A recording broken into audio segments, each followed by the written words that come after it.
Good morning. Good morning. I hope you're all well. I hope you are going to have a absolutely splendiferous day.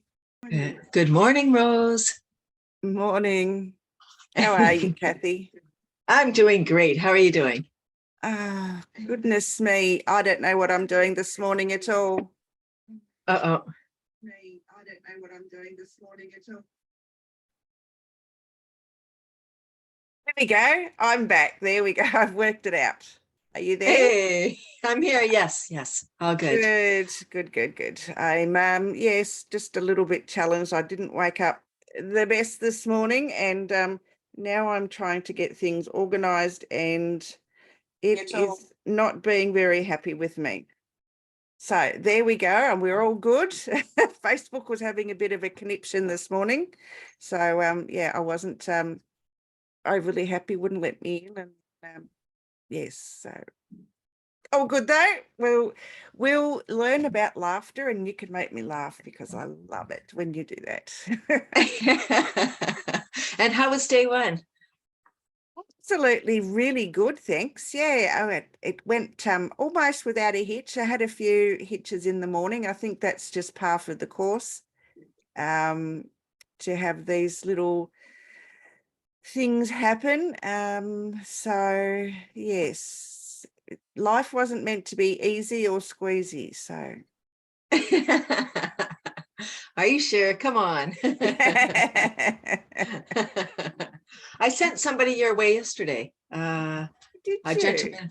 Yeah, someone from Australia was on his podcast, and I told him I was on this summit, and I said you should connect with Rose. So his name's Dale Sittenbottom, and I believe he will get in touch with you. He's got a podcast called Energetic Radio. Oh, very good. Very good. Thank you, Cathy. You're Lovely. welcome. Right. Well, I'll do a little bit of an introduction for you, and then we'll have a bit of a chat, shall we? We'll start a bit early. Okay. Oh, right on. I thought I would pop in. You happy with that? Yeah, I'm ready. Yeah, let's go.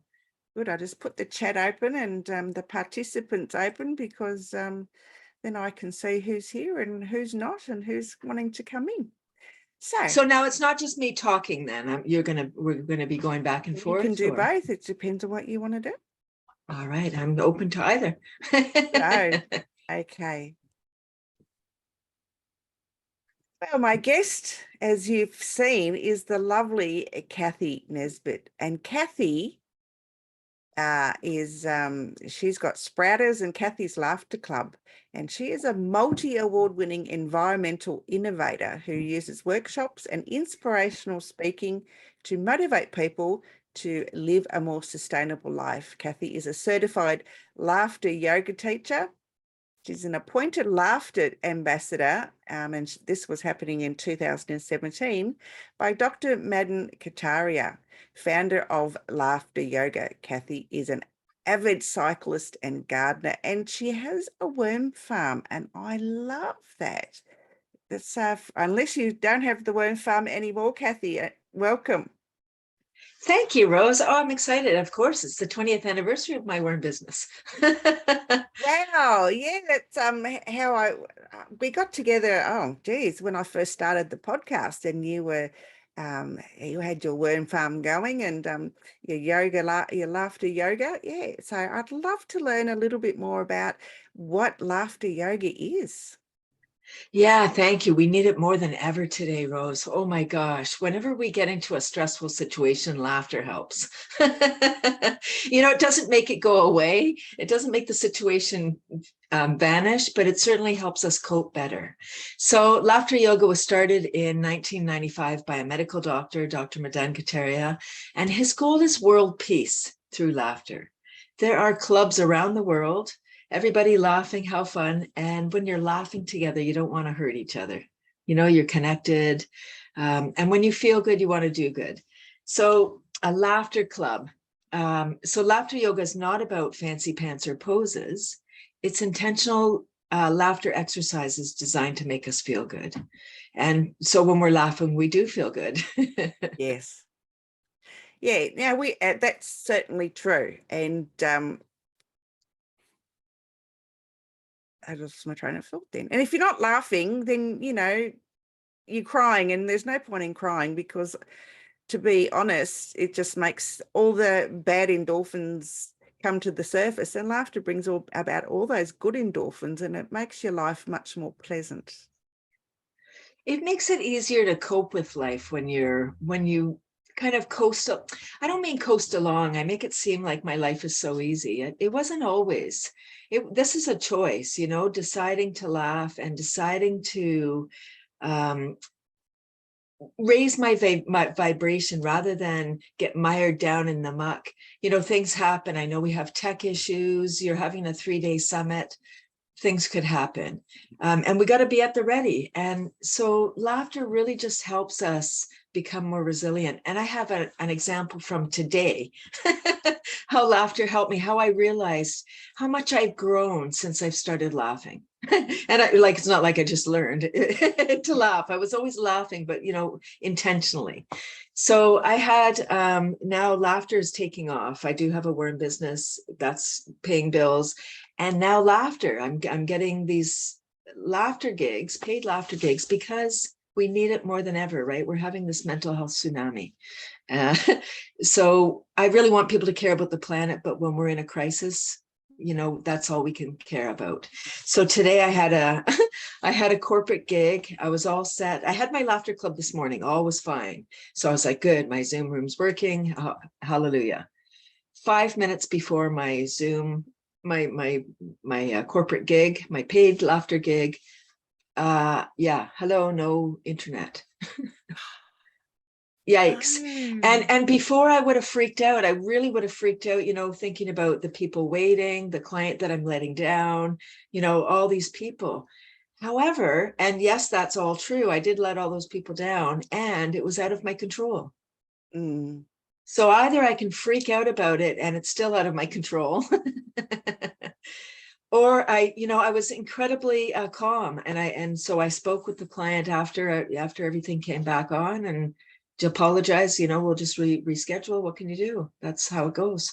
Yes, that's very true. It's just when things go wrong, you need to remember that not to frown it, but to smile, because there's always a reason for something. I don't, and you probably can't work it out at the time, but there is a reason that something's gone a bit awry. Like today, Facebook, went awry, and your Zoom meeting, yes, and I had problems with the internet this morning as well. So, yeah, I think there's no point crying about it.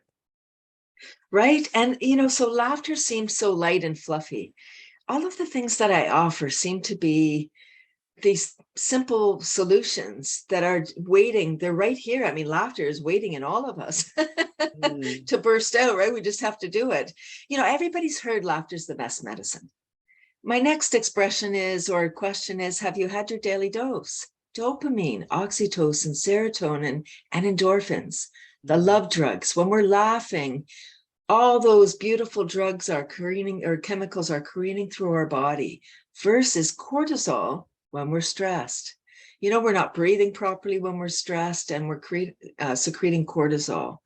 And we need a little bit of that, to get ourselves going. But today, our little amygdala, the stress center in our brain, hasn't evolved since, well, ever. It's hidden back there in the back of our skull. And so when we go into stress today, our brain, our amygdala, thinks that we're in imminent danger. Sometimes we are, but for the most part, we're not. I would say 98% of the time, we're not, in imminent danger, but our body is acting as if. So stress is it really is a killer. I think that about 90% of today's illnesses are stress related. It's really high. So if we can help manage our stress, or have tools like laughter and, play and dance and singing, these kind of simple things, if we act like children, like childlike, not childish, just like playing and having fun and connecting and not being so serious, life can be a lot more grand. Really. I mean, it can just be such a wonderful, it is a gift. It's a beautiful gift. You know, they say we won the lottery already just being born, right? All those little spermies that made it there, and you're the one that made it. So how beautiful. It's not that kind of show, folks. Good morning, everybody. Good morning. Yes, yes. Yeah, you don't spit out your cereal. You know, so we really take life serious, and people say, man, we're in this pandemic, you know, there's war, there's economies are collapsing, so many things are being heaped on top, like how much can we handle? If we laugh, it really helps us to cope a little bit better, because when we're stressed, we're not breathing properly, you know, so our body's not getting what it needs. For sure, our brain, our answering machine isn't getting the oxygen that it needs to help us come up with solution. And we just feel crappy.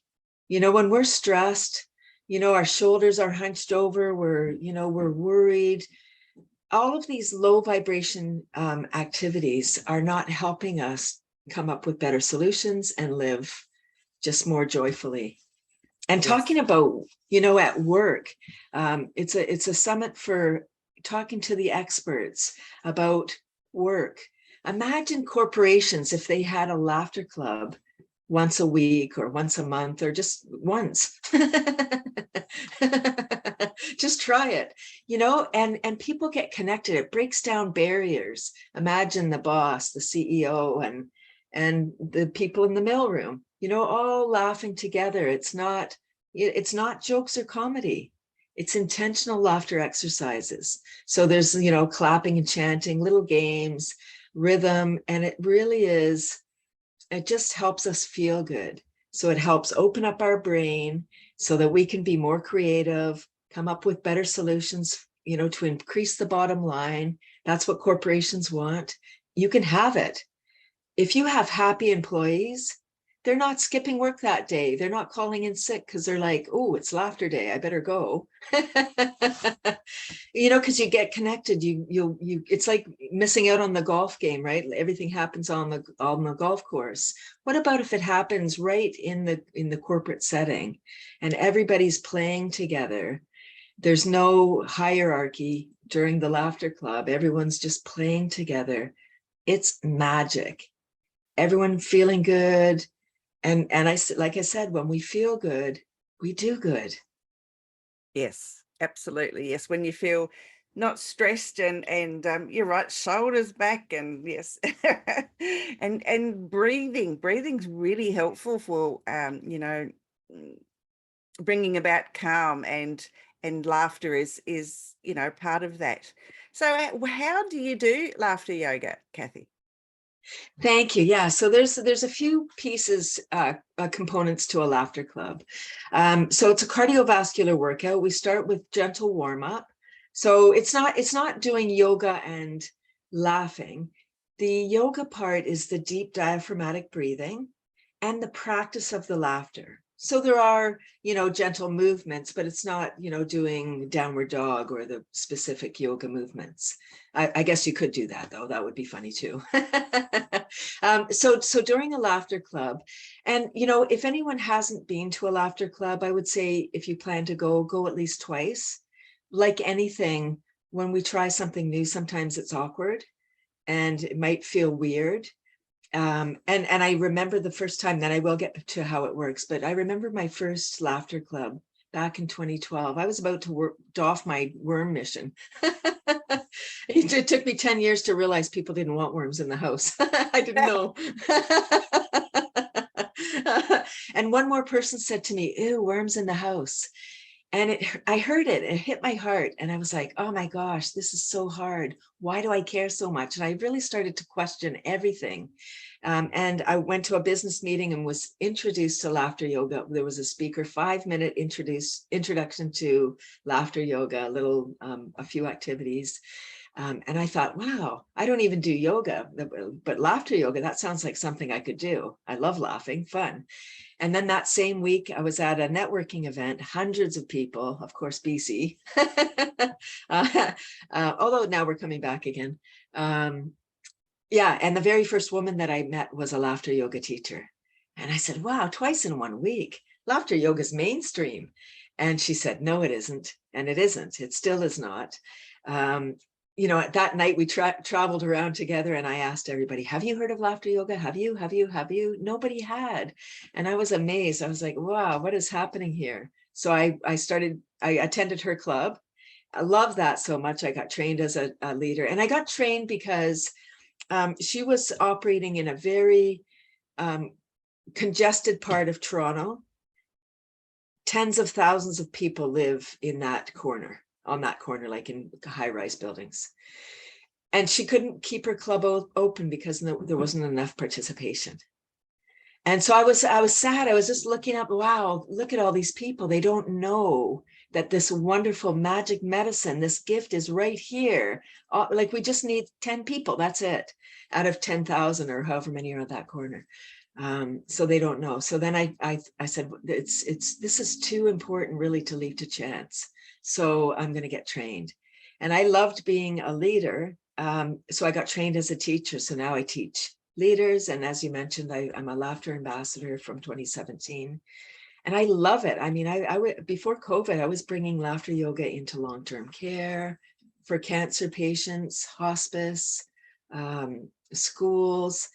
And it was big then. The mental health crisis was big already. And then heap on COVID and all the other things that have happened in the past 2 and a bit years. We have a mental health tsunami. That's the only way to talk about the crisis that we have, the secondary invisible crisis that we have, because there's a lot more people that are affected now, not just the fringe people that, you know, we could pretend like we couldn't see them. Now there's more people and we have to look at them. And so laughter is just this wonderful gift. And I'm being called big time to bring laughter. You know, my laughter income is just about replace my worm income. And I think, right, I know 20 years of doing that. And I just think it's just so needed right now. There's so many people that are struggling. So when we're in a depression, we're anxious, we're frustrated, we're not present. We're just thinking about worry. We're thinking about this and that and the other thing. So many thoughts. What we need to do is not stop the thoughts. They're never stopping. They're like clouds. Just thank them. Thanks for stopping by. Now blow away. You know, so during a laughter class, I know that was a big long-winded answer. So a laughter club. So there's clapping and chanting. And don't worry, it's not a cult. The laughter cult. So when you're clapping, you clap palm to palm. You're activating the meridians. So there's a rhythm, 1, 2, 1, 2, 3, and the clapping is very important. I didn't realize until you know, especially during COVID, I've really dove deep into laughter about why it works. What are the benefits? Why should we do it? So I really feel like the expert. I'm so happy that I'm talking to the experts on this summit because I feel like I really have I understand why we need to do this, and not just for a minute or two, not while we're watching a movie or at a stand-up, you know, a comedy show, because jokes are conditional. Not everybody's going to think the joke is funny. First of all, you have to understand the joke. So if you have any form of dementia, that's not happening. Or if the joke is about somebody, like some group, not funny for them. So laughter yoga is just laughing. So the clapping gets us out of our head. For those that are very serious and they're like, you want me to just laugh? What? They have trouble smiling sometimes, right? They're very serious. We all know people like that. It kind of makes me sad because I'm like, if you just smile, then you start secreting the love drugs, right? We can trick our mind. Like when you go to a club for the first time, it's your mind will be like, this is weird. What are you doing? Stop it. You look ridiculous. Because our ego is there to keep us safe, to keep us from looking ridiculous. When you're laughing full on, you look ridiculous, but everyone's doing it. So it's fine.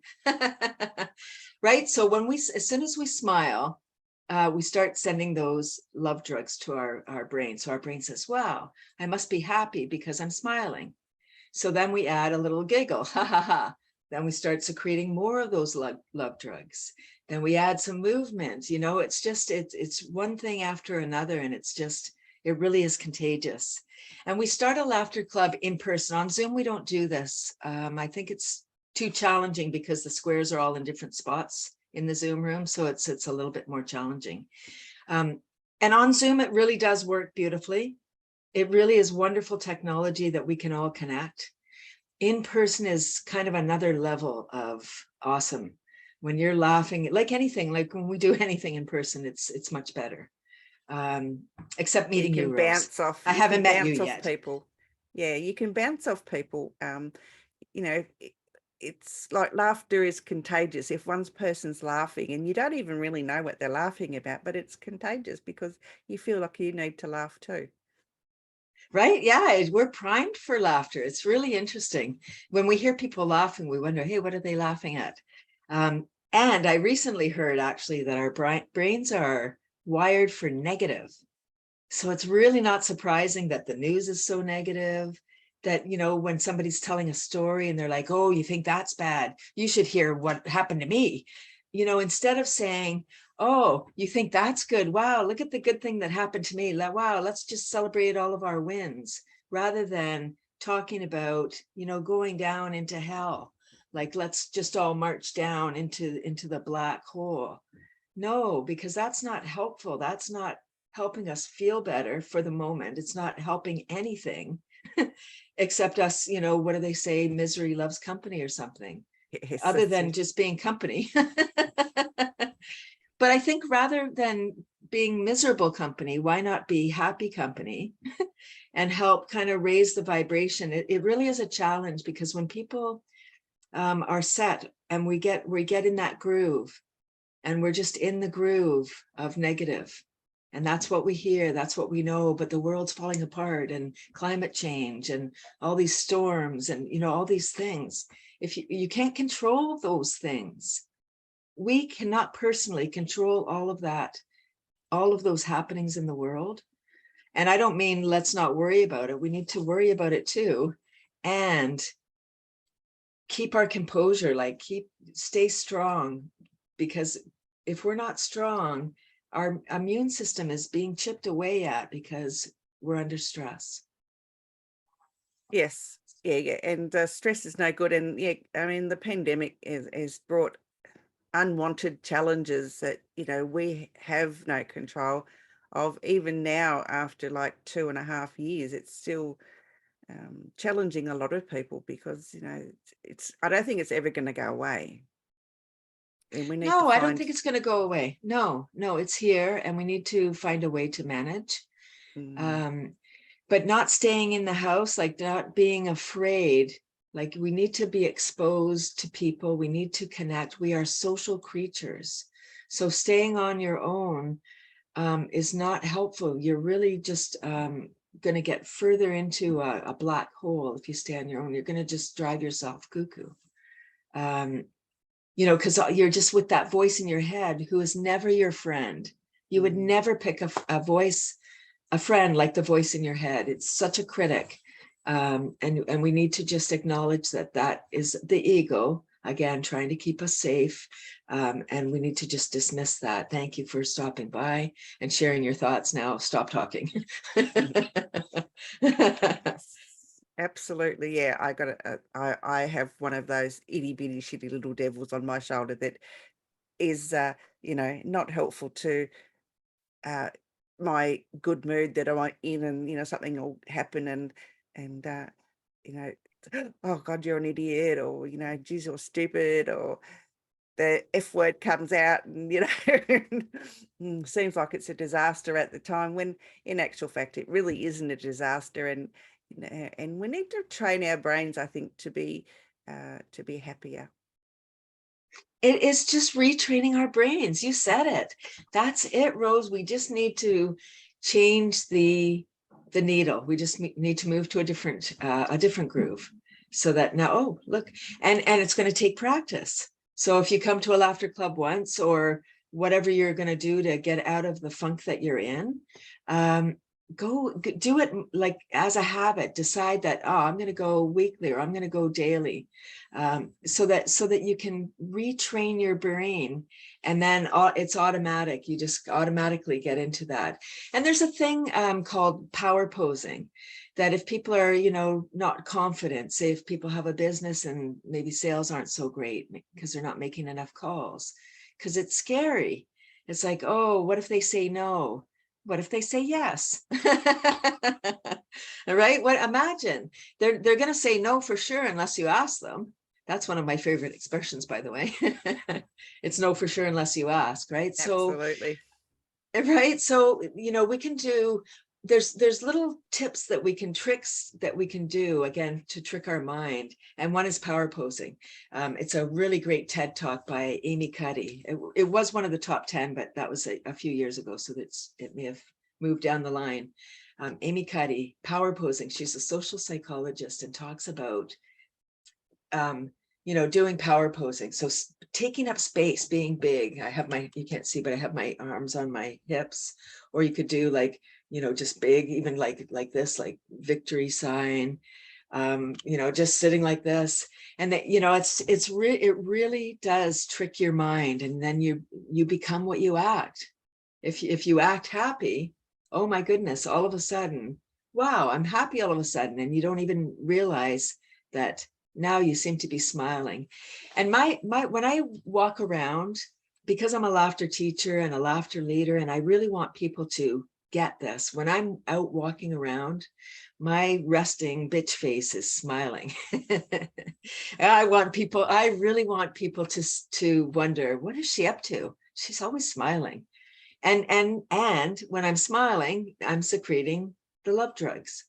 So it's kind of dual purpose, where it tricks my mind.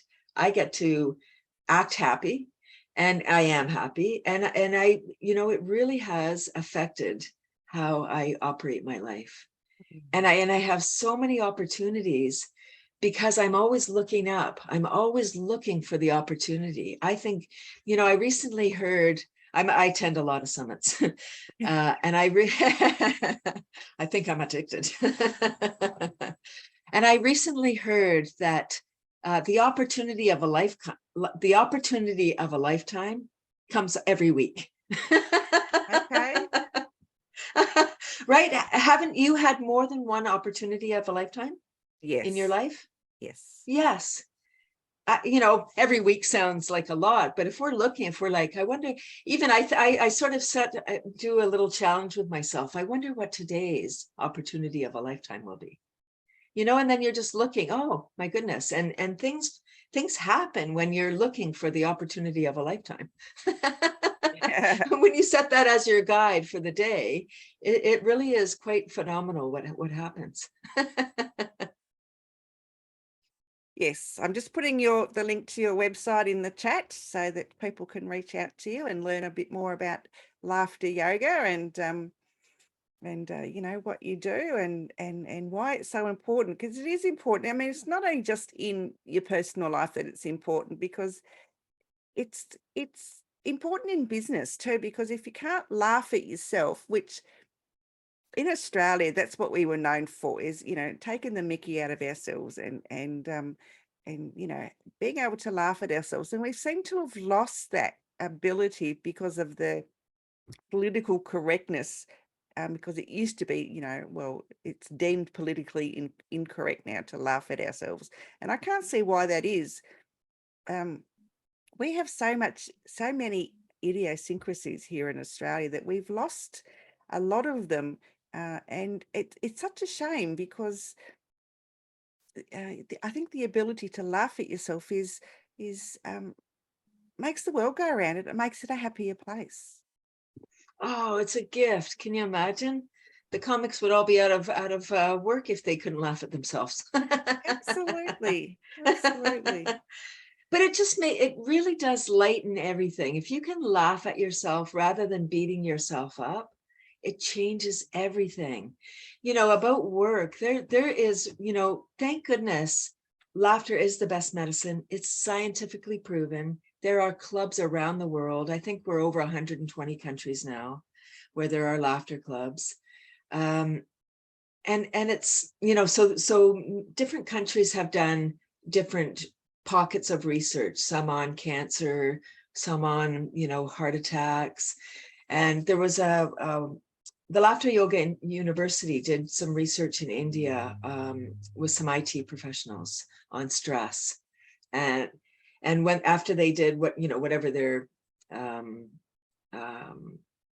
experiment, whatever their procedure was, what they found was that the heart rate was reduced, stress level was reduced, cortisol was reduced, the love drugs were all increased, feelings of connectedness and just good feelings of, you know, just having good health, all increased, everything increased from laughter.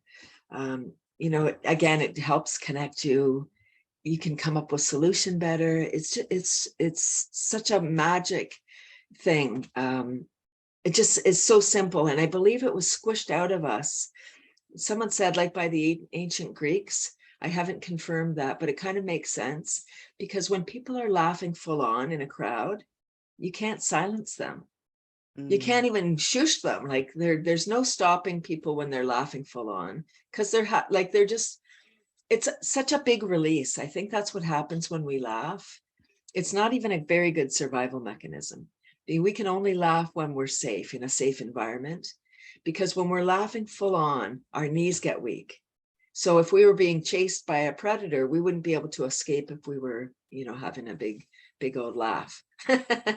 No, So, probably you not. know, right? So how wonderful. What happens when we laugh, right? The love drugs, oxygen. So our face gets flushed, right? Because the blood is coming up to our face. As a laughter yoga teacher, laughter goes with everything. So I incorporate tapping, emotional freedom technique, and I'll talk about that in a moment if people haven't heard of that. Brain gym and other healing modalities. I really want people to get out of stress. And I know that laughter is really the fastest way for us. Nothing is for everybody. I have encountered people who were just unable. They were unable, Rose, to crack a smile or even be in the energy of laughter, because it is very high vibration. I believe it's the laughter, the song of the gods, because it's so high vibration that, you know, you can't bring down those laughter people, because we're just up here, like vibrating up here. So if you're feeling really bad, if you're feeling really sad, it may be hard for you to attend a laughter. It could be painful for you. Right? So just ease in and yeah, and keep on trying, because it is a magic thing. Once you break through and you realize, wow, this is so beautiful. The first time I went with my mother-in-law. I said to her, hey, you want to go to a laughter yoga club? And she once told me, you know, I always go wherever you say, whenever you ask me to go somewhere, because it's always going to be an adventure. So I said, you want to go to a laughter yoga with me? And she said, what's laughter yoga? And I said, I don't know, but I don't want to go alone. So we went, and it was weird. You know, we were doing the clapping, the chanting, we were doing the little games, and we kept looking at each other like it was weird, but we were laughing. And when we left there, we both agreed that it was awkward. That was a strange experience, but wow, I feel great. And then when I called her the next day, I said, I slept great last night. How did you sleep? And she was like, yeah, I slept really good. So it's like, huh, maybe we felt weird, but we felt great after. So there really is magic in it, but you have to go and do it. You have to actually go and employ it, and you have to laugh for a certain amount of time. Like they say, 10 to 15 minutes of sustained belly laughter to get, you know, to get the benefits, to get the rock hard abs like I have from laughing, right? Because our diaphragm is attached to all of our organs. So when we're laughing, ha ha ha, our diaphragm's moving around. It's like internal jogging. And we kind of forget, you know, about when we're laughing, we're ha ha ha ha, we're expelling. So at a certain point, it forces us to breathe deep. We have to go and our stomach's hurting, our cheeks, or maybe we're crying, ah, ha, ha, ha. Well, to continue ha-haing, we have to take a beautiful long inhale. And so it's a wonderful way to oxygenate your beautiful body. Our brain requires 25% more oxygen than the rest of our body as an operating principle. So when we're stressed, we're not breathing properly. So laughter really does force us. And I love using the example of keys, like ever lost your keys, phone, glasses, and you're flapping around. You're like, I gotta go. The longer you're flapping around, you're never finding your keys in that state because your brain is literally being deprived of oxygen. So hopefully my little voice will squeak into your head next time. I can't prevent you from losing things. Sorry. So what I want you to do next time you're flapping around, you lost something, just stop, take a nice deep breath in, laugh it off, apologize to all the people you just yelled at. And then, oh my gosh, my keys are right here. Look at that. Because we actually get tunnel vision when we get stressed, because we just need to get out of where we are. We're stressed. We need to get out of stress. So this is the fastest way for us to do it. It's fun. We connect. And I would love to give an example of an experience I had when I was in long-term care, of course, before COVID. They're still not really having many guests in person yet in long-term care. So it's a problem. But so there I was. So in long-term care, they'll ask, how many people do you want? And they'll go and wheel people in, and you have as many as you want. So one woman was wheeled in with her worker, and she was sleeping. She didn't participate the whole time. And at a certain point, which was fine because you still get the benefit, you still get this energy. And at a certain point, the woman's worker said, oh my gosh, look, Ida's smiling. And it was like, oh, wow. I don't know if she was sleeping, what was happening, but she was not, her head was sideways and she was smiling. It was like, wow, that was such a beautiful moment. And another one, I was at someone that I met networking.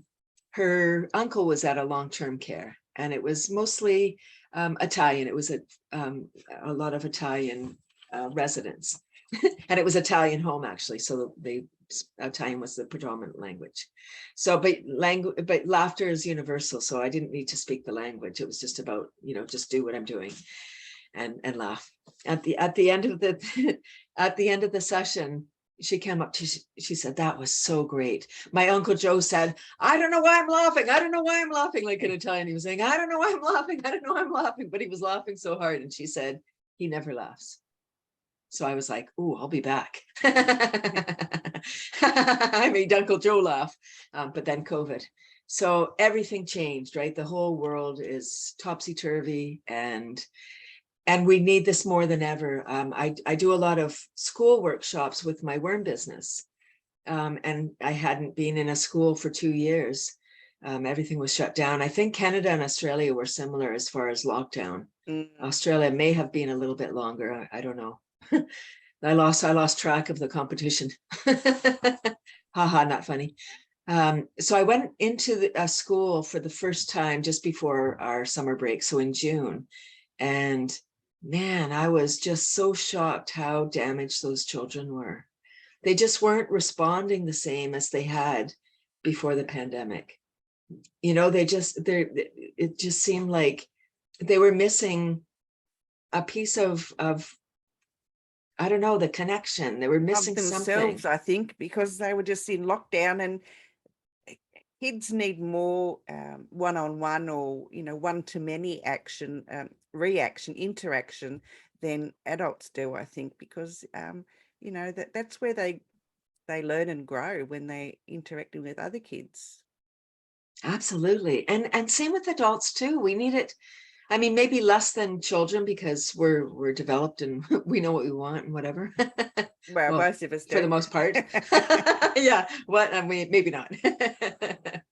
Yeah, it's really needed, and we really need more laughter leaders. We need more people to be trained. We need more people to be doing it. So then, it really does become this wonderful global movement, and we can help Dr. Kateri in his goal for world peace. Can you imagine? Like, if we're all laughing together, what a great what a great, beautiful thing. Just, like we're all connected, we're high vibe, we're coming up with wonderful solutions for the world's problems because we're not just mired in the stress, mired in all the negative. Oh, what about this? What about that? No, what about this over here? Hey, what about this wonderful thing over here? It really is perspective, how we look at it. It's just words, but they're very important how we use them and how we manage our energy. You know, I do a lot of work with special needs. It sounds like so many areas. What don't I do? Special needs is really my very soft spot. That's where I really love. That's where I get my most joy. And not necessarily working with nonverbal, but I can only imagine what it's like to be nonverbal. I'm Chatty Cathy, and I wear the moniker proudly. I love to talk. So, you know, another wonderful experience that I had was working with special needs. I would go monthly to this one organization before COVID again. And sometimes this young man would come who's nonverbal, and his worker would bring him to ask him, you know, you want to go to laughter yoga? And he would come. He didn't talk. He would laugh, but he didn't talk. And one day we did an activity which was called blowing up the balloon. So you have your balloon, and as you breathe in, you blow up the balloon. Then the balloon is fully inflated. And when we got to the top of the balloon, that young man who is nonverbal said, bang. Wow. Wow. Right. I was like, oh my gosh, we all just, it was silence because he doesn't talk. So, and I know, you know, if anyone's listening, they might be like, oh, one word. If you're familiar with the demographic, it's remarkable. And I think what happened was his brain was fully oxygenated and he was able to verbalize at that moment what he was feeling. Wow. Ooh, so beautiful. What a gift. Right, absolutely. That would have been an amazing experience. Yeah. Yeah. Just, I feel like that's what laughter is giving me, all these wonderful experiences. You know, I get to, you know, I'm laughing all the time when I'm out there. So people will say to me, oh, well, you look happy. Oh, something joyful must have happened. And I say, oh, I'm a laughter teacher. Right. Just opens up the door because they go, oh, either they haven't heard of it. So they say, what's that? And then it gives me an opportunity to hand them my card for my Tuesday club. Because it really is, if we're not talking, as you know, in business, if we're not always talking about what we're doing, it's not bragging. It's like, this is what I do. I'm offering a service. We need to switch our mind about sales. I talked earlier about if people are struggling with sales, you know, just think about it as service. Like if you believe in what you're doing and you believe in your product or service, what you're doing is offering service. You are helping people by selling them what you've got. So we need to switch around a lot of our words. Yeah, we're kind of backwards. We are a little bit backwards, and we should be focusing on more of the happy stuff rather than all the doom and gloom, because there's just so much of it happening in the world at the moment. And you were right when you said right at the beginning, our news is just full of doom and gloom. I can't remember the last time there was a happy news story.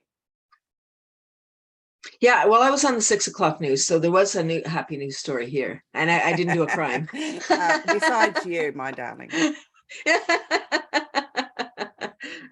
Right? It's so rare that you get a positive news story. So I really would recommend that people limit the amount of news that they ingest. Limit, I mean, for sure they want to be on the summit today and in your Facebook Live for sure. You know, but I would say, you know, in general, watch how much time you spend on social media, because it does suck the life out of you. When you're looking at it, oh, look at them. It's everybody's highlight reel. Like, it's rare that people are putting their doom and gloom stuff, although some people really put a lot of doom and gloom stuff too. And it's like, oh, maybe that's too much the other way. Yes. You know, I don't know. I don't know what the answer is, but well, I do. It's laughter. The laughter is the answer for everything. Yes, it is. I mean, and as you said, laughter is the best medicine. It almost cures everything. I mean, it doesn't Yeah. cure everything, but if you're in a funky mood, or you're feeling you've stubbed your toe, rather than crying, laugh. That's what my daughter did. I must. My eldest daughter was born with both of her feet clubbed. Okay. And she lived through so much pain through, various operations and things that she had on her feet, that she just learned to laugh through pain. So when she was in pain, the more she'd laugh. So the more pain, the more laughter that she would. So that's how we knew that she was in a lot of pain, because she used to laugh a lot. Mm. And that's Wow. what got her through all the, few hundred operations. Well, not few hundred, but, quite a few operations. And a lot of those were very, very painful, especially as a Mm. small child, because they had to, manipulate her feet so that they would be in a normal position, because she was born like her feet were so bad that she looked like a little frog. Her feet were sort of, Mm. curled right into like backwards on each other. So yeah, and so yeah, as she grew up, yeah, the more she laughed, the more pain we knew she was in. So yeah, but that's how she coped. She would laugh through her pain, and she still does it. That's brilliant. I love that strategy. There was a doctor, Dr. Norman Cousins, before the laughter yoga movement. I mean, how laughter yoga. So I'll finish about Norman Cousins. He was diagnosed, and I'm not sure how to say the ailment that he had, but he was given a certain amount of time, like get your affairs in order, Mm, and he was like, no, I'm not ready yet. mm, So he went to a hotel, just started watching comedies and was laughing, just slapstick and whatever. So just comedy, comedy, comedy. He said, what did he say? 10 to 15 minutes of sustained mirth is what he called it. He would get 2 hours of pain-free sleep, mm. like, which is massive. If you're in pain is just, it's all you can think about is the pain that you're in, if you're in pain. So that he was able to have 2 hours of pain-free sleep, it was incredible, and extended his life. He wrote a whole book on the anatomy of an illness, about his experience. And so laughter yoga, Dr. Kateria was writing an article about laughter for a medical journal. And as he was doing the research, he came across all this research about, laughter is the best medicine. So Mm. he said, well, if laughter is the best medicine, why don't we just laugh? And I mean, I think this is funny, because in India, he could only find 5 people to laugh with to start, right? They're like, no, that's ridiculous. So 5 people went to a park every day for 2 weeks, and they grew to about 50 people after 2 weeks, and they were telling jokes. So it wasn't laughter yoga yet. It was just telling jokes and laughing. And then after the 2 weeks, the jokes started to become off color. And it was like, oh, we didn't sign up for it. No, we don't know. This isn't what we wanted. So he said, come back tomorrow. I'll have a solution. And he got another download, like, oh, well, why don't we just laugh like kids? Kids are just running around laughing. Why don't we just laugh?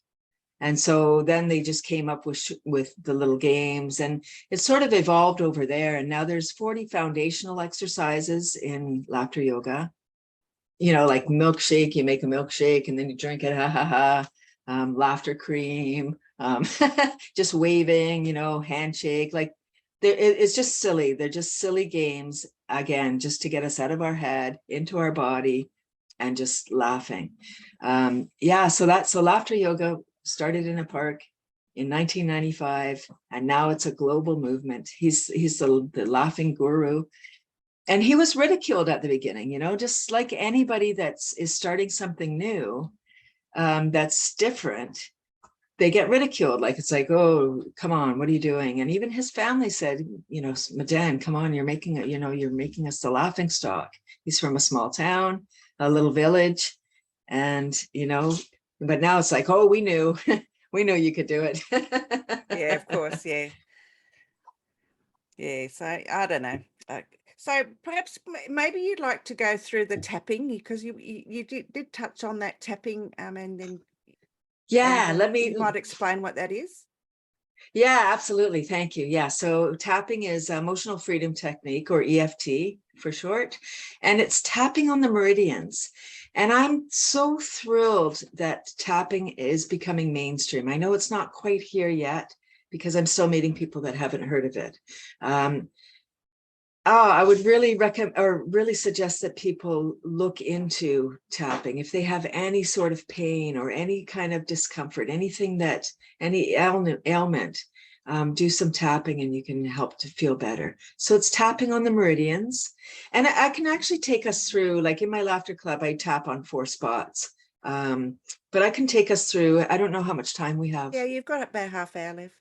Oh, beautiful. Okay, so let's go through actual tapping, a round of tapping, and we'll do stress because I think everyone can relate. So there's 9 spots you tap on. You start by tapping just on the karate chop point. And there's a mantra, so I'll ask you to play along, Rose.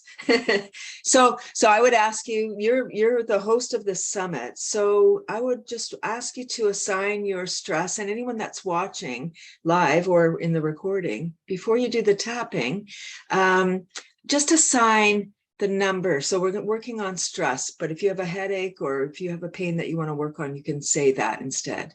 We're going to say stress. What would you say your stress level is between 1 and 10? 10 being, oh, really bad, and 1, oh, At the it's moment, okay. not too bad. I think it's about a 5 because I got the lavender in the Diffuser. diffuser going. Yeah. Oh, good for you. Okay, a 5. So that's good. So that's just somewhere that we have a gauge. So then you know if it moved or not. Okay, so we start on the karate chop point and we just tapping. You're just tapping lightly. And you can tap one side or the other side or both sides because we're bilateral. So you say, even though I have this stress, Even though I have this stress, I deeply and completely love and accept myself. I deeply and Completely. completely love myself.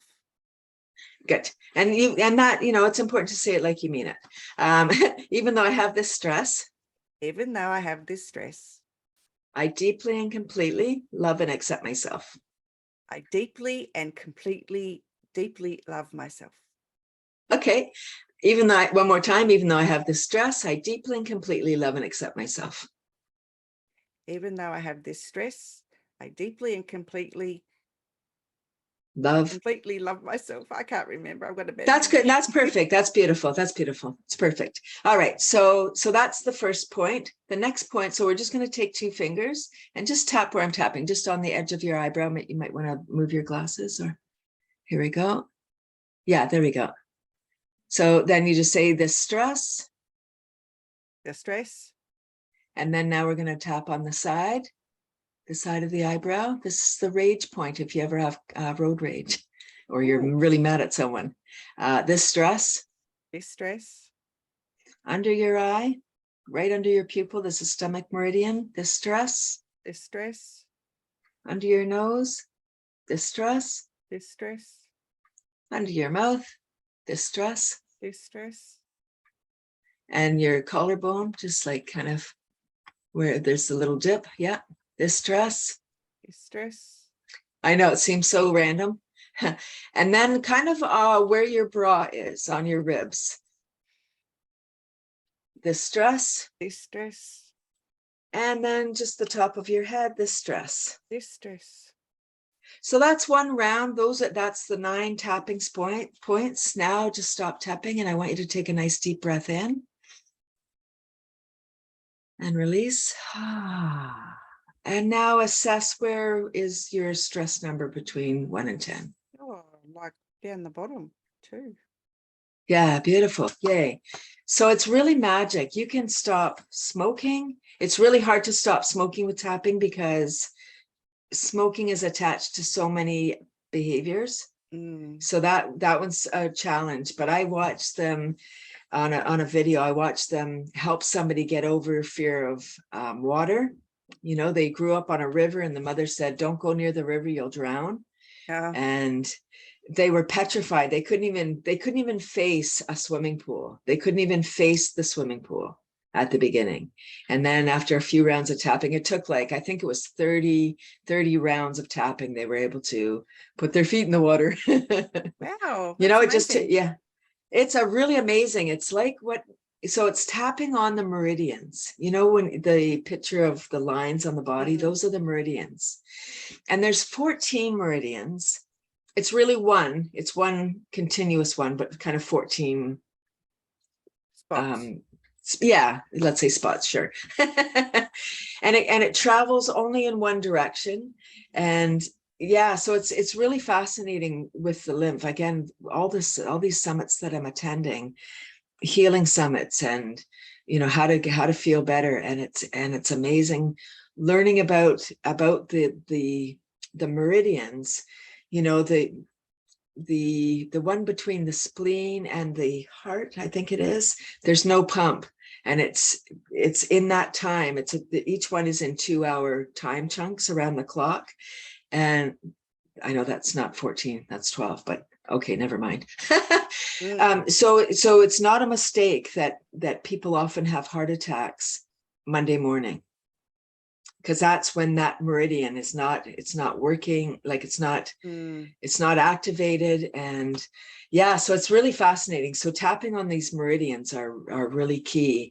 And I tap on 4 spots, so that's doing 1 round. If you were wanting, you know, I used to do tapping for if I was going on stage and I was nervous, even though I don't know how this is going to turn out. I deeply and completely love and accept myself. How is this going to go? I don't know. How's this, you know, just tap on the whole round. And then you go and you're like, oh, you're just ready to take on the talk. Or, you know, if you need to have a difficult conversation with somebody, doing some tapping, asking your boss for a raise or something. Yeah. Right, doing the tapping. But I tap on 4 spots in my club every week. And it's on the stomach meridian, so it's right under your pupils on your cheek. We tapped on that spot. That's stomach. If anyone ever has indigestion, or if they're just feeling, you know, a little bit flighty, they can tap there, and that helps you get grounded. The next one is on kidney, so we tapped here as well. This is K27, or kidney. And our our lymphatic system flows into our cardiovascular through this lymph node. So that's an important one. Thymus is here, like the great apes do this. If we need energy, we can always tap on our thymus. Thymus, like these 4 spots are really, they're organs, and they work really hard for us. Thymus is where our T cells go to age.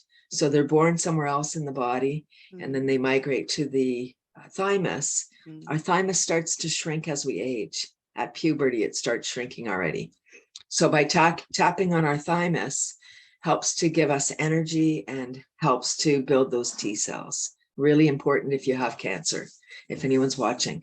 And then the 4th one is on the spleen meridian, which is the one that we were doing on like kind of the bottom of your bra strap for the ladies, and about a hand width down from your armpit for men.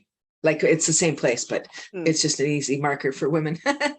Yes. And you know, and spleen is really, like, those organs are really important. They work hard for us when we're in stress. Again, I know I'm talking a lot about stress because I keep hearing about stress and how much, you know, how detrimental it is to our health. So if we hear that message, if we can help to manage it, when we go into stress, the stress hormone, or the stress meridian, is the radiant circus. So they get shut off. They're not getting their beautiful energy, and it comes from the opposite meridian, which is spleen. So when we're under stress, our spleen is not getting any energy. You know, so and I don't know, what does the spleen do? I don't have any idea, but it's important, or we wouldn't have it. Yeah. You know what I mean? Like, we need to have it. So yeah, really good. Yeah, that was really helpful. Thank you. I feel heaps better just with 1 round. It's like, it's a mindset thing though too, don't you think? Or Yeah, because you want it absolutely. to work. You want, well, I don't know. I'm not sure about, yes, I would say, of course, it could be a placebo as well. Absolutely. But how wonderful if we can just tap and it will help us. I mean, see how it works. If you're having any pain and you want to tap on it, again, we did stress, but you could say, even though I have this headache, even though I have this backache or whatever it is, whatever you're tapping, the important part is, so it's acknowledging where you are. And now there's even more wonderful research into tapping about how you can install different things. Yeah. So you start by saying, what is, and then what you want. So you don't want the stress anymore. So you start with the stress, but then the stress would be gone, and you would say, I feel peace and calm. Yeah. So Very beautiful. good. Yeah. Cathy, where can people find you if they'd like to, know more about laughter yoga or tapping or any of the wonderful things you've spoken about today? Yeah, so I would love for everyone to come to my Tuesday club. I guess it will be 6:30 Australia time. Mm-hmm. It's 9:30 a.m. Eastern. You can do the time zone mambo. Yeah. But it's not too late or too early, Australia time. So it's 9:30 a.m. Eastern, 30 minutes on Zoom. I do incorporate the tapping, brain gym, and other healing modalities. I do have a dedicated group of people that come weekly. So watch out, you might get addicted to my club. So it's cathysclub.com. The information to sign up for my weekly club is right at the top there. And I've got an upcoming training. I'm also I teach leaders, and I've partnered with a wonderful master trainer from Quebec, Sylvie Deganou Duville, and so you get two trainers for the price of one, and it's a 2-day training online, and it's a beautiful thing. And you don't take the training necessarily only to lead a laughter club, but to learn about this magic medicine. So if we can understand why we need to incorporate laughter every day. I have a laughter buddy every morning. I laugh for 5 minutes every morning with a woman on the phone. And it just starts my day in a wonderful way. I start at 7:30, laugh at 7:30, first thing in the morning. It just starts my day on a wonderful, positive, the love drugs. I'm oxygenated. I feel good. I'm ready to take on the day. Yeah. And I also have a Fun Fab Friday video series. And it's part of the Peace, Passion, Prosperity Project, which is one of the Facebook groups. Just kind of all nice, positive stuff. If people are looking for more positive input, it's a nice group. And I was asked to, every day there's something every day. And Fridays are my day, and I do laughter. Well, not just laughter. They're kind of they're called Fun Fab Friday. They're shorts for fun. So I travel around and do different silly antics. So again, if somebody wants, if somebody needs a video for laughing, it's a nice way to, yeah. Are we out of time? Is that why you're asking me how to get in touch? No, we're not. No, not yet. But I just thought I'd get that over and done with first. Yeah, good idea. Because I've had a lot of comments on your video and on your presentation, and so I just thought I'd give people the opportunity to find out a little bit more about where they could find you and what you're up to, and yeah. So just a reminder to people that the live videos are only available for the day that they're recorded.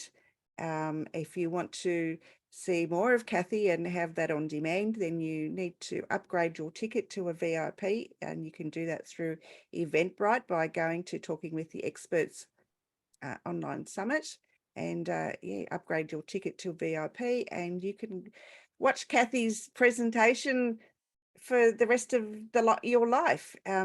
It'll be available. So, and there's also gifts in there. Each of our presenters have offered a gift. So yeah, so that's how you can access Cathy's little laughter yoga presentation forever. Yeah, it's so beautiful. Thank you, Rose. So beautiful. I was, again, before COVID, I had some wonderful experiences. You know, I'm known as the worm woman. So laughter, I mean, now I'm becoming known as the laughter lady too. I was still known as worms. And I got a call one day from a woman that I had networked with. She was at the hospice, and it was a small hospice, 10-bed building. And she said that 9 of the 10 residents had passed that weekend. And she asked me, she said, I know you do laughter yoga, and I'm wondering if you could come in and do laughter yoga for the staff and volunteers. And I said, yes. I jump into things without thinking. I don't know what happens to my brain when people ask me things, but I say yes. You know, they say yes and then figure out how you're going to do it. That's I'm it. an empath, you know? Yeah. So I'm an empath. When I got off the phone, like I just thought, oh my gosh, yes, they need this more than ever. And as soon as I hung up the phone, I was awash in grief. I didn't know what to do. I just thought, oh my gosh, what did I do? What have I done? How am I going to make these people laugh? Like I just, again, got all in my head. And then I just trusted. I was like, okay, I was tasked with this job. She called me because she knew I could do it. And so I just need to trust that I can do this and go knowing, like asking for help. Help me, everybody, because, you know, I really wanted to do a wonderful job there because they were hurting. You know, I know that's what they do, but it's really hard when there was such a great exit in one weekend, so many. So I went, and it wasn't the easiest, but it was up there of easiest laughter gigs that I've ever done. Because when I came in, they all knew each other, but they couldn't laugh because they were connected to the people that they were serving. So it was still very heavy. They were still in that dark mourning period, and it didn't feel appropriate for them to laugh together. But when I came from outside, I didn't know any of the people who had passed. So I really wasn't connected. And when I came in, and just as soon as we started, it was like this wonderful release. As soon as one person started laughing, it was just gave everybody else permission. And it was this wonderful, it still warms my heart how I felt that day, and how I know that the people, the staff and volunteers felt that day. It was heavy. It was a big moment in that hospice. And because of that day, they incorporated a monthly self-care program. Wow, that's amazing. Yeah, thank you. I that's what I thought. I was like, wow, that's because the work they do is heavy. They, you know, people are passing. Yeah. They're going there to transition. But it is hard work. You know, and same in other areas like special needs and long-term care with cancer people, patients. You know, there's so many areas that it's very heavy. It's very hard work. Emotionally, it's emotionally draining. People love what they're doing. They love serving. But we need to care for ourselves. So this is laughter is a wonderful thing to do with the clients. So with say the cancer patients, and or the staff, the nurses, the doctors. Yeah. And they've done, you know, and they've done research as well on doing laughter before a surgery with the team. So the team's all in the room and everybody's laughing. And then they go into their surgery. And when they come out, oh, I'm going to sneeze. Oh, no, I'm not. Okay. Because I told you.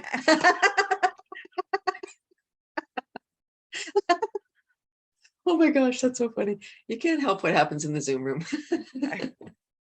Yeah, but I can imagine that, you know, it would be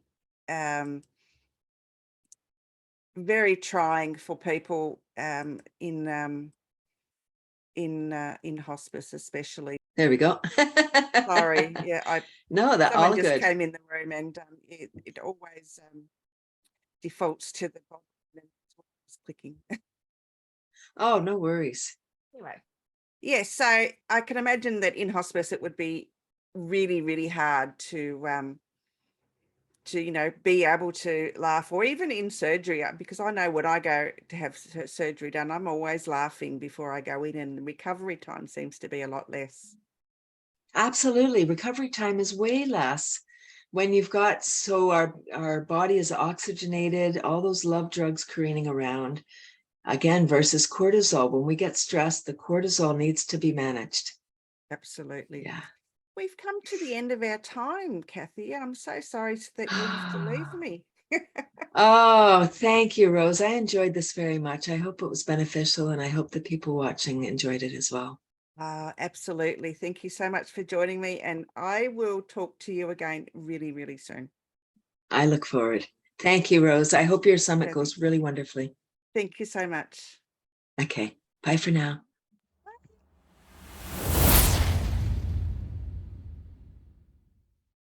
Hey, how are you, Rose? I'm very well, Sharlene. Yourself?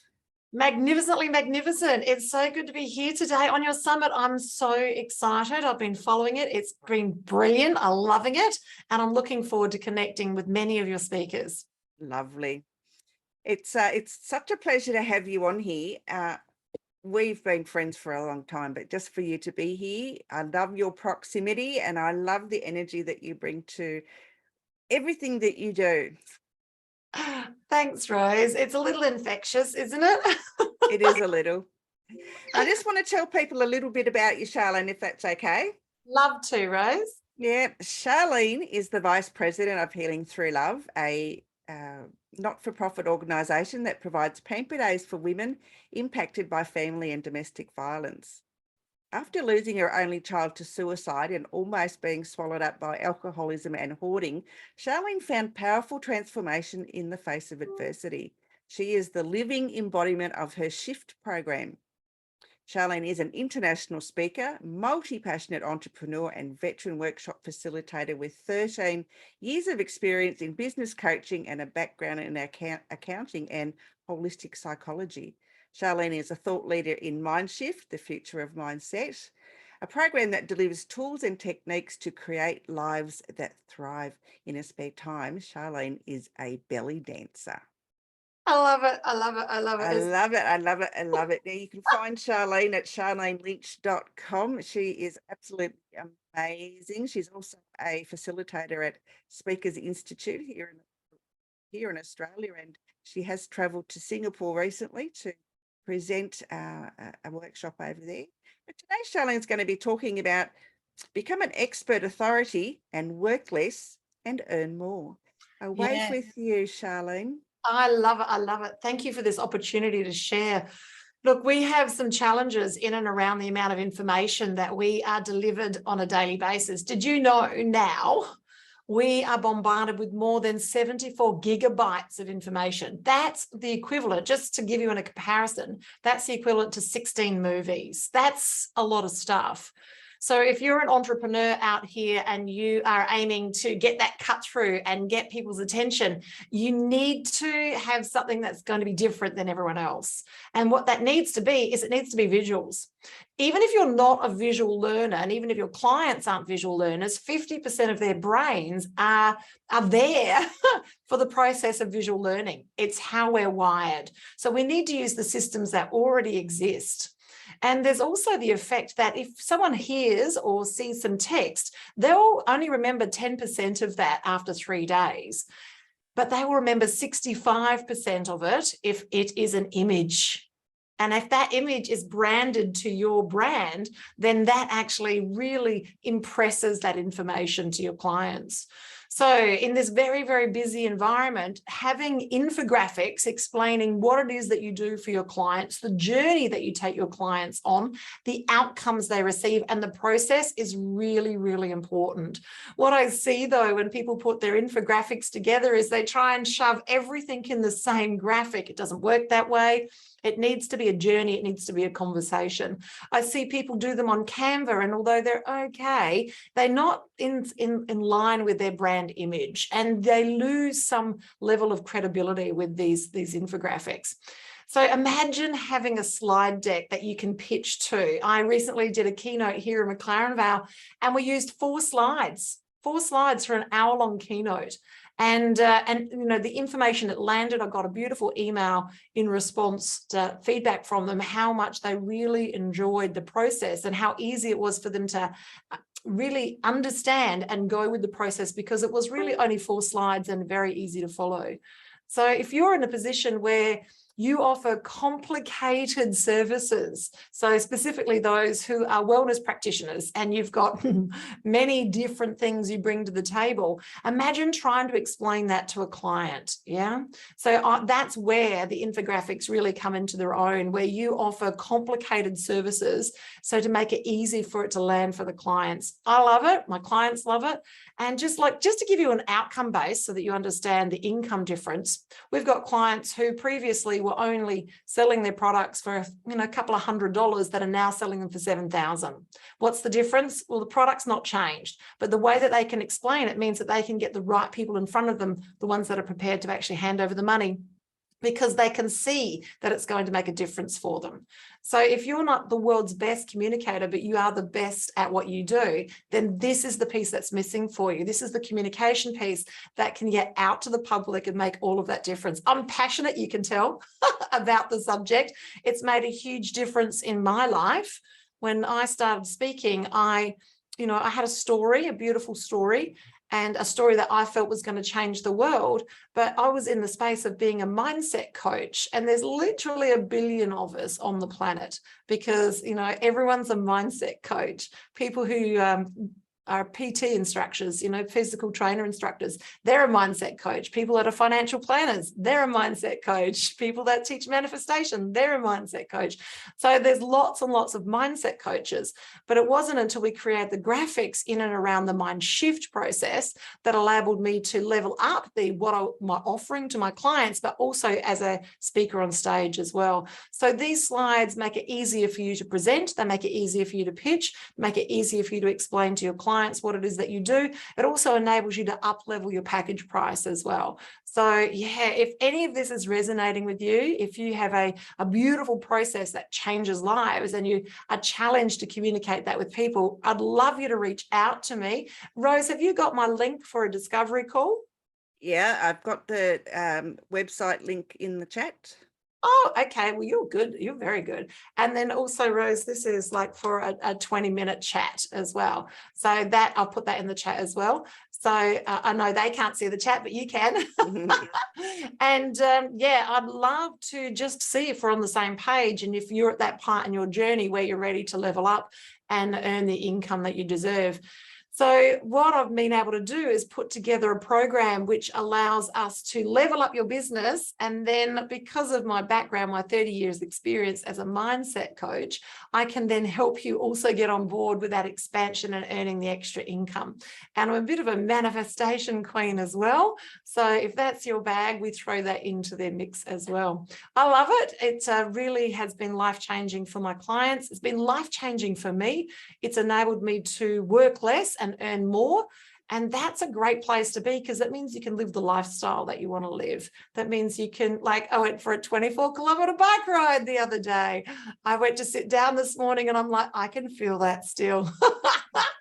So, but, you know, it is about having that lifestyle, and it's about travel, and it's about, you know, not having to think about what you're doing with your money as far as, you know, bills and expenses, so that you can live a different lifestyle, so that you can help your friends and family, so that you can, you know, do life with ease and grace, so that you can say yes to more things, yeah, rather than no. I love it. Yeah, I love it too. I'm just about to embark with Sharlene to learn how to do all this. I'm looking forward to it, because I do have my Opal graphic, but I think I need to have something a little bit more. I've got my my flow chart and how podcasting works, but I think I need a little bit more. So yeah, we're going to I guess have a discovery call anyway and see where it leads. And yeah, so that I'm excited. I'm very excited, Rose, that we're going to be working together because I love your frequency. I have been a huge Rose fan for many years. And I love the fact that we work together with the Healing Through Love. We were both very passionate about that space and making a difference there. And I'm looking forward to holding your hand and taking you on the journey for expansion with the Align process and enable all of this greatness out of your brain and onto paper so that we can help you level up with what you're offering there. I'm excited. I'm so excited. So am I, darling. So am I. Have you got anything that you would like to share, some words of wisdom, a tip, or where people can find you? Oh, well, yes, I'm on social media everywhere. I'm on LinkedIn, I'm on Facebook, I'm on Instagram. Yes, I play in YouTube. I'm everywhere. I love it. And obviously a website as well. So what I find is once we've got to the point where we're helping people understand what it is that they're serving and how they can level up and bring in those high paying clients and offer the bigger packages. This is so annoying. I'm just going to get rid of that. It just keeps binging. So what I find is that we get in our own way. We get in our own way. So what I notice with working with clients and doing these beautiful unpacks and creating their intellectual property is it's the stories that we tell ourselves as we're going through the journey of up leveling. So my word of wisdom today is to, if you want to live a different life, is just to rewrite the script. You get to choose that. Who is it that you want to be? How is it that you want to serve? How much do you want to earn? How many clients do you want to have? How do you want your life to work out? You get to make those decisions when you play above the line and you write your own scripts. So we dive in deep through the Align process to have a look at that aspect as well. So I bring the mind shift process and the think wrap process together to create the Align process and help you be the best version of you so that you can up level your life. And so I'll ask you, if you're listening here today, you want to live a different life, check your scripts, check what you're saying to yourself, and check how you'd like your life to look like, because you've got the power to rewrite your story. And I'd also like to encourage people to join your Facebook group, the Thrive Tribe. It's an amazing, safe place to be. And Sharlene shares some absolutely magical and tips on all sorts of things like motivation and gratitude. And because Charlene's right into gratitude, and I mean, that's where she gets her energy from, is the practice of her gratitude. So yeah, and it's just a great place to be. And so I do encourage you to join the Thrive Tribe. Absolutely. It is a private group. Yes. And we can, all you need to do is just message me either personally or through my page, and one of the team will just have a quick conversation with you, make sure you're a good fit and invite you in. And it is a safe place. And you're right, Rose, I deliver some really top quality content in there, and it's all free. It's all free because I know that not everyone is in a financial position to step up and move into process. So I really want to be able to pay it forward, because that's one of my things too, as you know, Rose, to pay it forward and create an environment for people to expand. And then when they're ready, then they can move up. I love it. It's a beautiful place. It's called the Thrive Tribe. And reach out and we'll give you an invite to that. Wonderful. Sharlene, thank you so much for being here today. I know you're very, very busy young ladies, so all the best with the trainings and things that you have coming up, and all your little talks and summits and seminars. I'm looking forward to coming and seeing you maybe in March. I love it. I'm looking forward to having your proximity, Rose, even if it's online. And it's a joy and a privilege. And I'm loving the summit. It's fantastic. Well done, Rose. Congratulations. Thank you so much. And I'll talk to you soon. Thanks, Sharlene. Bye for now. Sharlene is an amazing human. She's one of my favorite people on the whole planet. Now, my next guest is Amanda Heal, and she'll be coming on soon. And she's going to be discussing overcoming uncertainty and increasing resilience by building courage. But in the meantime, I would like to ask you, have you thought about becoming a podcast wizard?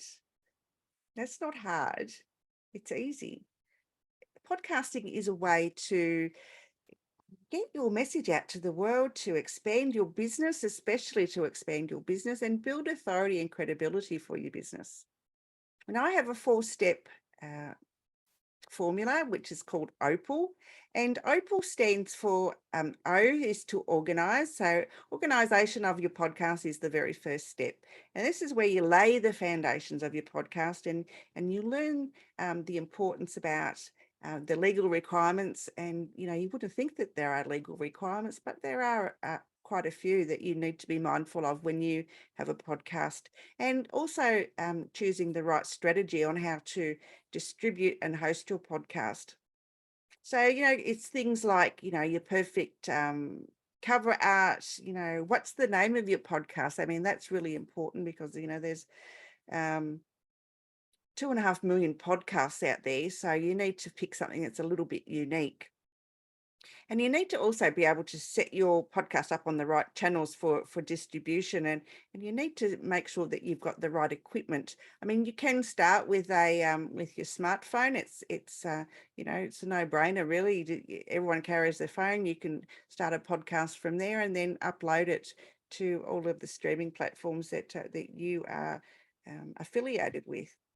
The next step in the OPAL program is produce, and this is where you present and host your podcast like a pro and become that podcast wizard.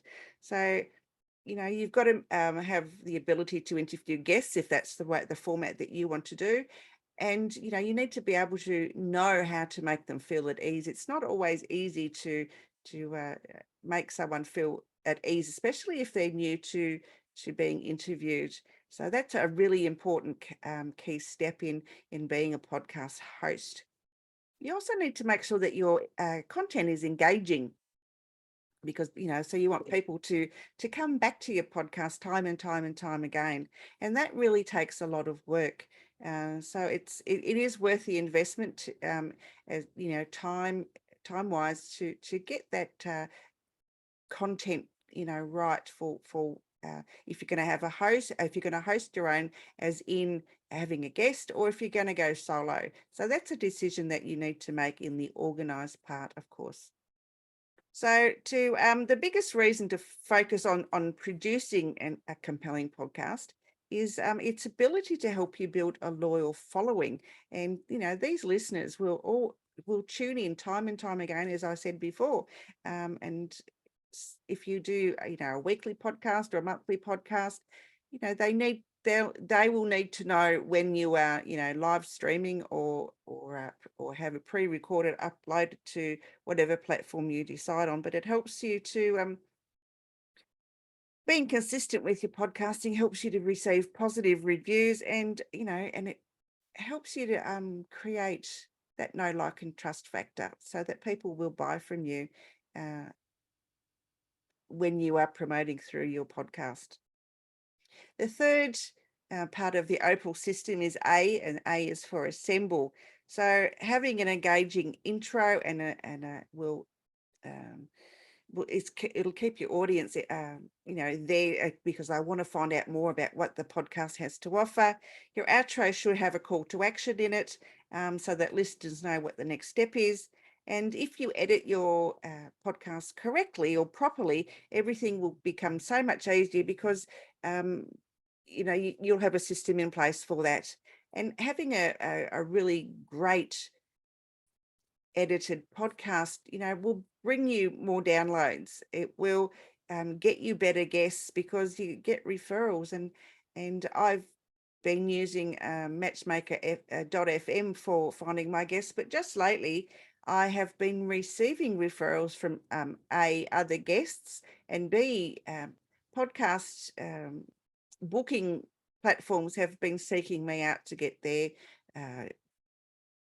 people interviewed by me. So that's you know, kudos, I guess, and a little bit of a brag. But yeah, I love it that the people are reaching out to me now to you know, to be interviewed on Talking with the Experts.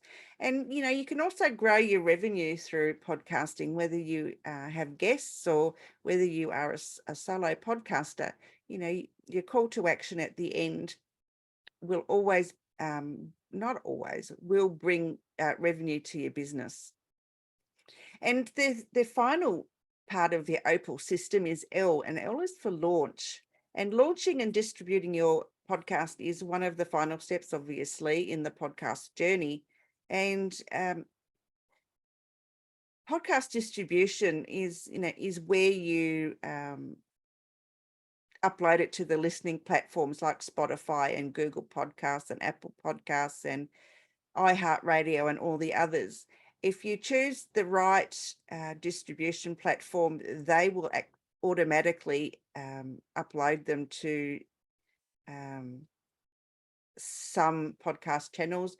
But I personally would apply to Spotify and Apple and Google and iHeartRadio separately, and then you can link it to your distribution channel so that the episodes are kept up to date, because sometimes they lag a little bit behind. So if you actually apply to them and get accepted, and there are criteria for being accepted. So, having the correct size cover art, and the name is not a repeatable name, for another podcaster hasn't already chosen that name, and your RSS feed link is valid, all those sorts of things. But there are steps that you can take to do that in the launch process.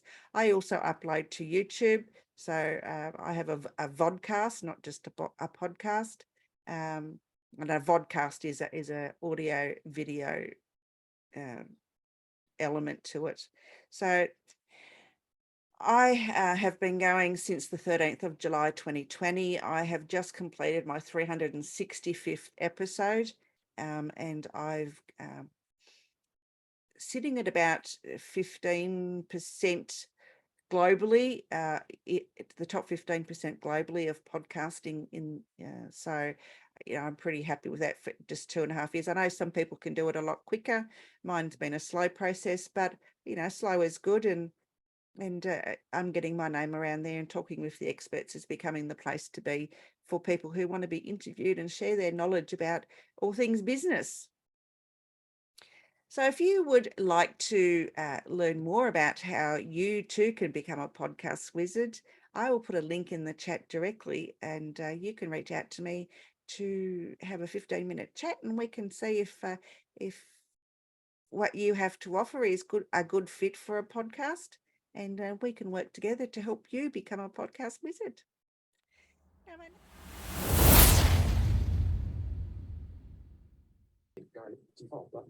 Hey, Amanda, how are you? I'm great. How are you?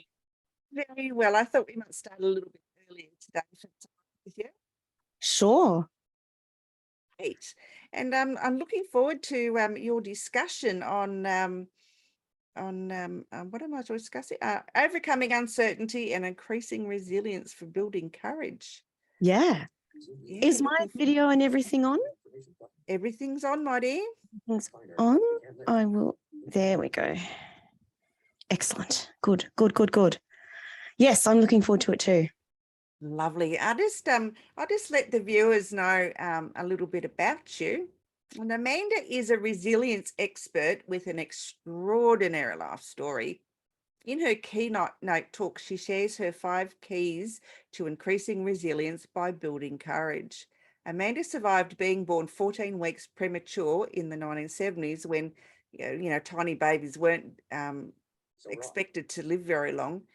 She was so small her father could hold her on his hand. The oxygen which kept her alive at birth damaged her eyes, and it left her totally blind.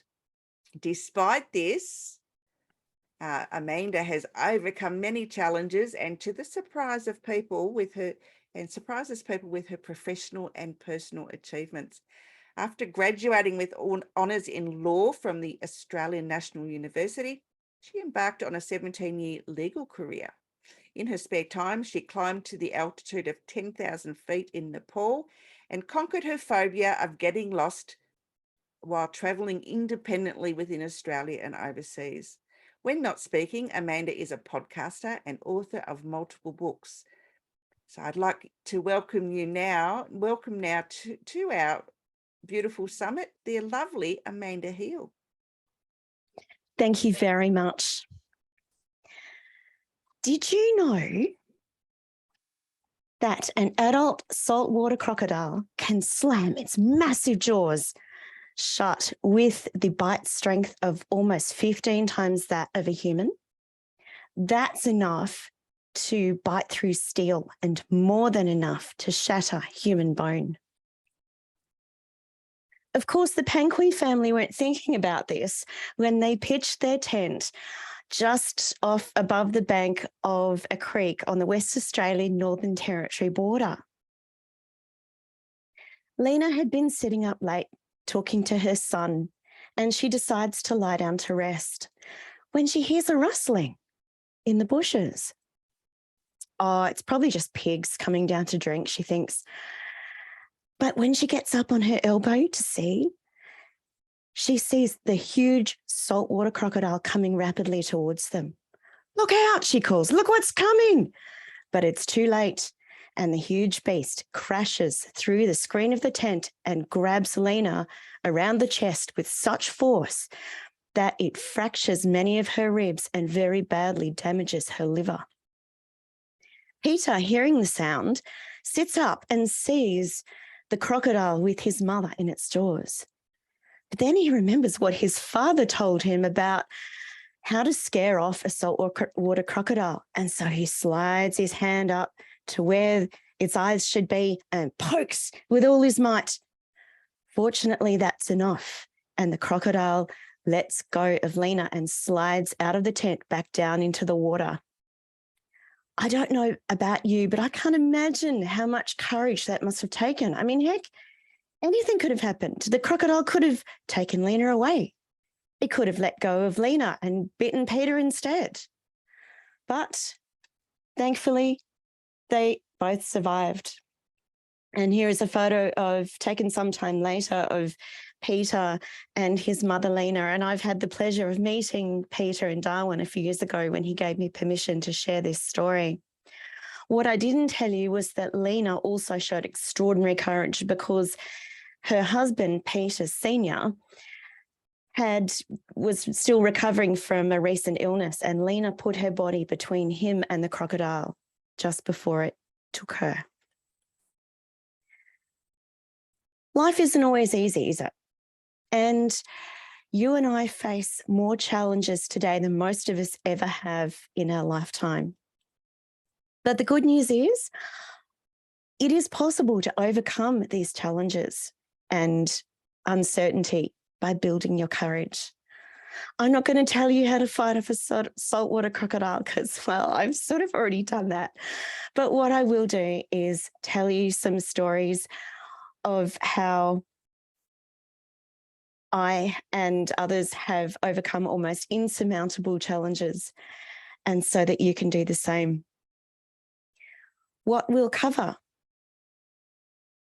fix your eyes on the prize, not the problem. Optimize your goals with outstanding outcomes. Connect with your conviction for increased consistency.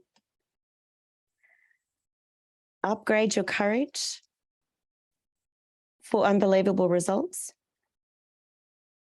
And finally, see your success by putting your courage into action. Fix your eyes on the prize, not the problem. When you heard from my intro that I had had a 17-year legal career, but I was suddenly made redundant in 2014, which was absolutely devastating. But then it gave me the chance to fulfill my dream of being a speaker. And once I'd finished my training, I was offered a job with the Guide Dogs New South Wales ACT as a PR speaker.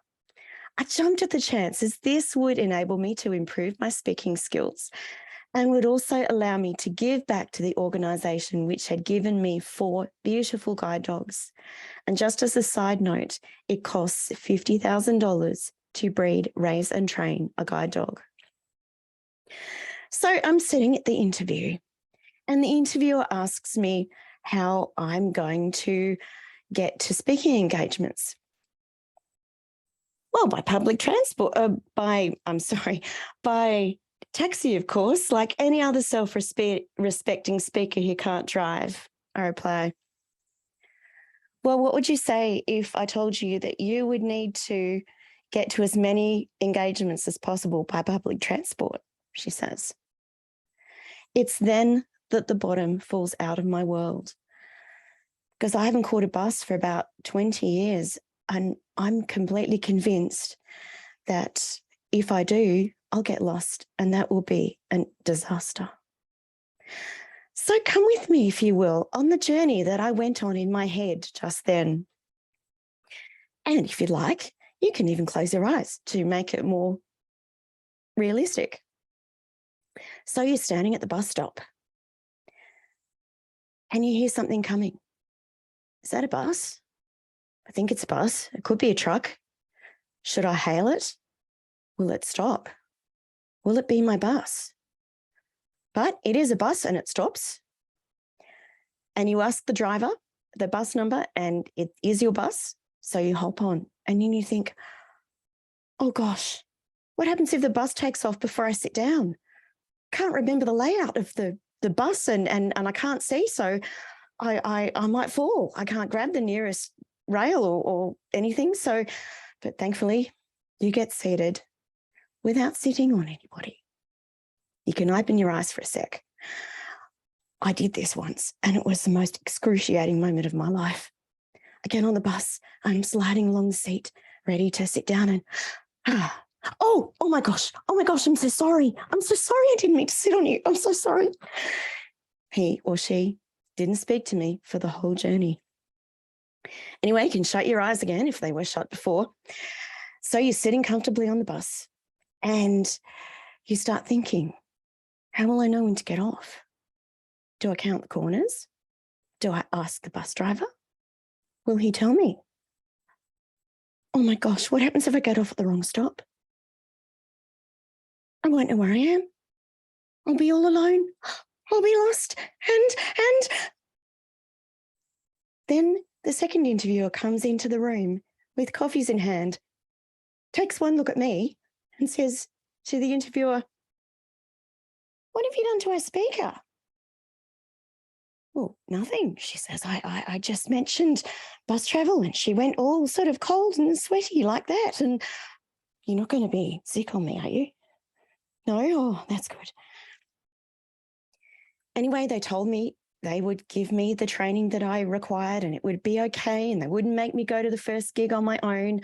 But I felt too sick and anxious to make a decision right then. And so I told them I'd get back to them later and they left. But after some food and a bit of fresh air, I started to think, heck, maybe if I took this job and did the training and started catching buses again, I could get paid for what I'd been doing for free for years. I could become a better speaker, which was my dream. And maybe it would remove some of the uncertainty around bus travel and getting lost, and I could increase my independence and get out more. So what are you fixing your eyes on right now? Are you looking just at your challenges that you're facing? What would happen if you started looking at the possibilities that could come from those challenges? Hey, you may even become excited about them. Optimize your goals for outstanding outcomes. Research shows that if you set meaningful goals and break them down into bite-sized pieces, you're much more likely to achieve those goals. Because when you achieve each step, your courage increases, and that gives you the courage to achieve the next step and the next until you've got to your goal. And that then gives you the courage to achieve the next goal. Do you remember when you were learning to drive? You didn't just get in the car and get your license and off you go, did you? You probably would have started in a quiet area, and then as your confidence increased, you would have gone on to a busier and busier areas, and then onto probably highways, and then maybe even at night, driving at night, and then you would have got your license. I bet you're all saying, What does she know about driving? She's blind. Well, I'll have you know that I've driven my father's trucks on farms and boats on lakes. And we did used to joke about what would happen if the water transport people came and asked me for my boat's license. And I've even driven a friend's car around a car park very late one night. And yes, we were both sober. You know, it's so hard to start a manual car. You've got to do like about 5 things at once. But eventually I get the car started and you know, we start driving, and my friend's sitting in the driver's seat. And he's saying like, okay, straight. Okay, now turn left. Good, now straighten up, right. No, not right, straight. But you said right. I mean, good. And look where you're going when you're driving. Why, that's your job. I'm blind. Just look where you're going. It makes me feel better. So we got around the car park without incident and everything was okay. So I know a little bit about driving, but one thing I know a lot more about is getting a guide dog. Now, you're lucky. Every time you get a new car, you don't have to reset the driving test again and learn the road rules all over it, do you? Well, every time I get a guide dog, I have to go through the training again. And that's a good thing because all guide dogs are different. And I have to learn the road rules as well, or the commands for the guide dog. And I have to do that using an empty harness, which is pretty weird. But anyway, I'd learnt all the commands and I'd practiced them and they were all good. And so I went on my first walk. And that was great. I felt a little bit nervous though, because I thought, oh, you know, will this dog keep me safe and will she do all the things that she's supposed to do? So I gave the forward command and off we went. And we're walking along and it's starting to feel really good. And the instructor says, okay, well, now we're coming to a left-hand turn.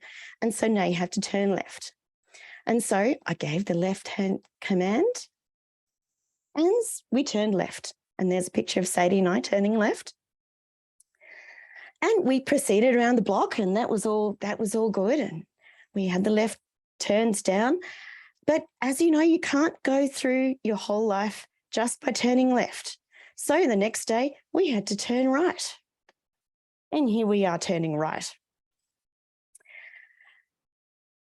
Then after we'd been round blocks turning left and right for a few days, we then went on to a busy residential area. Now that would be like you driving in light traffic. You know, there's a few people around and you might have to drive through an intersection. I had to cross a road and, you know, that felt good by the end of that walk. We did that a couple of times. And then we went on to the mall. Now that would be like you driving in peak hour traffic. There's little kids running everywhere. There's people going in all sorts of directions, not looking where they're going. There's all sorts of distractions. What's that smell? Oh, I like that smell. It makes me happy. Oh, it's the Apple store. I love the Apple store. But no, Sadie, straight on. We have to keep going. We're supposed to go to Kmart. So we got to Kmart and everything was great. We got back again and that was all good. Finally, we went on to the bike track. Now that's like you're driving on the highway. You can pull out all the stops and you can go fast and straight for long periods of time. That's great. But Sadie, for some reason, didn't respond to the normal guide dog command to speed up, which is hop up. And the only way I could make her go faster was go, let's go, let's go, let's go, let's go, let's go, let's go. And I think everyone else on the bike path thought I was a little bit special. But anyway, we did the bike track and it was great. And after a little bit more training and doing some theory, I finally got my guide dog medallion. Now that is as important to me as your license probably was to you, because that meant that Sadie and I were a competent guide dog team and we could work independently. Now that goal took 4 weeks to achieve, but because it was broken down into little bite-sized pieces, it didn't seem so bad. So what goals are you facing right now? Do they seem insurmountable? How would they look if you broke them down into smaller pieces? Connect with your conviction for greater consistency. In 1992, I was invited by Guide Dogs New South Wales ACT to go on a trek to Nepal. Now, I wasn't altogether sure about that because the only thing I knew about Nepal was that Mount Everest was there, and I knew I wasn't fit enough to climb that. But when I heard he was going and that we'd be trekking in the Annapurna foothills, I sort of said, yeah, okay, why not? It could be fun. But I knew that there were some seriously fit people going. There was a triathlete, and there was an Paralympic runner, and I was absolutely determined that I would not be left behind. So I thought I'd better get into some serious training. So I hired an exercise bike, and I started with 5 minutes a day. And the next day I did 6 minutes, and then the next day I did 7. And I increased until I was doing 20 minutes a day. And then I got a bit bored with the bike. And so I hired a step machine because I knew that we'd be doing lots of climbing. So I progressed on the step machine up to 60 minutes twice a day. And I trained so much that I actually hurt my knee. But even just despite the pain of a sore knee and you know, there were many times I wanted to give up. But the thing that kept me going was that I was determined I wasn't going to be left behind. So I had to get fit. Apart from the training on the bike and the step machine, we also did lots of different walks on different surfaces and practicing with different guiding techniques. And here I am crossing a creek with my mum, and they tell me she looks like she's about to fall in the water, but thankfully she didn't. But it all paid off because I was able to go on the trek and I stayed in the middle for the whole way, which was awesome. We were all matched up with Sherpa guides who were trekking leaders in their own right. And because they needed to speak enough English to say things like, step up with your right foot and be careful of the slippery mud, or step over the tree root with your left foot and whatnot. And so they were wonderful. And here I am trekking with my wonderful guide, Tenzing. Our beautiful guides took us up to a height of 3,210 metres, or just over 10,000 feet, at the summit of Poon Hill. And it was wonderful because we're all standing there, and the head of the trek took us each by the hand and said, now, Dalagir is over here and Annapurna's there. And we all wanted to know where Everest was, of course. And he said, well, it's kind of over there somewhere, but I can't see it because of the clouds. But despite their wonderful care of our guides, we still had some trips and slips. And so we decided to make a bit of a game about it. We decided that we would define what was called a technical fall. And the person who had the most technical falls would have to buy everyone else a drink. Now, we decided that a technical fall would be if you fell and you touched the ground with 3 parts of your body, say 2 hands and a knee, or 2 knees and a hand. And after some debate, we decided that 2 butt cheeks would count as 2 parts of your body as well. And the Sherpas got in on this. And so you'd be walking along and you'd hear a Sherpa's voice call out, technical fall. And you'd know who it was from the Sherpa's voice. But ironically, the person who won the competition was one of our sighted trekkers, Glenn, because he slipped and he rolled down a small embankment. Thankfully, he didn't hurt himself. He twisted his ankle slightly, but was able to walk again after the rest day. And we decided that he won the competition because he touched the ground many times with his whole body. So what is your conviction? Maybe it's a dream you've had. Maybe it's to reach the next level in your business. Maybe it's your life's purpose. Now, I can talk a bit about that at another time, if you like, because I've written a book about how to discover your life's purpose and put it into action. So what would happen if you focused on your conviction? Maybe it would keep you going when times are tough. Upgrade your courage for unbelievable results. When I was a lot younger and fitter than I am now, I could lift almost 1.5 times my body weight. That was about 100 kilos is my personal 1 RM, as the weightlifters call it, 1 repetition maximum. But I didn't start with that. I just started lifting the bar with no weights, which is 20 kilos. And then gradually the weights increased and increased and increased until I got to regularly lifting about 85 kilos. But that wasn't the end of it. I couldn't just say, yeah, I can lift 85 kilos or I can lift 100 kilos. I had to keep doing it, because if I didn't, my muscles would get weaker. Now, courage is a bit like a muscle too. You can build it up, and then once you've built it up, you have to keep it strong.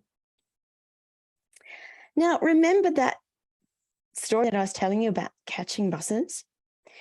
Well, I agreed to do the training and take the job. And because my fear was so great and my courage muscle was very weak, I had to start small, just getting on and off a stationary bus. Because even a bus driving past would make my heart race. So getting on and off a stationary bus and learning to find a seat.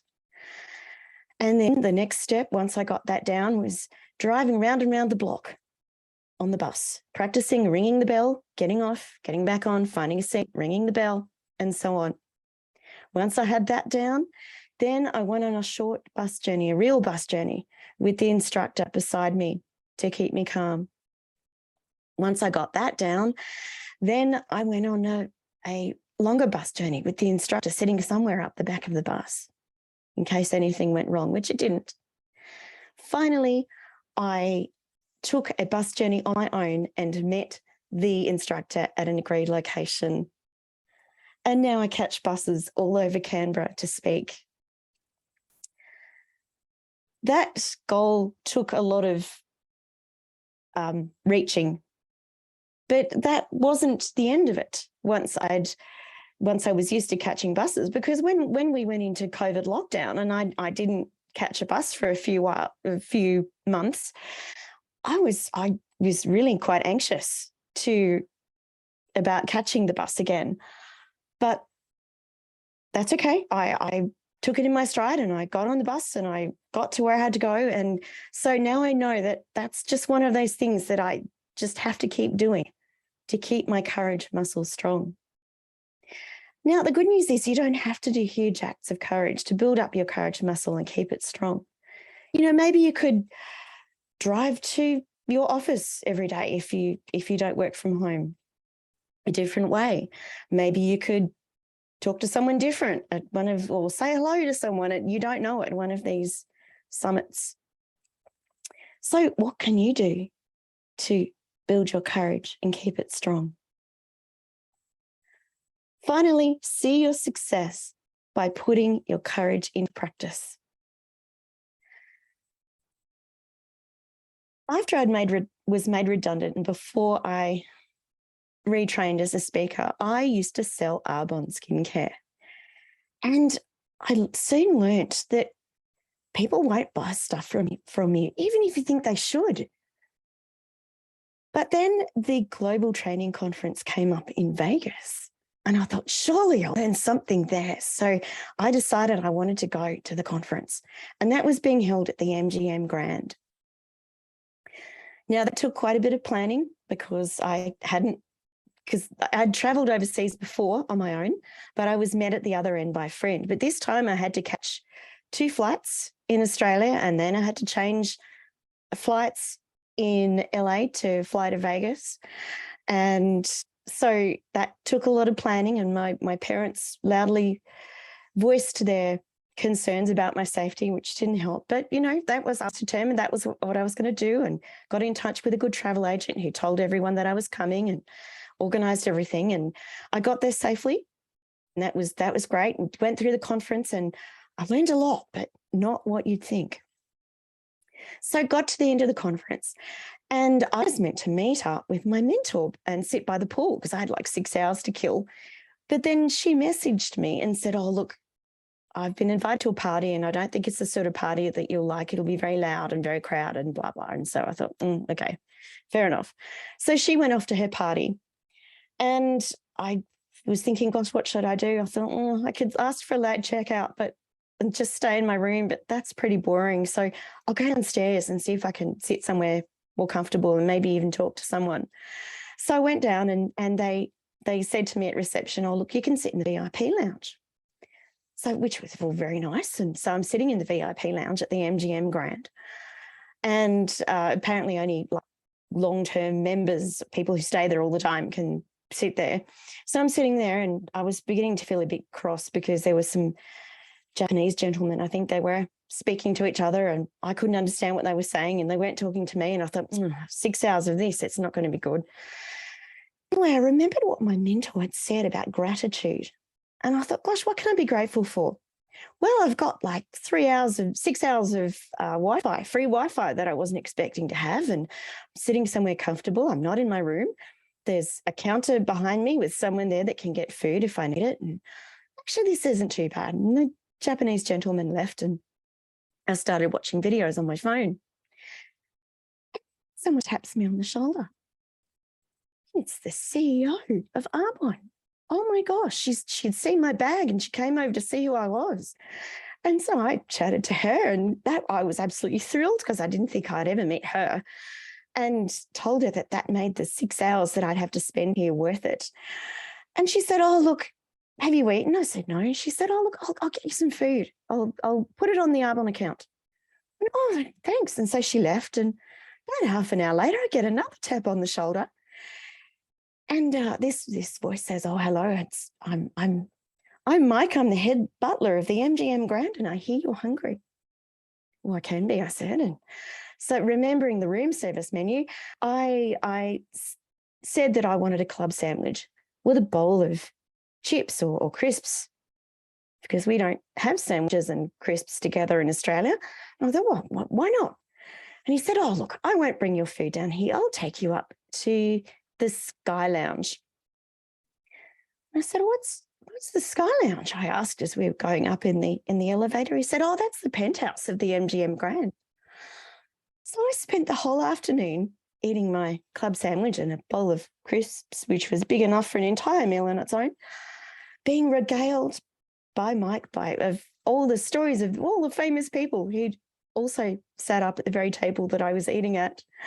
And finally it got time to go. And Mike said, oh, how are you getting to the airport? And I said, oh, I was just going to go down and call the bellboy and get a cab. And he said, oh, no, that's okay. You can go in one of our cars. So I thought, oh, lovely. So down we go in the elevator again with my bag in a separate elevator taken by the hotel manager, if you please. And we get down there. And what is waiting for me but a Rolls Royce? Now, as I'm gliding to the airport with Mike in the most comfortable car I've ever been in, I started to think, if I had taken the easy option and just taken the late checkout and sat in my room, I wouldn't have met the CEO of Arbonne, and I wouldn't have been treated like a princess for the afternoon. I certainly wouldn't have had a ride in a Rolls Royce. So, oops, sorry, wrong button. So if you like what you've heard, please do consider referring me, and my contact details are up there on the screen, because that's how I get all my speaking engagements. So if you're facing challenges today and you're feeling a bit overwhelmed, you've got this. I know you've got this. Just reach down deep inside and grab hold of that courage, and you'll be just fine. My name is Amanda Heal. Thank you. Oh, Amanda, that was absolutely awesome. Thank you so much for sharing. I loved it. Hang on, just let me put my mouth together. Put my tooth out and I forgot to put it back in. It was amazing. I love watching you speak because your face is so animated and your voice is so calming. I love it. Oh, thank you so much. This was the first time of doing the keynote with slides, so I was quite terrified, and that's why I was pausing a little bit in one point because I wasn't sure whether the slides were changing or not, but they were. Oh, no, it was perfect. It was absolutely amazing. I loved your presentation. Thank you. I've put your contact details in the chat so people can reach out to you if they want to get you to speak, because I think your topic is absolutely amazing and the stories that you told were brilliant. Loved them. How can you get Rolls Royce, you lucky duck? Amazing. Just amazing. And I mean, I don't mean to, with your, it's not a disability, but It's all right. You don't have to be politically correct. I'm hard to offend. no, thank you. I couldn't think of another word. I'm blind. It's okay. Yes, thank you. Thank you for giving me that grace. I can't imagine what life would be like being unsighted, but you live such a full life, and it's so amazing that you could find the courage to do stuff, that a lot of us sighted persons can't even imagine. Thank you. It hasn't been easy. It really hasn't. But yeah, thank you. You are an amazing human, Amanda, and I look forward to actually having you back on the Talking with the Experts, because I think your story is very valuable. And I wouldn't mind if you would just use your slide presentation. That would be absolutely awesome. It would be so beneficial to other people, business owners, to find their courage, because I think it's important that they, look elsewhere and look within themselves. I'd love to do that. Thank you so much. All right, Amanda, you have an enjoyable rest of your day, and I will talk to you very, very soon. Great. Thank you. Bye-bye for now. Bye. That was the lovely Amanda Heel. She is an amazing human and so gifted. I loved her presentation. It was, and her voice, it's just like, it's like honey. It's so easy to live. You can just close your eyes, and honestly, it would just so soothing. I loved it. My next speaker, coming on at 12, is the lovely Ali Sugars, and she's going to be discussing with us the 7 steps to being a passionate and confident leader. Now, I've known Ali for a number of years. We met through one of the Pamper Days that Healing Through Love held in Adelaide, and she was one of our guests, and she saw that what we were doing, and she just had to get involved. So for a short time, she actually was on our committee, and she helped us with our very last Pamper Day that we held last year, I think, or the year before. And yeah, she was instrumental in getting everything up and going. So I really, really value her. Just value her as a person.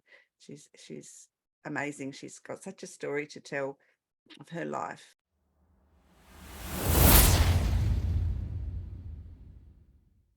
Hello, we're back. Hello, how are you? Good. The lovely Ali Sugars is in the house. Yay! Hey, How you going? I'm good. How are you going? I am very, very well. Thank you very much. How's your morning been? It's been good, girlfriend. It's a busy one. It's always good to have a busy morning, isn't it? Cool, Busy day. Cool. Yeah, it's been really interesting. I've had I just had Amanda Heel on before you. She's an amazing speaker. Love I've been her popping in story. and out. I've seen some incredible speakers, some absolutely wonderful speakers, both today and yesterday.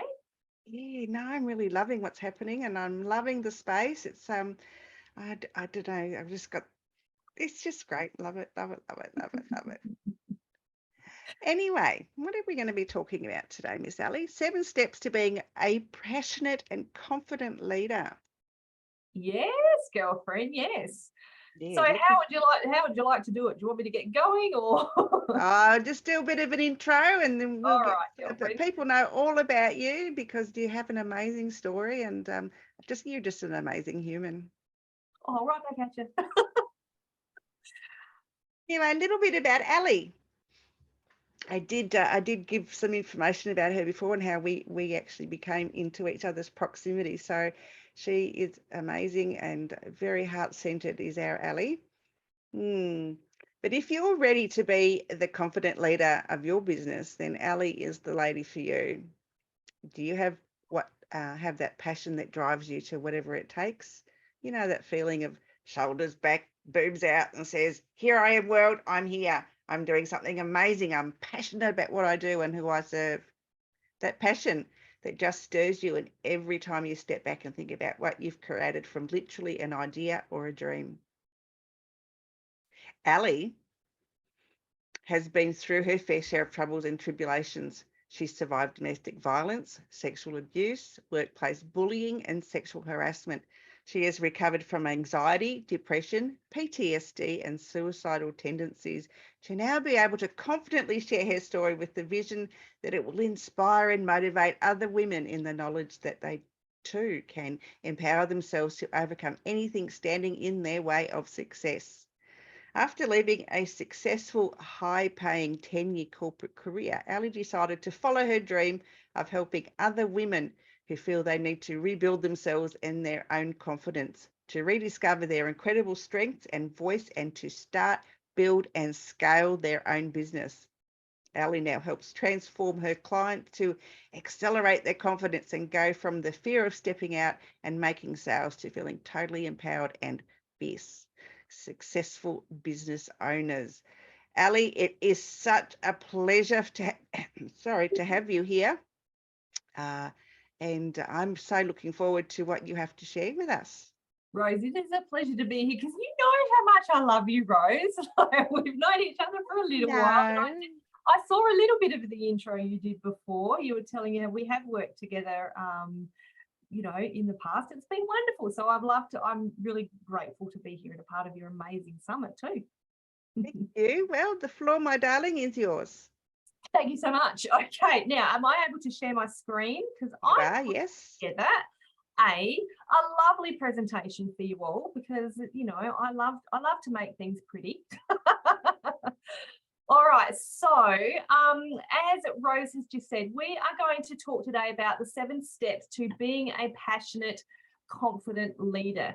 And you know, Rose just mentioned it, you know, like that it's the shoulders back, and I say boobs out, I want to say chest out, you know, here I am, I want to be really amazing, you know, and you want to own your business, right? Instead of just run it, you want to own it. And what I've deliberately used the word leader here because sometimes I think, you know, when we run our own business, the word leader, and even when we don't run our own business, the word leader can actually freak people out. Because, you know, we tend to see it as, you know, a leader of a large corporation, or, you know, you have to have a promotion in a job to be promoted to the status of leader, right? Or maybe we don't see ourselves as a leader because in business, we might be running a business by ourselves, right? And we're not seeing that leadership because we don't technically have anybody to lead. However, let me say this, you are leading not only yourself in your business, but you're also leading the clients that you have. So this is why I personally, you know, as someone who always wanted to be a leader myself, I really love this topic, you know, and I teach a lot on confidence. You're going to hear a lot about the word confidence as we go on. Now, you know, as Rose just said, so, you know, I have had my fair share of interesting, let's call it interesting life experiences, where, you know, I've very much lost myself as a person, and I've had to rebuild not only my own confidence, but I have had to learn to see myself as a leader, especially as a business owner. So again, this is why I'm so passionate about what I'm going to share with you today. So I've got heaps of value to share with you, so I'm going to get straight into it. Okay, so that is if my computer will work. Here we go. All right, so let's have a look at what the traits of a confident leader are. So the first one is integrity. So this is like, you know, to be a good leader, there has to be an integrity in everything that we do. Now, we've all heard the saying, you know, and it's a very relevant one, know, like, and trust. And leadership in business, and even to be in business, you have to have trust of your audience. And so this brings in the integrity role of it, right? So, you know, you will know that you are practicing integrity, and therefore your audience will know as well. And it doesn't mean that you have to be perfect, just need to show integrity, right? So have integrity in everything that you do. And when you do this, your leadership abilities in themselves become really, really, really profound. Communication and influence. Now, this is really, really important when we're in business. You know, and it's communication with getting to know people. It's not just, you know, that communication in business of here I am, buy my stuff, right? We see a lot of that in business. And, you know, there's something that I know, I'm just going to say it, part of the way I say things is a little bit blunt, Rose knows, is that there's nothing I dislike more than friending someone on Facebook or a social media platform, and then 2 seconds later getting a message going, hi, I'm in business, this is what I do. Do you want to book a free call with me or buy my stuff? And the answer is no, I don't, because you haven't taken the time to communicate with me and get to know me and, you know, influence me in a positive way. So this is why communication as a leader is so, so important. And the way I have managed to create, you know, a positive influence with people is, you know, when I connect with people, I just chat with them, you know, and this is what we all should be doing, is just chatting with people and getting to know them. And those people might not necessarily, and it's happened several times when those people haven't necessarily become my clients, but they have then gone and recommended someone to me who they have then become my clients.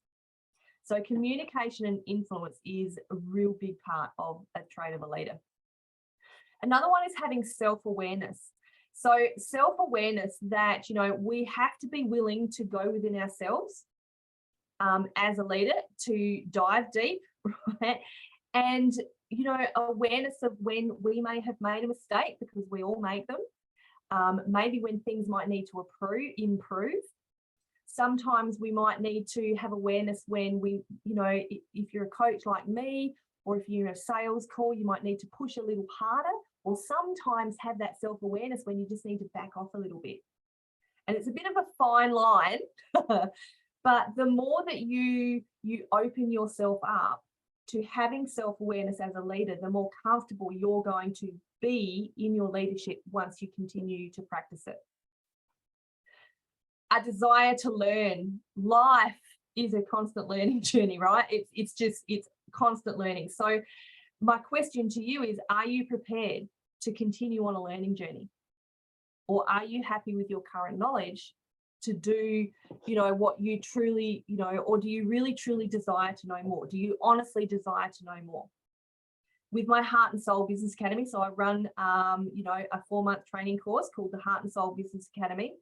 I love, you know, part of developing my knowledge is not only studying in the background how I can deliver better products to my clients, but it's also asking them for feedback so I can learn from them on how I can better then provide a better service to future students coming into the academy. So, you know, that again speaks to that self-awareness. Gratitude. I know I've heard quite a few people in this summit already mention gratitude, and it is so important, you know. Gratitude attracts positivity for us all. So be grateful for those lessons that you learn in life. Be grateful for the ups and the downs and all the sideways experiences that we all have in business. And, you know, gratitude is something that I'm really big on, in particular because of, you know, my story and surviving all the things that Rose mentioned before. And so we, with gratitude, you know, celebrate the little, celebrate the big. The next one is courage.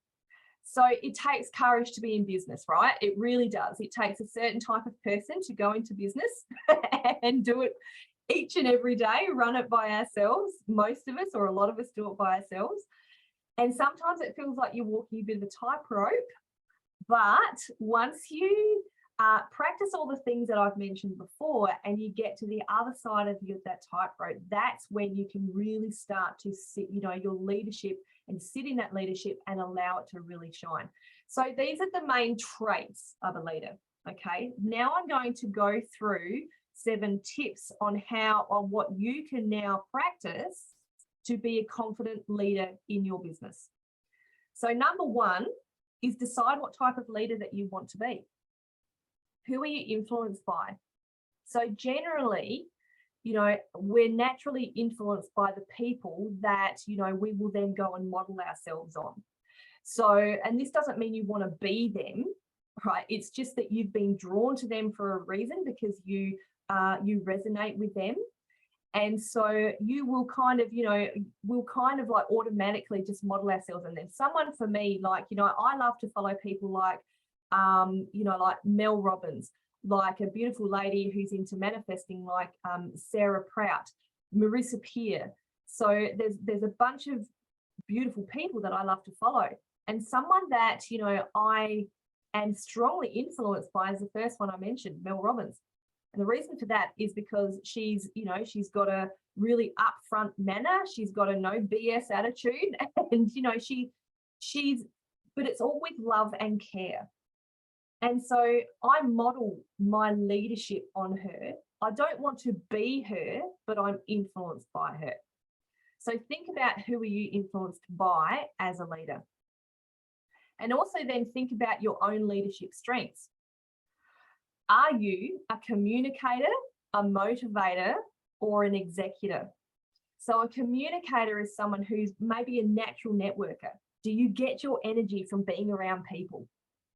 You know, now that doesn't mean that you have to be necessarily an extrovert or an introvert. It doesn't matter. But communicators are people who can naturally, you know, quite naturally get their message across. And they really just get energy from having people all around them.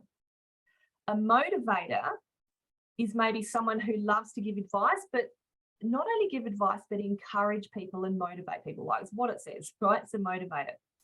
The executor is someone who is a very organized person who likes to get things done. I might suggest that would be you, Rose, because I know how organized and amazing you are with your organization. It's incredible. Running this whole summit says it all. And you know, with these 3 different leadership strengths, most of us will stand out with 1 or maybe 2 of these.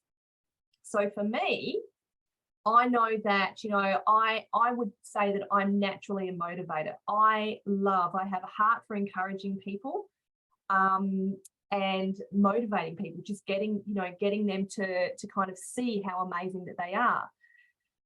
I'm also, I would say maybe the second one, I'm a communicator. I get my energy from being around people, but I also get my energy from spending time alone. So I would say that, you know, I'm a motivator / communicator. When it comes to the third one, I'm not so good at it, but I recognize it.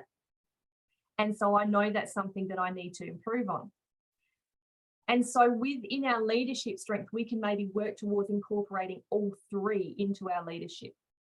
And as I said, you're going to be a natural at 1, maybe 2 of those, but when you work towards and learn to incorporating all 3, that's when it's going to become a really powerful feeling for you. Number 2 is stepping into the uncomfortable, right? Doing the things that scare the crap out of you. I don't know if we're allowed to swear, Rose, so I'm being careful.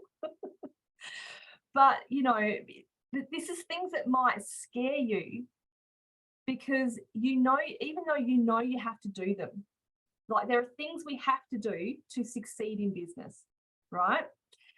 And so with these things, they might be things like, you know, even going live on Facebook. A lot of the people that I work with, they, you know, they're scared because they want to kind of keep hiding and not go live on Facebook or even get themselves out there on social media. So here's what I say, step into the uncomfortable. You don't have to do it all at once. You can do it one step at a time or a few steps at a time. But make sure that you are doing it on a regular basis. You can practice, or I maybe should have changed this, but get guidance if it's not necessarily going live, or if it might be something like putting a course together, or, you know, putting an ebook together, or writing a book, whatever it is. Get guidance from a mentor or a colleague, someone else who understands what it's like to be in business. You know, you might already have a coach. You might need to find a coach or a mentor that can help you with that. But don't be afraid to get guidance, and be open to receive that guidance from them as well. Again, you know, it's most likely going to be someone who's been there and done it before. And it's also good to sometimes have that third party who's outside of the situation, if that makes sense. Your achievements, right, are going to make you stronger as a leader in your mindset, 100%. Like me, as someone who was probably around the time that I met you, Rose, actually, I was dead scared to do lives. And like I would go live on Facebook, or it was on Facebook that I'd go live, and I was like a robot because I was really scared. I didn't yet know who I was, let alone understand my leadership ability. But now, because I've kind of taken one step at a time and I've gotten advice from a mentor, now I literally train people on Zoom and via Facebook Lives for a living. And I spend a lot of my time on social media, just like we are now, doing lives. So in that sense, for me, stepping into the uncomfortable really helped develop my leadership skills. But like I said, it doesn't have to be a Facebook Live. It can be other aspects of your business as well. But, you know, hone into what you're scared of, and allow yourself to step into that uncomfortableness, if that's even a word. Number 3 is affirm your leadership ability. So, you know, this speaks to that gratitude. Affirm yourself daily. And I know, you know, this is something that a lot of people say, but it is part of leadership. Tell yourself how amazing and how wonderful you are, because you are amazing. You are wonderful. And, you know, I personally think that it's often more important for us to tell ourselves that so that we can believe it than it is to hear it from other people. Although it's wonderful to hear it from other people. I mean, who doesn't want to hear that you're amazing from other people? But make sure you affirm yourself. Have a consistent daily routine, right? We've heard about the morning routine, the afternoon routine, and as a leader, this helps you create discipline for yourself. So this can, you know, your daily routine, if you're not already doing it, I know that, you know, in business, it's because we're doing it for ourselves, we can be tempted, and I've been there, we can be tempted to get up at whatever time in the morning and start whenever and finish wherever. But give yourself a specific routine that you can follow. So not only does your body and your mind know what to expect, right? So have that specific morning routine, set yourself up for success. Maybe know what you're going to do within your business on a daily basis, and then have an evening routine as well that you follow. So again, your body and your mind are prepared and you're ready to go. Practice accountability. Now, this I love, because this is something that I say often, is that just because we run a business, we may run a business by ourselves, it doesn't mean that we have to do it all by ourselves. So practice accountability, be accountable, allow yourself to be accountable to other people. And again, whether that is a mentor or a colleague, or you've been in a course and you've got an accountability partner, check in with these people on a regular basis. So I have an accountability partner who I did a course with, this lady about 4 years ago now, and we still have an accountability call every single Monday morning. Still we do. And what I love is, while we run very separate businesses and they're very different to each other, when we need it, we will kind of, you know, encourage each other. And if we need it, give each other a loving kick up the bum too. When we need it, right? Okay, come on, you said you'd do this, you didn't do it, why not? So that's part of allowing what am I trying to say? Accountability is certainly going to help your leadership ability. Number 4, we're up to number 4, daily learning. Now, we've mentioned learning a little bit before. And so when you do learn on a daily basis, try and implement as many of these areas into your learning as you can. So your expertise. So how can you grow on what you already know or what you already sell? If it's a product, right? You might want to how can you improve your product? But how can you grow on what you already know, your expertise? So daily, I'm, looking at, I'm a social media expert. So daily, I'm looking at how I can help people in their business, how I can help people with social media, how I can help people in their mindset, which takes me to, what can you learn about your niche or your industry and the people, what can you learn about the people that you serve? So this is going to help your message become a lot clearer. Your business skills. How can you hone in your business skills, right? We all know that business isn't just about doing what you love. There's all these other aspects to business. You've got to do the marketing, the sales, the organization, the social media. You're the face of your business. You got to work behind the scenes in your business, all of that. So how can you learn more about one or all of those different aspects on a regular basis? And this is why I love what I do so much in the Heart and Soul Business Academy, because it is a very holistic thing that I teach. It's not just the marketing. Yes, that's the business skills, but there's also the mindset and the goal setting as well in there. So that all speaks to all those different aspects of being in business. And gather valuable resources that you can use in your business and that you can share with your clients as well. So, read books, listen to podcasts. I'm big on audiobooks at the moment. I love a good audiobook. Listen to other people's interviews, trainings, summits, just like these summits, that you get some amazing training from a bunch of incredible speakers in these summits. This is why I love doing the summit so much all the time.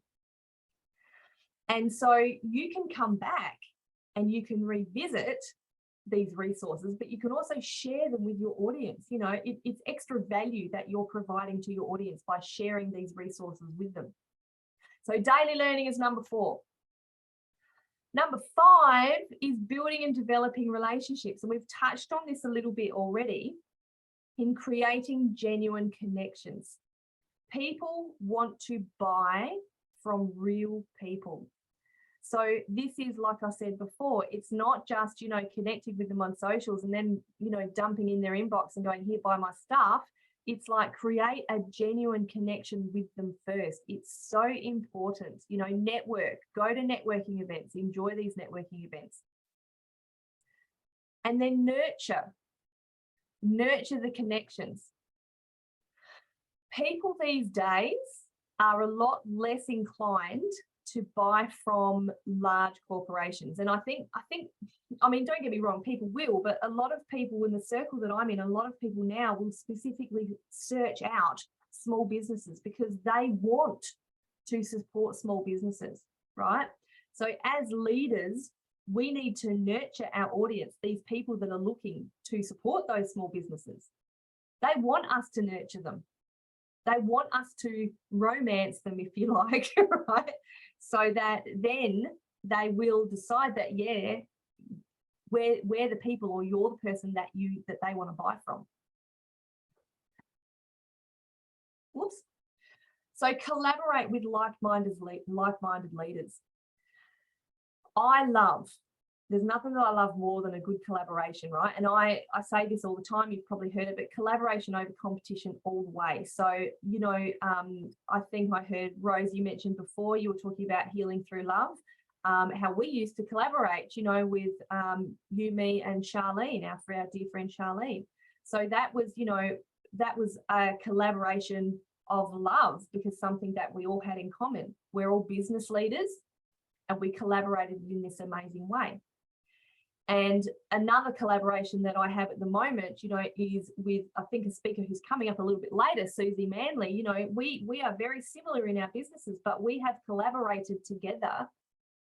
We're not in competition with each other, it's in collaborations, because we're supporting each other in what we do. And it's a powerful way to build your leadership skills as well, because you're going to learn from that other person. They're going to learn from you. You are seen as someone, you know, definitely seen as the expert in your business, because you are collaborating with someone as well, with a like-minded leader. So collaborations are powerful. To those relationships in themselves are powerful. Number 6 is manage your time effectively. I love time management. Oddly, as someone who's not naturally very good at it, I've learned to love it. That's why I laugh at this one. Have daily organization in your business. You want to wake up every morning to know what you're doing, rather than that fly by the seat of your pants feeling, which is what I used to have in business. It was kind of like, you know, what am I going to do today? I don't know. I'll try that and I'll try this. Know what you're doing. Sort your week out at the beginning of the year, at the beginning of the week. Know what you're doing every single day. So you can wake up and you go, okay, today I'm speaking at an incredible summit that the wonderful Rose Davidson is holding. You know, think things like that. And so mentally you can wake up prepared to step into that leadership role that you want to have. This one is really important for business owners. Have clear professional boundaries. And I think this is something that we all, you know, we all need to learn. And for me personally, something that I have learned to very much hone this skill, because, you know, for me, it used to be, I'll work, you know, 18 hours a day for 6 days a week. And of course, I was exhausted. And some people love that, some people thrive on that, but my boundary was that, you know, I wasn't setting boundaries. I was, you know, getting up in the middle of the night to do a webinar or a training session, or to attend it, so I could learn. And I was taking on clients at 8 p.m. at night when I'd be working since 7:30 in the morning, you know. And so I was finding that I wasn't setting my boundaries enough to keep my energy up that I needed to. So whatever it is, in my boundaries were in time management, right? Were in not working so much and having more organization in my day. So think about, what are your boundaries that you need to set? They might be different to what mine are, and that's fine, but understand what they are and stick to them. That's part of being a leader. If people see that, if people see that you're willing to stretch those boundaries, they will try and take advantage of it. So as a leader, you have to have clear boundaries and practice them as well. Oh, remember, you don't have to do it all yourself. If you can outsource where necessary. So, and when I say outsource, you can do things like automate. You know, you might be able to automate some amazing things, or schedule your social media, or however you want to do it. You can hire a virtual assistant if that's something that you're looking to do. I have a VA, she is incredible. Or, you know, outsource a project.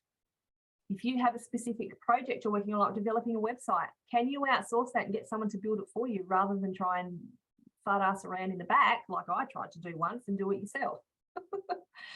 If you want to set up a podcast, get Rose to do it. She's the expert at that, right? If you want to run a podcast, outsource it. Get Rose to help you do it. Isn't that right, Rose? I got the thumbs up. Something else that you can outsource is your finances. You might want to hire a bookkeeper. You know, I don't love the finance part of it. So, you know, I'm happy to outsource to a bookkeeper. But, you know, outsourcing what you can will certainly help you, you know, with your daily time management as well, and help you to do what you love in your business.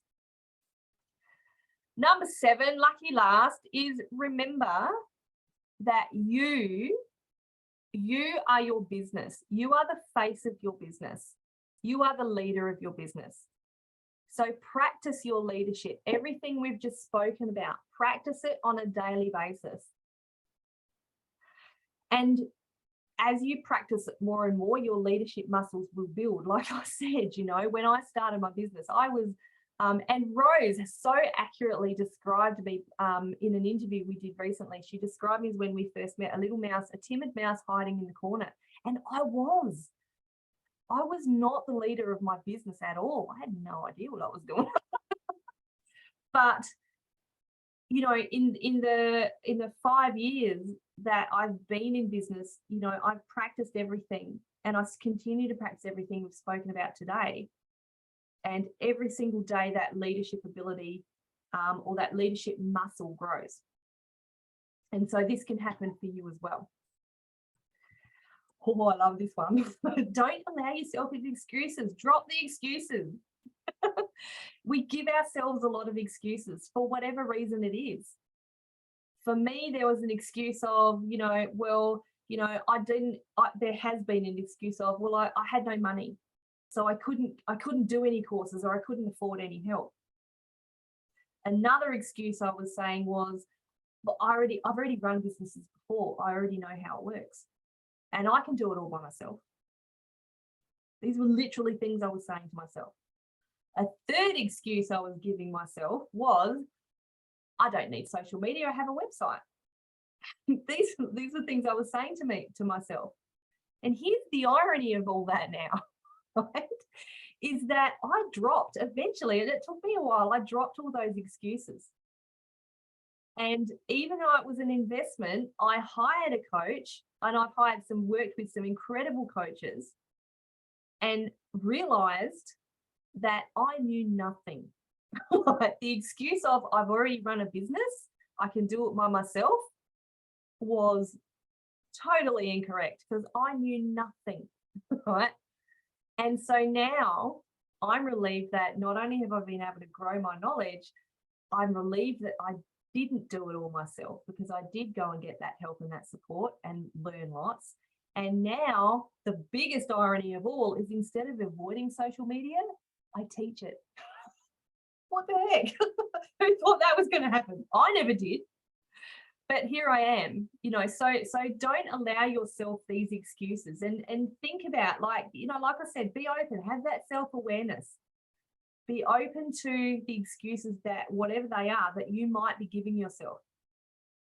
Because what I love is that as I've managed to step into my leader, I have watched so many people do the same, and I've helped them do the same. Like, you know, up level in their direct sales companies to the director, and then, you know, up level a bunch of teamies underneath them to directors as well. You know, I've seen people go from earning absolutely no money in their business to having their biggest sales months ever, and going into a sales call and upselling by 100%, which just freaks me out, but it's amazing, right? I've seen people campaign for their local electorate as well as run their own businesses.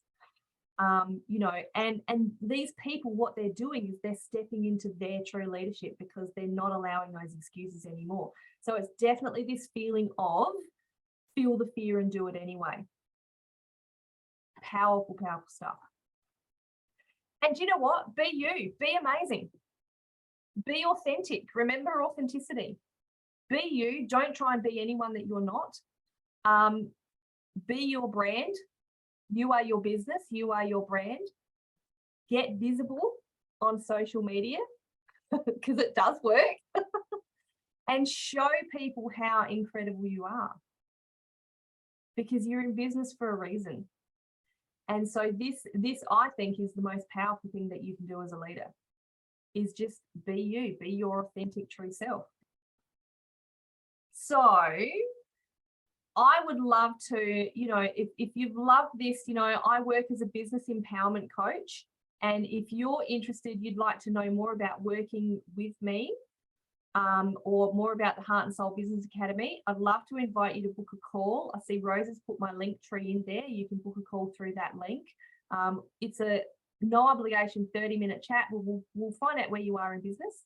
I'll give you a couple of tips and we'll talk about whether we're a good fit to work together.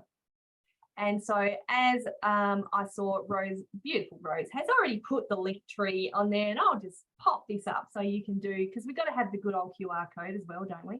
I love a good QR code. We all know what they are now. So thank you, Rose. That's me. Amazing, amazing, Ali. Thank you so much for sharing that. That was, I loved it. It was wonderful. Oh, It's, yeah, no, I love your branding. I think it's wonderful. Look, it's like you've just come in leaps and bounds since just this year even. It's you've just up leveled so much, and so proud of you. Oh, thanks. And you know, it was really funny. I remember that day when we were having that interview, because I was being interviewed on your podcast. And I remember you saying, I'll never forget those words, and they just stuck with me. You said, I'm like a shy little mouse. And I went, yeah. And I wanted to be offended, but I couldn't be. Because that was so true. Yes, you were just so quiet and so unassuming, and just always in the background, but always with a smile on your face. I mean, that's not changed, but yeah, you've just become the leader that you should have always been. Oh, thank you, darling. And that's why I have such a passion for sharing that with others, because look, honestly, I know that if I can do it, anybody can do it, you know. And you know, Rose, you know, you've been through some stuff yourself, and you know, look at you leading a whole summit. You know, this is incredible. I'm like, same to you. I was like, this is incredible, Rose. You go, girlfriend. And yeah, so it is a passion. It is a real passion to particularly help people with their confidence again, because it's something that I've really had to work on myself, which is why I have such passion for helping others do it. So I see, especially over the last couple of years with all this coronavirus stuff, a lot of people have lost the confidence for whatever reason. Might have lost their jobs, you know, their business might be suffering because of coronavirus or whatever it is. But yeah, it's my passion. So thank you. I know. What's coming up next for Miss Ali Sugars? Miss Ali Sugars, well, oh my goodness, so what isn't coming up? So we have a virtual expo coming up in early November, which I'm very excited, which, by the way, Rose is a sponsor for. That is where you can literally have, you know, like a stall album, and come and promote yourself for 3 days straight in our virtual expo. And you will find all these links to all these different things on that link tree link as well. And then we have just opened the doors for round 3 of the Heart and Soul Business Academy for 2023. So I'm really excited about that one. Yes, and you and Miss Susie are doing something together. Oh yes, oh my God, she'd kill me if I didn't mention that. Susie Manley, who is, I think she's coming up speaking later today, isn't she? So yes, we are running a virtual retreat in January, which is 2 full days of, you know, talking through all different aspects. We're doing, you know, mindset, goal setting, networking. I've got to try and think of them all. Automation, content creation, marketing, all kinds of things. So 2 full days. And I think I have to add that link. I need to add that link into the tree. Yeah, it's good idea. Yay. Thank you. And the cost is a no-brainer, honestly. Yes, yeah. So the cost is it's kind of, so you have a choice whether you are a VIP or a general ticket. The cost rises for general tickets every time you want to purchase a ticket. It rises by $5. So again, I'll pop the link so you can go and watch the live that we did that explains how it all works. And the VIP ticket, you know, that started, I think it was at $197, and it rises by $10 every time someone purchases a ticket. So I have to be honest, I'm not sure where it's at the moment. But yes, but you'll be, if you have any questions about that, feel free to contact me or Susie Manley, well, we can certainly let you know and give you those links. But yes, I will make sure I add that link to my link tree so Susie doesn't kill me.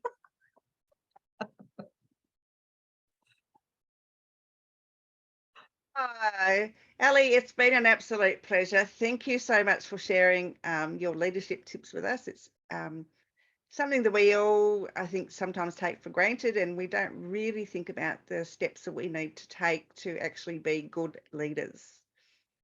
Yeah, and like I said at the start, I think that often because we do run businesses by ourselves, or a lot of us do, we don't see ourselves as leaders. Yeah, absolutely. But when you do start to kind of get in that frame of mind, then you go, oh wait, actually I am the leader. I'm the leader of me, but I'm also the leader of my clients. And it's a whole new what do I want to say? It's just a whole new level of mindset when you can actually hone in on that leadership skill. So yeah, it's great. And confidence is so important. You know, if you're not confident, you can't impart confidence. Other people won't be confident in you if you don't display confidence in yourself.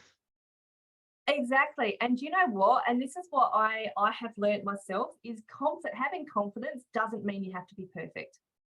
People will see, like, you know, I used to get really discouraged when I would watch these webinars by these people who would go, you know, they would go for a whole hour and a half and not make a mistake. And I used to let that affect my confidence because, you know, I speak and I say and I say but the difference is the way I've been able to develop my confidence and the way I help people develop theirs is to allow them to just be themselves. You know, and don't worry if you say or don't worry if you make a mistake. Just do it. We're all human. We all make mistakes. So yeah, confidence doesn't have to mean perfection. True, absolutely. And one of the things that I need to learn is not to be so perfect. This summit has taught me not to be perfect, trust me. And it's a great summit, Rose, you know, and that's what I mean. It doesn't have to be perfect. If you make mistakes, most of us in business will go, yep, I get it. Yeah, absolutely. Ali, thank you so much for taking the time to be with us today. I've absolutely enjoyed being in your little space here because, yeah, even though I might be coming to Adelaide next year, so I will see you then, definitely for hugs. Oh, yeah, and you'll be getting a big hug from me, girlfriend. I'll bowl you over. All right, you have a rest. You enjoy the rest of your day. Thank you and so I'll much. talk to you very soon. All right, darling. Bye.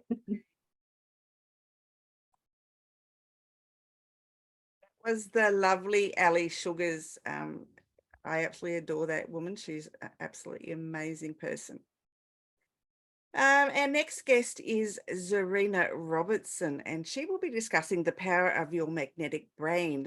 It gets thirsty listening to all these speakers impart their knowledge. It just floods my brain with information, and I'm absolutely loving it. I loved chatting with Cathy Nesbitt today about laughter is the best medicine. She is just so full of information and such a bright smile, and I love her laugh. It's infectious. And we had the lovely Sharlene Lynch, who talked about working less and earning more and how you could do that. And that was, I'd love to get in on her knowledge on how you can do these slides that, you know, bring about clients. Would be great. We had Amanda Heal, who talked about overcoming uncertainty. She's an amazing speaker, and I absolutely love her voice. It's just so soothing, and she's overcome so many challenges. And for her to overcome those and find her courage was an amazing feat.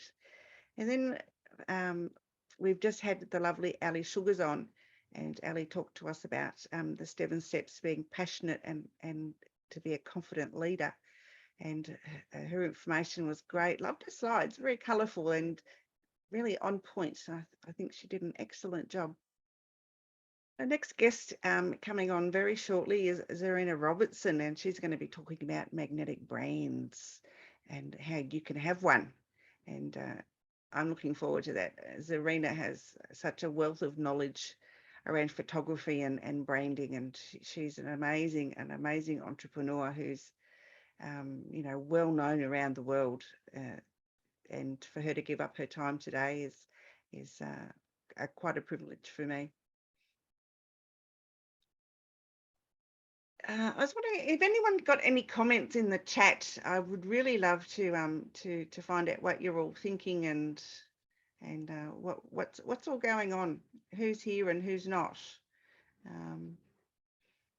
So I'd love to have a chat with you all. Leela's coming on a bit later. She is coming on after Zarina, so I'm looking forward to hearing what she has to say about using Chinese astrology to have harmony in your life. And yeah, I reckon that's going to be a really interesting conversation.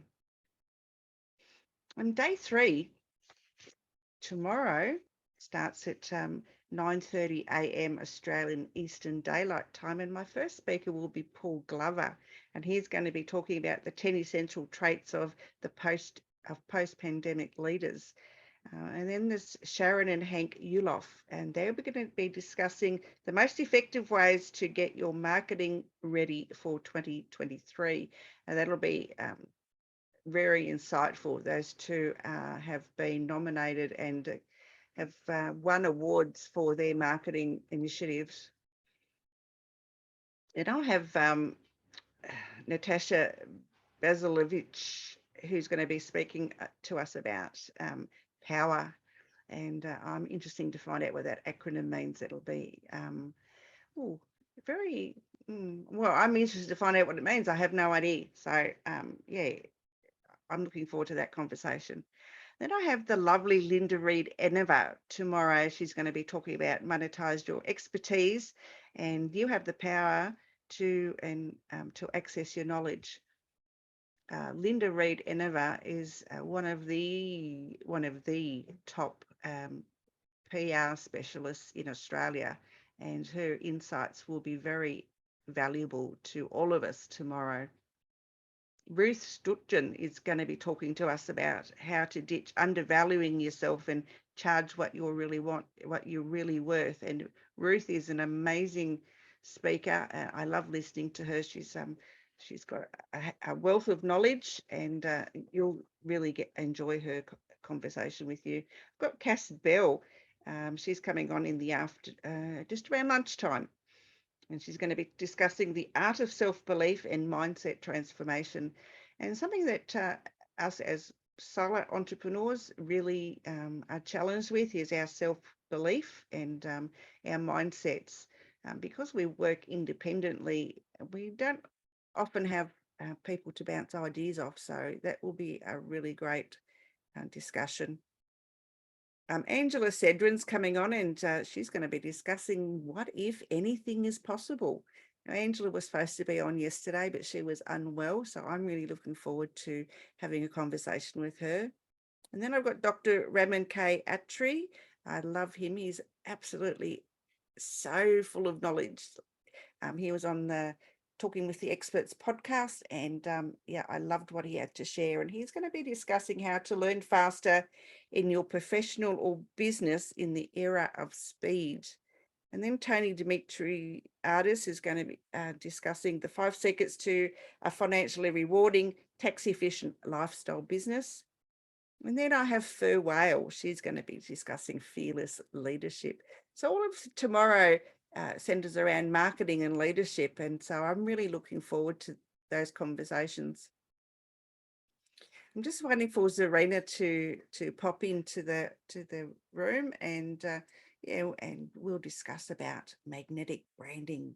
She is a wonderful entrepreneur. As I said, she's world famous for her photography and for her branding, and yeah, I can't wait to talk to her about what she has to share with us. I hope you're all enjoying the summit as well. Don't forget, if you want to get access to all of the videos from the 3 days, please register on Eventbrite and become a VIP member, and you will have lifetime access to all videos and to the gifts that all of the presenters have shared. You can choose one gift or you can choose them all. It doesn't really matter. But yeah, you just become a VIP member, and you'll have access to the videos and to those wonderful gifts that the presenters have generously donated just for you. Zarina Robertson is Australia's most sought after radiant force. I can vouch for that. She's a multi-award winning businesswoman who works with speakers, leaders, and entrepreneurs on ideas, visual assets, styling, and develops very unique brand strategies with her marketing background.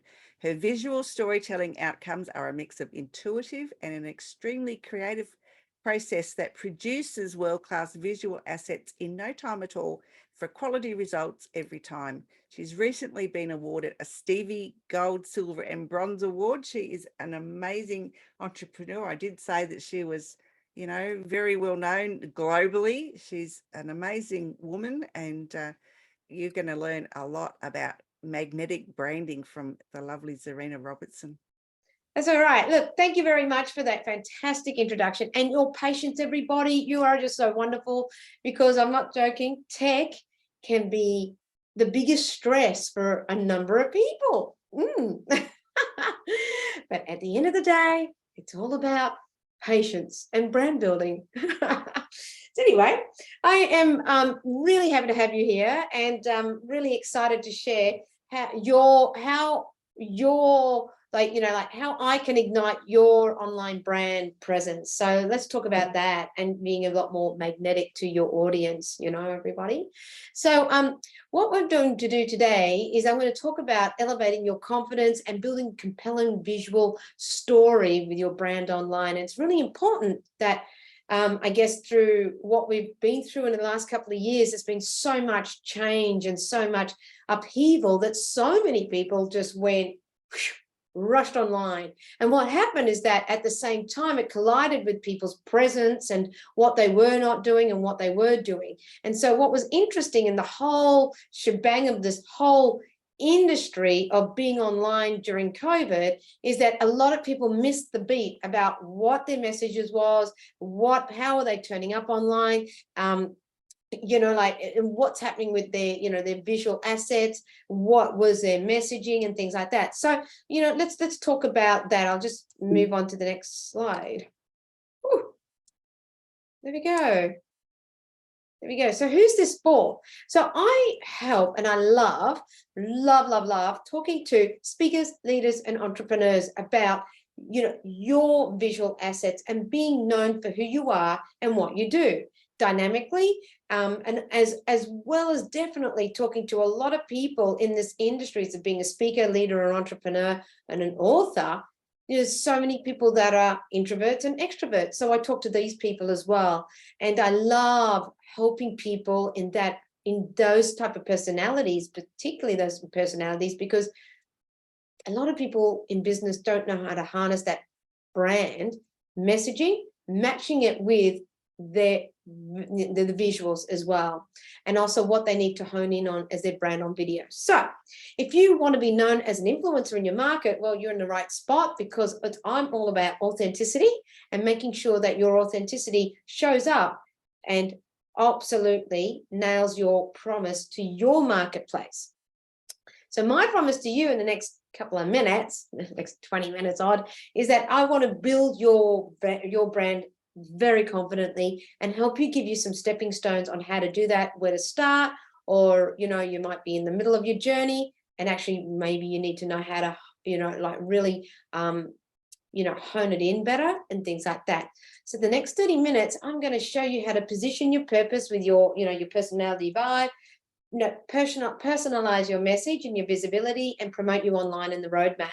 And, you know, with these shifts, I'm going to absolutely try and help you go through being a brand for your visual brand on video and on imagery as well, that connects to your wider audience and to the heart and the soul and your authenticity. But the real problem is that I see is that a lot of people in business, in speakers, leaders, entrepreneurs, and authors, we're just not able to grasp that messaging of who you really are. And so you go through a process of like, I know who I am, but the person that I'm dealing with doesn't know who I am, and there's a disjoint and there's a disconnect. And what happens is that it gets seen, and you know, you had the time that you spend on, you know, doing videos with somebody, or you're creating a brand with somebody or not. It just does there's a mismatch. And because you have your unique story, you know what that is, but the person working with you doesn't know what that real story is and doesn't know how to curate it properly. So that's the problem. Or you might be actually copying someone else's brand, and that's what the problem is as well. And who am I? You know, who am I to say all these things, right? Is that I've been working with speakers for, you know, for a long time, and entrepreneurs and leaders and authors for a long time. But the biggest thing I know to be true is that I craft compelling stories, and I love it with a passion, and I get rid of the beige and I make sure I see the star within, and I really create that star process and through the branding of your story as well. So making sure it's on point. I've got a marketing background. I used to work for Louis Vuitton, Moët Hennessy. I'm a trainer. I'm an author, speaker, and I love what I do. So, and I'm multi-award winning, and I just won an award recently, just a week ago. Oh no, sorry, a month ago, for being the most outstanding small business award. Oh, here we go. Here's the gong. There we go. And most outstanding business, in specialized business in Sydney here. So thank you very much for that, for the people who voted for me. But it's, you know, I've honed in on what I know to be true over the last 15 to 20 years, helping people elevate their brand. And it's been very dynamic process, because I work a lot on intuition. I work a lot on what I know to be true from my background of branding and marketing. And I've absolutely raised the profiles of everybody I work with, and I love it.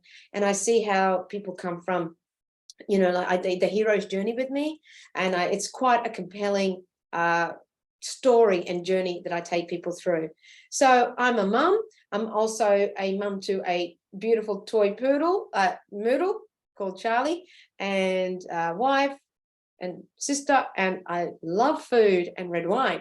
So, and I like chili as well, and cooking. So I do a bit of art as well. So I just want to let you know a bit about my background and who am I. And I've definitely got a lot. I just want to say, I'll show you my book as well. This is the magnetic branding book I've written as well. And I go through brand archetypes, styling, and helping people really prepare for their photo shoot with me, so that they actually can really enjoy the process. Because I got to say, nothing is worse than having a photo shoot where you feel like your teeth are being pulled out, you know. And it's definitely not my gig. Anyway, but I just want to share with you what was life before.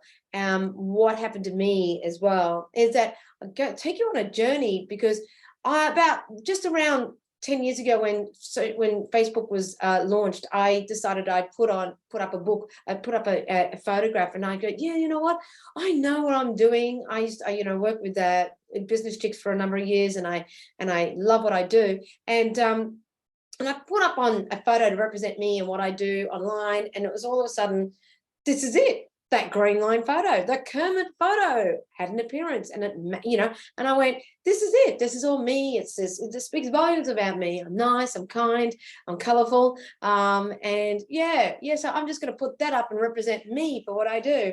And I was like, yeah. And then I got somebody saying to me, this is a long time ago, and he tapped into my shoulder and he said, Zarina, nice photo, but you know, just let me know what I reckon you could do better, he said. And I said, oh, I really like that photo.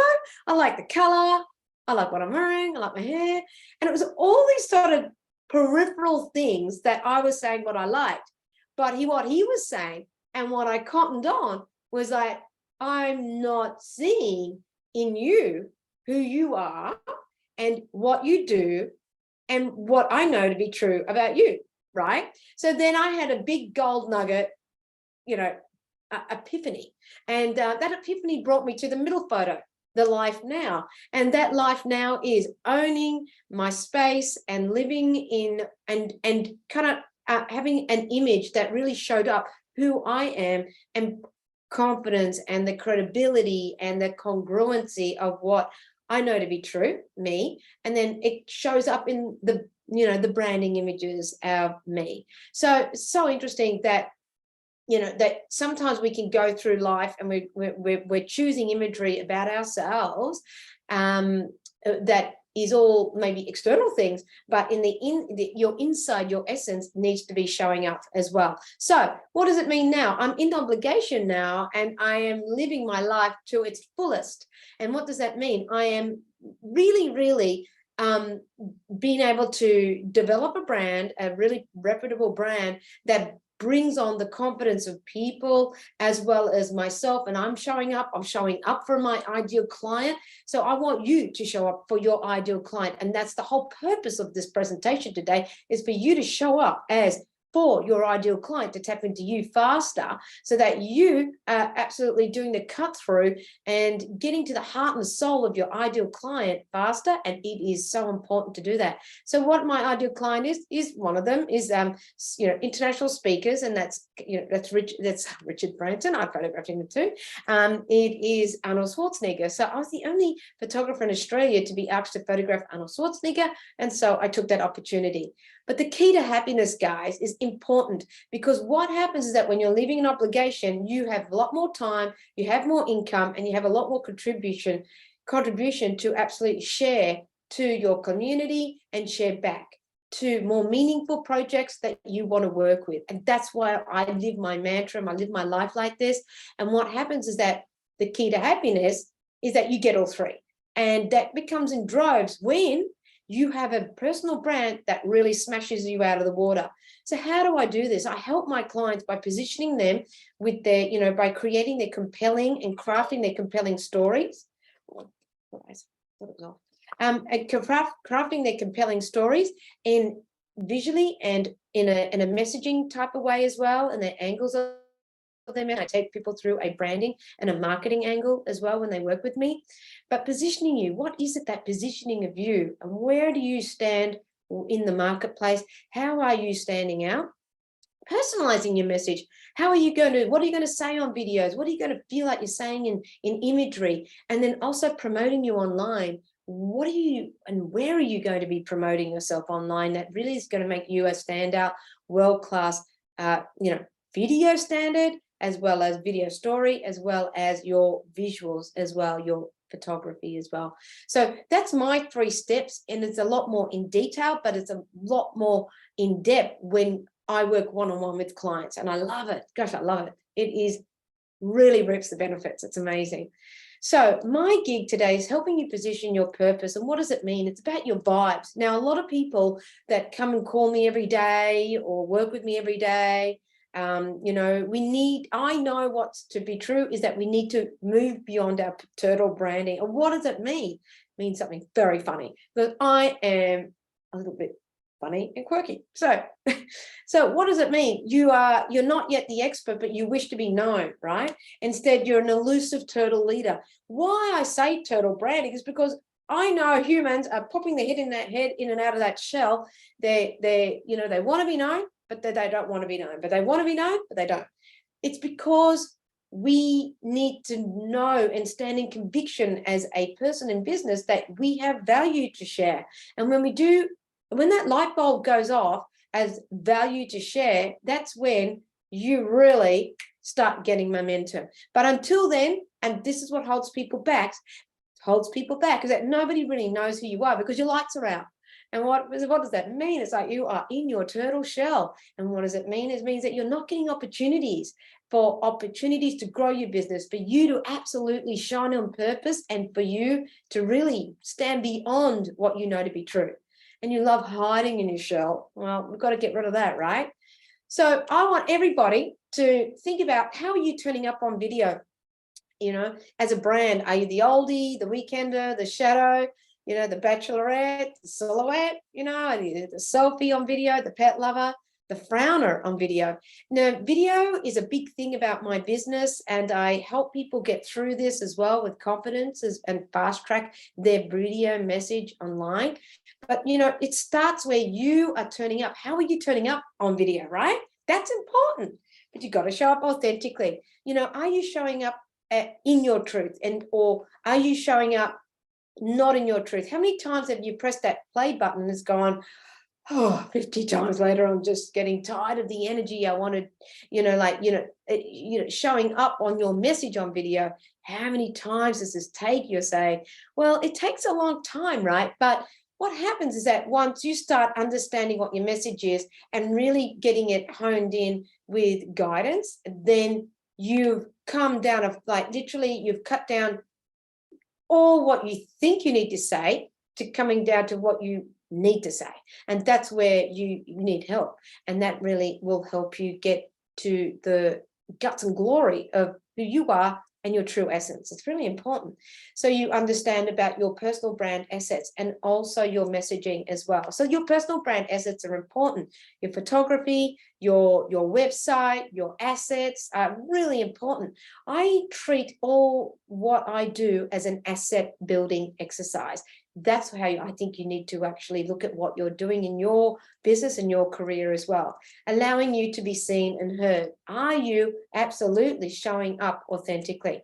Let me know. Or are you the world's best kept secret? But the brand non-negotiables are really important, because if you're hearing crickets when you're sharing your content, it means that you're not on brand, you're not sharing your message correctly, and it's wrong. So guys, let me know.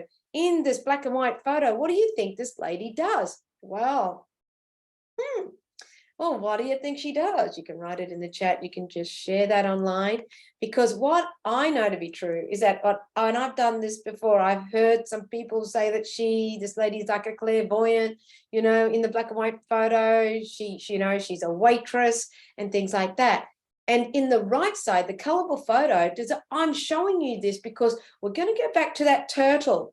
And there's a lot of the brand building exercise I take people through. They start with this black and white photo. They're in their turtle shell. They pop out of that turtle shell and literally they come out the other end in the world-class assets. And they turn up beautiful online. They are congruent. And this lady is she's one really good speaker coach. She's a brilliant what she does. So this is what, where do you see her truth? Where do you see your truth? Is your truth showing up?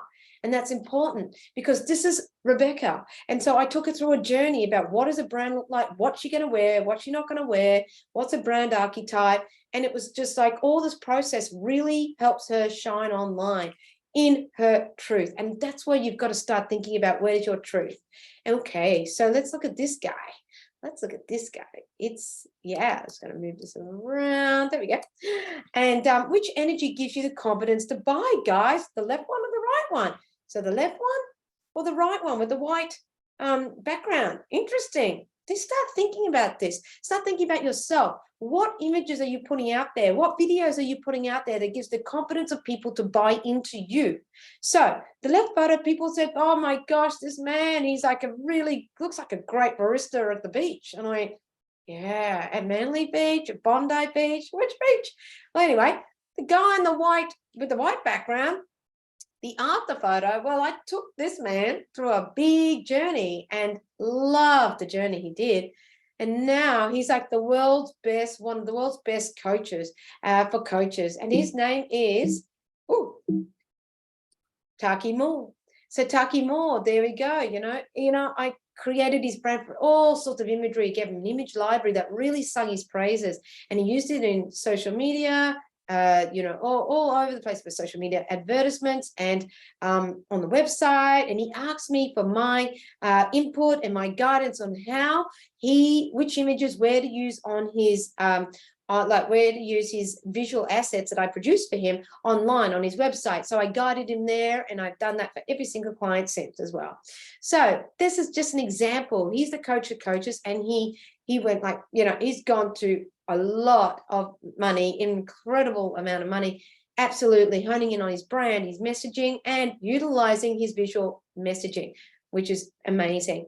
So personalizing your message in videos, how to build a consistency online, and doing that through your blog, doing it through your thought leadership lessons on video, and definitely it's going to capture all your leads, because you'll start getting momentum. And that's what's important, because you want to get a target of having, creating 10,000 words of content on your blog a year. Start working on that for consistency. It's really important, because the more you're compelling, the more educational you will be. But promoting you online, this is the credibility, your roadmap.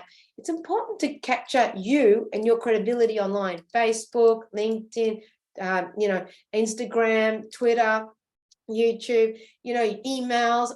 These are all my assets and growing every day. So Facebook, over 12,000 people, Instagram, over 3.6. I've got, LinkedIn, over 9,000 people. There's Twitter, over 5.4 thousand people, and YouTube 1,000. Be better and things like that. And emails, I've got a 10,000K email list. So it's important to build your assets up, right, guys? So that's your database, and where you're seen is definitely your roadmap to success, because it's your visibility heaven, right, guys? And it's important. So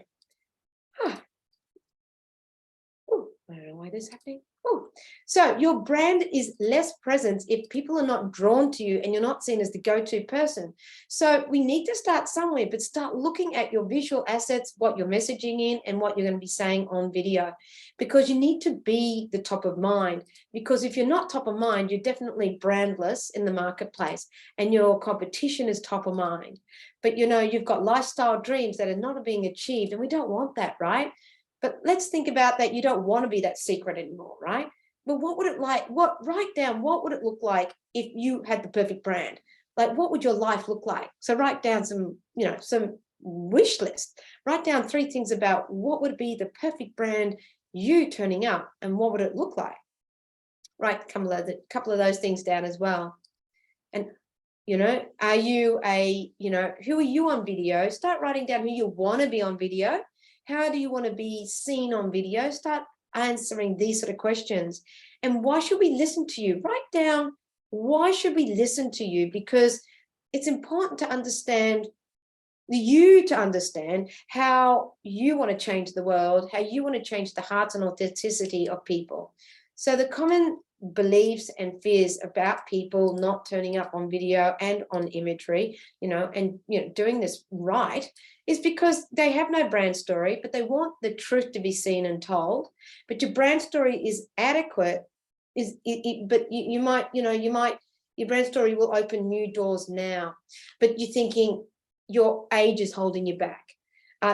Point 2 is inadequate, actually. So you might think your age is, holding you back. You might think your body weight, all sorts of different barriers, right? But really, at the end of the day, done is better than perfect, and be prepared to fail to succeed. It's just Murphy's Law, right?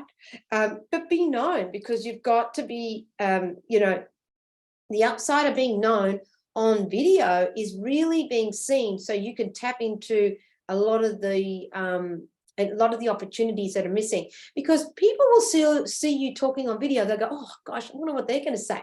Oh geez, I wonder what they're like.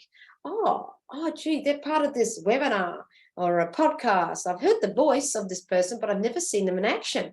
So there's all these sort of things that happen around having a brand that's built, that to build you up as being, that's the upside of being known, is that your presence is being known, and it's really crucial. So before I worked this all out, I personally was 100% crippled in my own perfectionism. I thought I had to be perfect to do it all. And I thought I actually had to make it all perfect, but it's not the case. I've stumbled a lot, and I wasn't perfect. Like you saw at the beginning, I was like, oh yeah, tech, whatever, like tech, it's just like cripples me, right? Sometimes.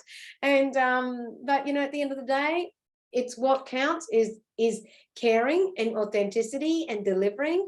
And I do that in droves and more. So it's what's the heart of your brand. It's about caring and authenticity. So I thought I knew everything, but I didn't. And I was afraid of showing up online wrong. I was afraid of showing up online not perfect. But you know what?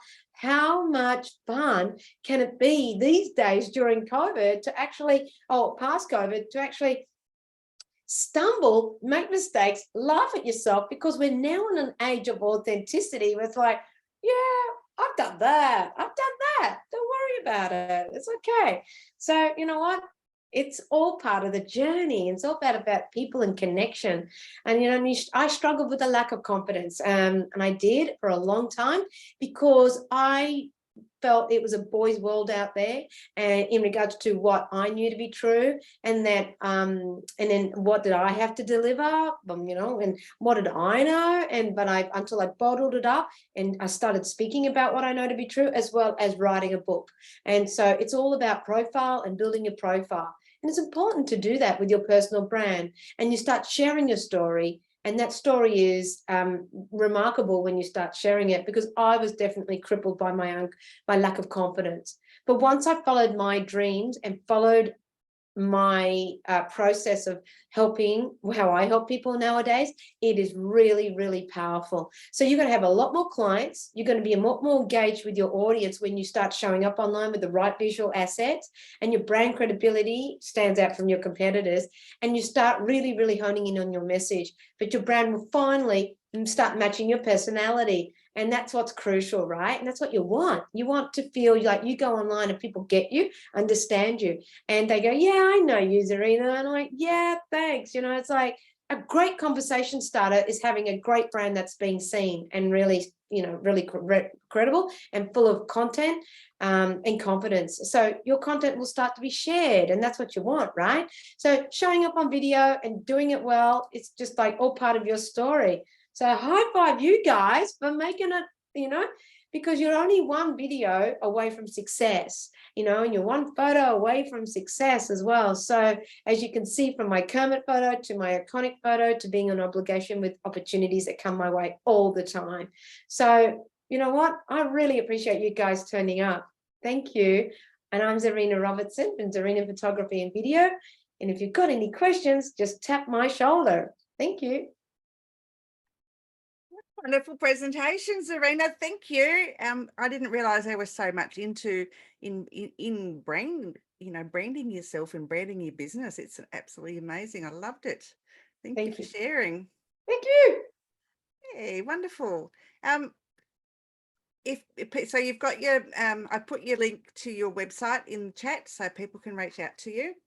And yeah, I look forward to seeing more of your photography and your journey with awards, because you're an amazing human, and you deserve all the kudos that you receive.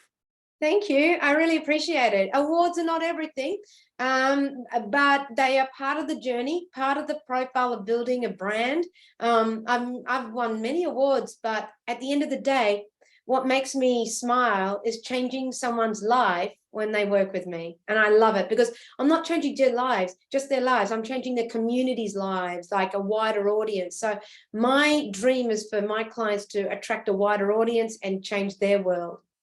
Yeah, and that's that makes you a heart-centered entrepreneur, my darling. Thank you. All right. It's been lovely to chat with you, and I will talk to you again soon. Thank you, everyone. Bye. Bye.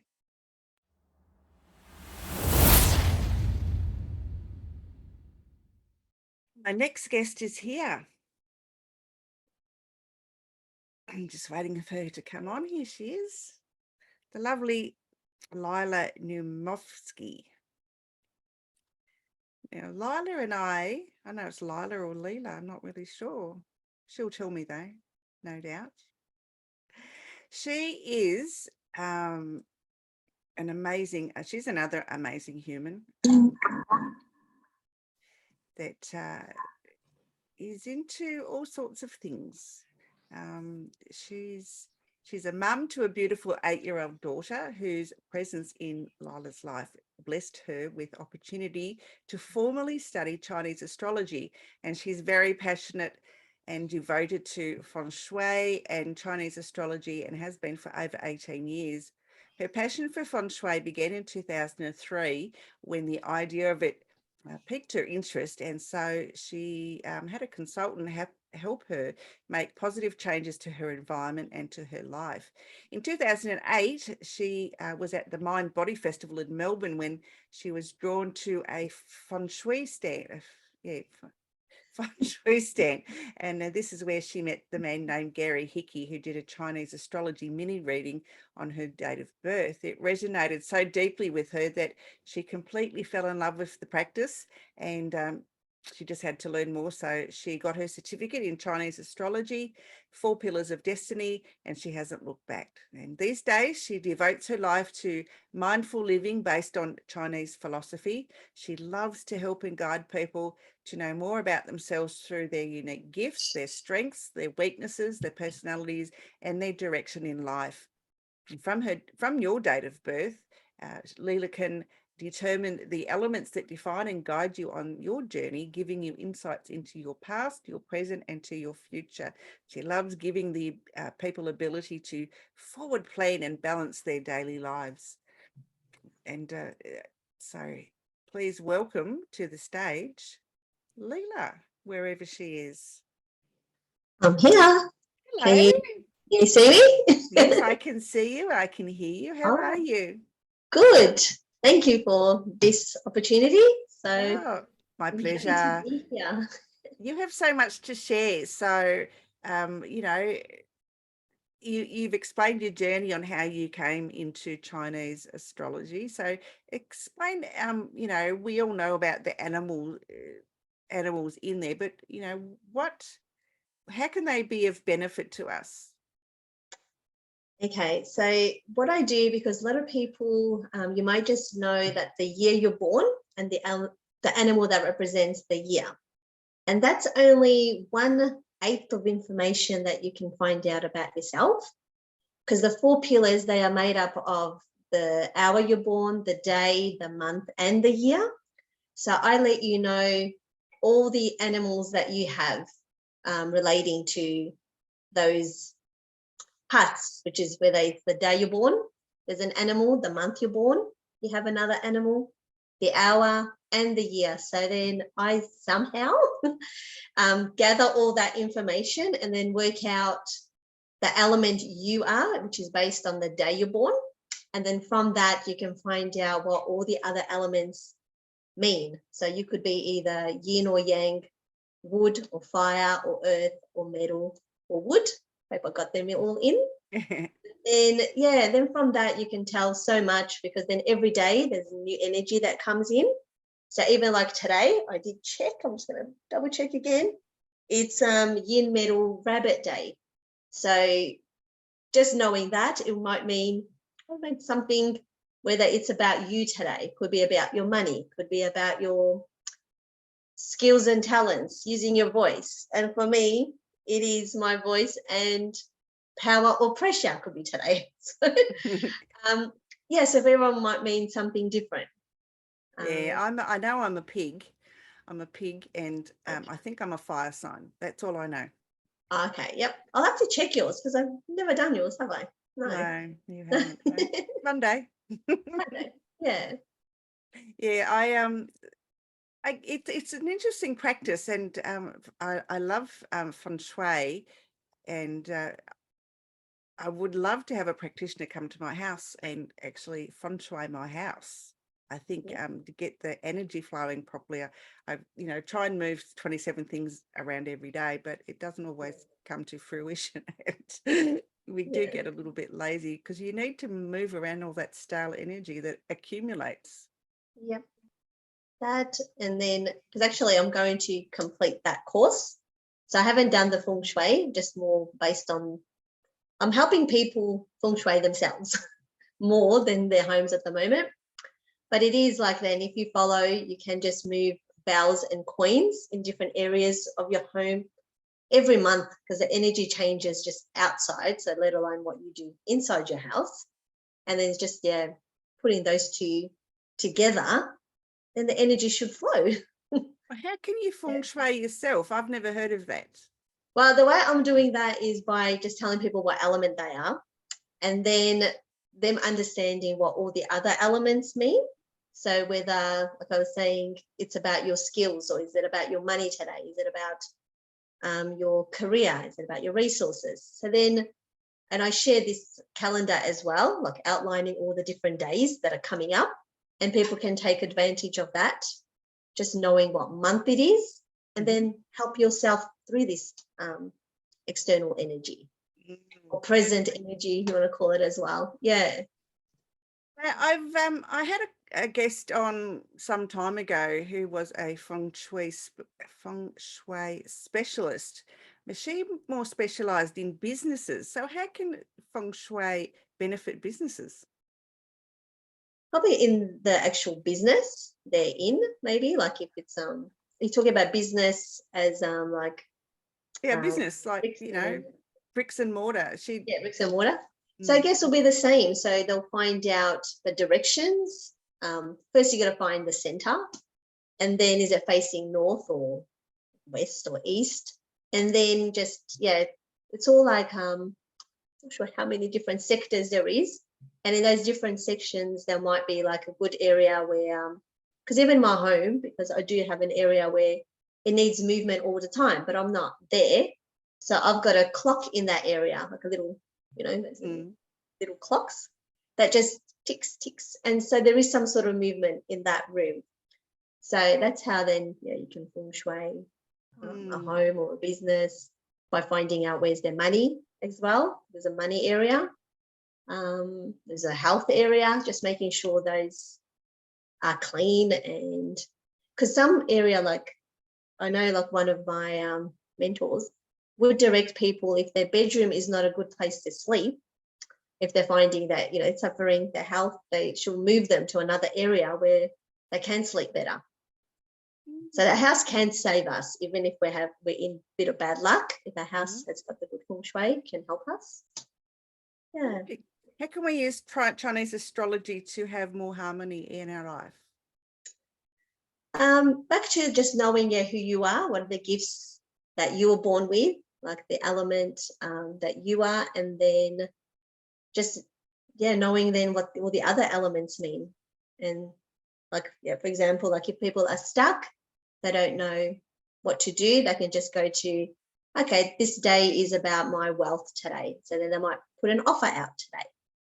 Or if you know it's a challenging day, then maybe just stay home, read a book, do something kind to yourself, because it might take you longer to do things on a clash day or challenge day. So I let people know when is their personal one. And it's been amazing when people do know that, then they can make a choice that day what they want to do. Whether they go into traffic that day, because like it might be, challenge more people are moving around when there's that kind of a challenge too. So you can just avoid if you know about it. Anyway. Yeah, it's interesting. I mean, people think it's a bit woo-woo, but I mean, I think quite often astrologers know what's going to happen to us before we do, and they're a bit like clairvoyants, really, aren't they? Yes.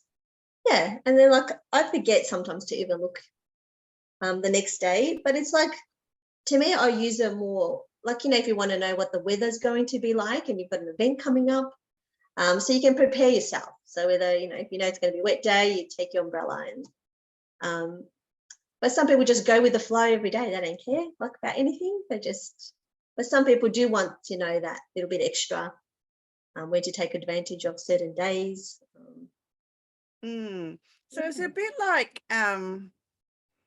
balancing out your life, basically. So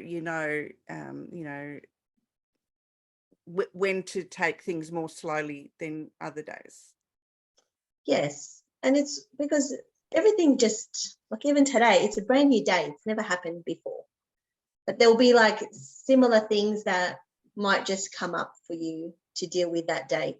But knowing it's a different day, and I don't know how to like explain it in a way, but then just taking that with you in your daily living, or even when I do the calendar, personalized calendar forecast.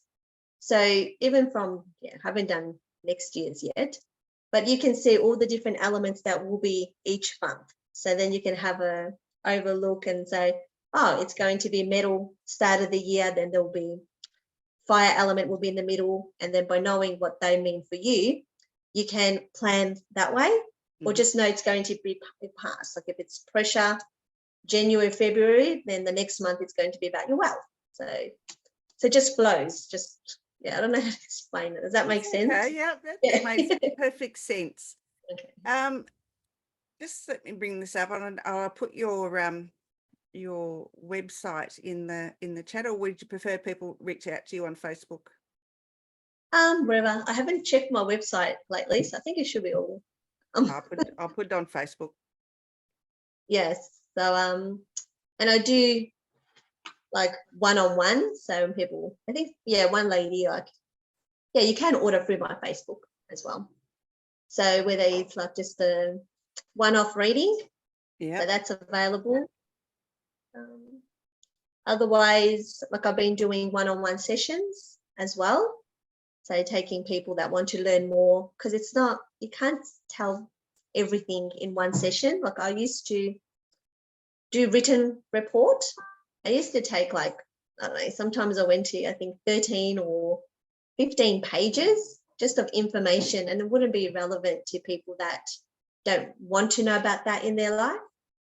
So now I'll just do like, yeah, whether it's one-on-one sessions or in a group, like a course to show more, to give more support if someone wants to know, because you can find out even relationships, different stages of your life, what will be happening.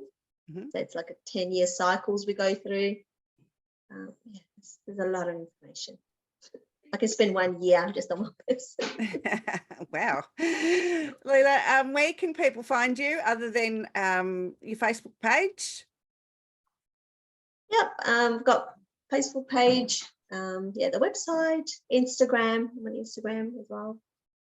Yeah, that's the main. Is there something that you'd like to share with One us LinkedIn as today? well. What was that? Is there something, information that you'd like to share with us today? About today, like the energy, Yeah, or today, or just something that you've got coming up, or okay, what I've got coming up is actually I'm going to do for the first time, do a 5-day challenge, and I was finding out what I'm going to do it based on, and I think it'll be the elements. So yeah, I'll be sharing more about what each element, because there's 5 of them. So why is fire, and why does it mean, or what does it mean for us?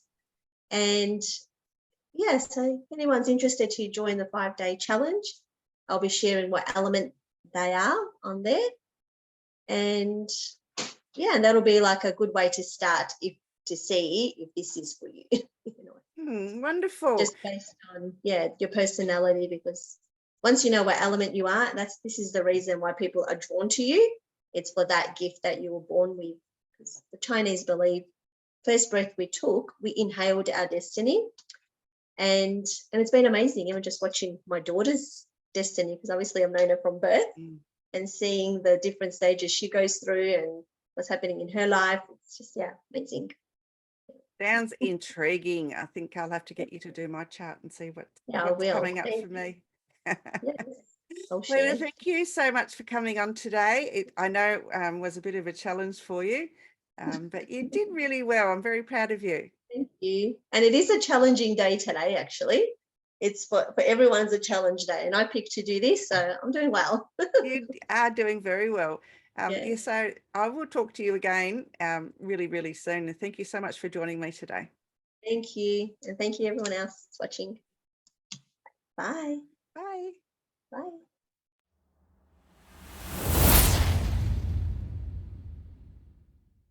I have the lovely Susie Manley up next, and Susie's going to be discussing with us building an online community. Now, Susie has the most amazing communities. I've been a member of them all, even her TV. She's got a TV. I'll let her explain it. It's better. It's like live videos, and it's an amazing platform, and I absolutely love it. So a little bit about Susie before I bring her on. For the most part of 30 years, Susie's been her own boss, and she's absolutely loved it. She bought her first business when she was 21, and she loved having the freedom and creativity needed to grow her businesses and connect with her clients doing it her way. And she learned many, many hard lessons along the way. So fast forward to now, Susie has created an amazing online community of small business owners from all over Australia. She is holding her, I think, 5th virtual expo. No, this will be her 6th one. It's coming up soon. And has created a fantastic and fast-growing 5-foot rope membership that enables small business owners to connect, learn, and grow both on and offline. And she absolutely loves what she does. I can vouch for that. She's so bubbly and just so full of confidence. I absolutely adore Susie. And we met a couple of years ago, I think, or 3 years ago. And I've been following her ever since. She's an amazing human. Today, Susie will be sharing how to find your ideal clients and grow your online community organically so that you surround yourself with the right people for your business. And she will show you a few tips and tricks to fast track the whole process as well. And I know Susie's into all sorts of apps and gadgets and things lately. And I am actually in one of her memberships, and I love what she shares. Susie is she just shares so much.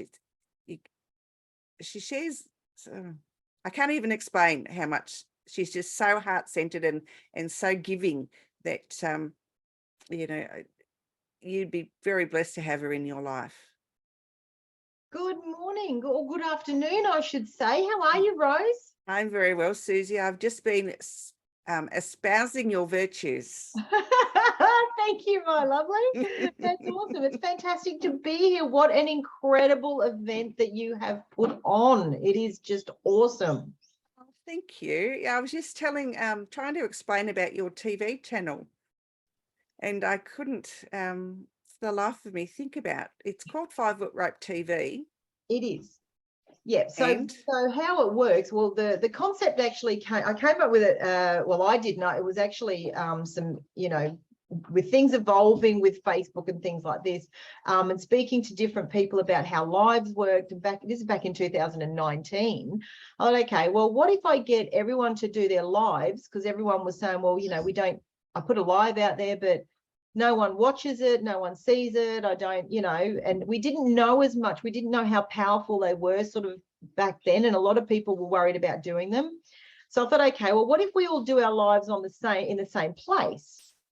So I got everyone to do their live show, like a TV show every week, week in, week out, on my 5-Foot Rope page. And the organic reach on it and the engagement and interaction just went through the roof. Was absolutely fantastic. And then unfortunately COVID hit us, and everyone sort of ran for the hills, and I sort of shut it down for a little while because, as you know, I do networking events and expos and things like that, and all that got shut down too. So while we were doing it, I had about 15 or 20 people jump onto the program with me to do 5-Foot Rope TV.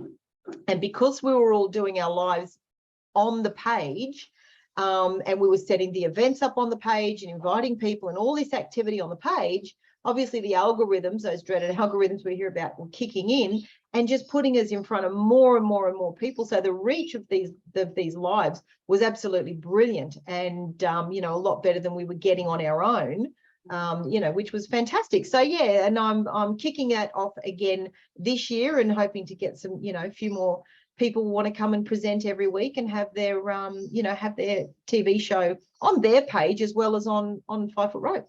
Yeah, I know. I was one of the founding members of the 5-Foot Rope TV when it first started. Yes. And yeah, I dabbled a little bit this year, and then I just found it was too time consuming, so I gave it away. But yeah, I think as a member of your 5-Foot Rope, you get a free 30 minutes. Yeah, so if you're a gold member, that's only $25 a month, amongst other things, softwares and a lot of other stuff, your networking events and things, you get an hour a week. So you can split it up. You can do 2 half hours, or 4 15 minutes, or whatever it is. I know Kay Hamilton, she would do 10 minutes every morning, 6 days a week, and just, you know, I used to say, start my day with Kay, and she'd get on and just give her thoughts for the morning, and, you know, as she does essential oils and things like that. So, and yet others would want to go just live for half an hour. Some would want to do their full hour. And then if you're a platinum member, which is $97 a month, again, you know, along with it, all the other advantages of being a part of that, that membership, one of those advantages is a platinum member gets 2 hours a week that they can split up to however they want. But I think it's just getting yourself out there on a different platform and putting yourself in front of a new audience, you know, which is what we're always trying to do. It's a no-brainer, really. I mean, memberships are so inexpensive, and the benefits that you get from them are amazing. Yeah, no, I love my membership. It's taken me probably 12, 18 months, Rose, as you know, to sort of get it right. And so I did keep it to small numbers. I've been keeping the membership to small numbers to make sure that the package I'm putting together for people is, you know, a really good fit. And so, yeah, we've, you know, and I wanted to make them as affordable as possible so that everyone could come and join us and be part of our, you know, our networking events and our virtual expos and the other stuff that we've got going on. I've seen such a metamorphosis of you over the last 3 or 4 years. It's been amazing. Yeah, it's funny, isn't it? COVID, you know, so many people, especially business owners, so many people were you know, so adversely affected by COVID, which was just heartbreaking. But for my business, it sort of took me in a little bit of a different direction, which actually turned out to be an absolutely fantastic thing. And I'm now embracing the virtual, you know, the virtual platform, which I love. Took me a little while to get used to it because I get my energy from a room of people. And, you know, at our networking events, we were getting 30 and 40 people to our networking events. And so that sort of took me a little while to find my feet with the virtual networking events and things like that. But yeah, now it's, you know, I think I've got that combination right, and you know, so we're going to be kicking off and getting a lot more people into our membership, and we've got so many inquiries every day, which is awesome. We've got new people joining every day, and you know, we're going to be smashing out some fantastic virtual events, which is great because then everyone can join. Absolutely. Susie, tell us a little bit more how to build an online community. This is my happy place, Rose. I love it. As I said, it took me a little while to sort of get into it, but I my entire business is on Facebook. My networking events and my small business expos obviously were in person, and again, COVID, you know, decided that it had different plans for me. So you know, so now I've gone completely virtual with my events and my expos. And so to be able to do that, to be able to get people to come along to these events, you might set up an event and it's great. You know, you might want to put your business on Facebook and it might be a fantastic business. But if you don't have anyone there that's seeing your stuff, then, you know, it's as useful as a chocolate teapot, really, isn't it? So, you know, we need to make sure that what we're doing is surrounding ourselves with the right people for our business, right? The right people for us, the right people for our business. And you do that by creating an online community. You know, and I think it's, I don't know about you, Rose, but I find, I mean, do you sort of, are you mainly, I know you do your podcast, but when you're online with social media, do you mainly concentrate on Facebook, or do you concentrate on other platforms, like the majority of your social media interaction? What platform would you use? I use Facebook mainly, but I do use LinkedIn and Instagram and YouTube. Yeah, okay. Yeah, I'm starting to get into YouTube, but yeah, look, you know, I'm the Facebook person. My whole business is on Facebook. I do a bit on Instagram, but that's only because you click a button, you click a little box on Facebook when you post something, and it posts it straight to you know, to Instagram. So I'm a bit, but I love Facebook. You know, we saw it from the beginning, from when it all started, and we've sort of grown with it. And you know, it's been a massive learning curve. And when you think, you know, it's really only been what Facebook started 2004, 2005. You know, they started bringing things in. It really started taking off around the 2008. It's really not been a long time that, you know, it feels like we've had Facebook there forever, but it's really not been a long time that, you know, it's been a part of our lives. And there's a couple of reasons why I love building an online community on Facebook. And guys, if you're watching this and you're wondering why Facebook, you know, like you might say, well, you know what, I'm on TikTok or I'm on, you know, Instagram or LinkedIn, whatever it is. But to me, Facebook is a no-brainer for my business. And if people say, well, you know what, my ideal client isn't hanging out on Facebook, I'll challenge you with that. And this is why. Because when you think about it, we've got 7 billion people in the world, okay?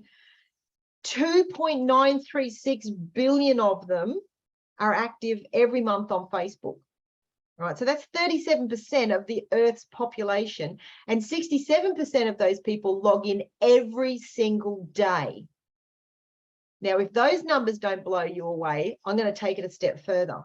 Let's take China out of the equation for no other reason, but China don't have Facebook. Okay, now there's 1 billion people in China. So we'll take China out of these equations, out of these numbers. That leaves us with approximately 6 billion people on our little rock that we live on. And so that actually takes that number, excuse me, that 37% of the Earth's population, that actually jumps it up to 59% of the Earth's population.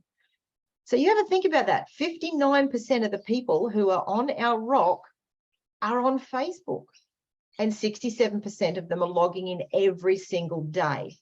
So, you know, that's why I say, you know, I'll challenge people who say, well, my ideal client isn't hanging out on Facebook. I guarantee they pretty well are. You just need to find them. Okay, there's ways to do that. So to build your online community, it's really important to start with that you know who your ideal avatar is. You know, I mean, we talk about it all the time. You know, you need to know who the right person is for you and your business. So I always like to use a very good friend of mine, Deborah King. Deb is a menopause coach, amongst other things, but she works with women going through menopause. You know, and so for Deb, her ideal avatar probably wouldn't be a 24-year-old young woman. It wouldn't be a guy to start with, unless, sorry, there's my little dog, you know, unless she's working with husbands that have survived their wives' menopause. That's a whole, I think they all deserve a t-shirt and a gold star and you know, probably a lot of scotch. But, you know, so the men wouldn't be her ideal avatar. A 25-year-old woman wouldn't be her ideal avatar. A 70-year-old woman wouldn't be her ideal avatar. Now, I'm not saying there's not women in those age groups that don't go through menopause. There are. But her ideal avatar would be probably somewhere between 40, 45 to 55 to 60 and would be female. So Deb needs to know that so that she can niche down her message. She can get her message right. She knows who she's talking to. Does that make sense, Rose? Yep, absolutely. Yes. So, I'm with you so far. You haven't lost me. So, you know, I always like to say, if we talk to everyone, we talk to no one. You know, so we've got to get our message right. And the only way you do that is by knowing who you're talking to. You know, you need to know you know, where they live. Okay. Do they speak English? That's a big one, right? Do they speak English? Because if your ideal avatar is in a country where English isn't their first language, then you need to make sure that you translate your message. All right. And so there's so many different things in there that you need to take into consideration. But basically, you need to know who that ideal avatar is. Give them a name. Frank, Anastasia, Vladimir, whatever you want to call them. Okay. Know what they look like, know where they're at, know, you know, everything you can about them, what their income is. Do they have kids? Do they like tea or coffee? Do they like dogs or cats? You can go right down into as much detail as you possibly can, as long as you know who they are. Because once you know who they are, you know where they're hanging out. Okay, so, you know, if they're a lot younger generation, then odds are they're probably hanging out a lot more in different mediums. Now, I love Facebook. Everyone's on Facebook. Okay, nearly everyone's on Facebook. But if you're targeting 17 or 18-year-olds, you might want to put your energies into TikTok. Okay, or Snapchat maybe. I don't know. Is Snapchat still a thing? I think so. Yeah, I think it is. So, but you know, you get where I'm coming from. So you have to know your ideal avatar. Then you have to know where they're hanging out. And then you have to know how you can help them. What solution do you have that's going to solve a problem for them? And then you know how to talk to them. And by doing all of those things, and obviously there's a lot more to it than that, but by doing a lot of those things, you can structure your message and you can go and then connect with those people. And I do that on Facebook with automated software that I have. It goes through and it finds my ideal client, and it sends them a message and sends them a friend's request, sends them a message. But I think the biggest way or the biggest and fastest way that you can grow your online community so that you're surrounding yourself with those people who are right for you and your audience, you and your business, is in Facebook groups, guys.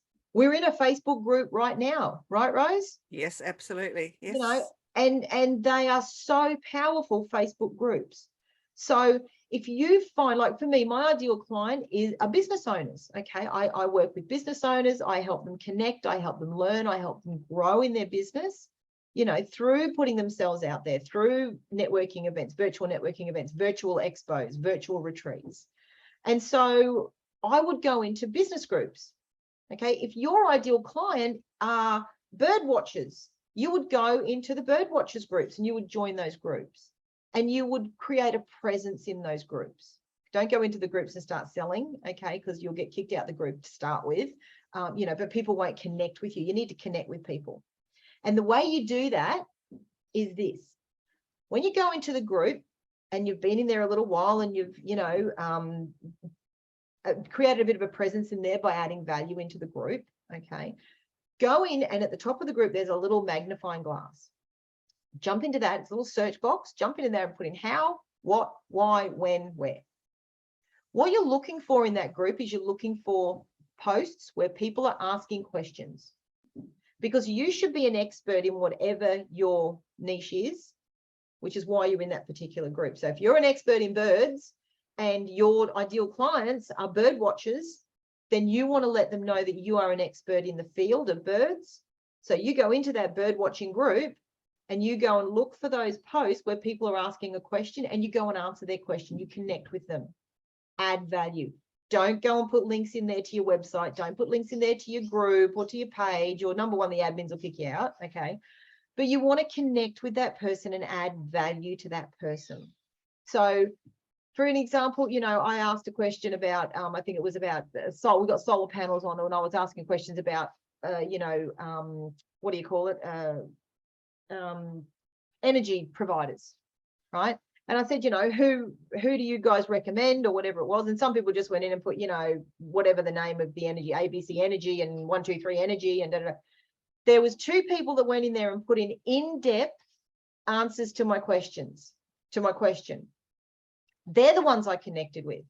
They're the ones that I chatted to, because they put an in-depth question in there. They showed me that they knew a fair bit about what they were talking about, that they took the time to answer my question and added a lot of value and helped me a lot, obviously, in the question that I was asking.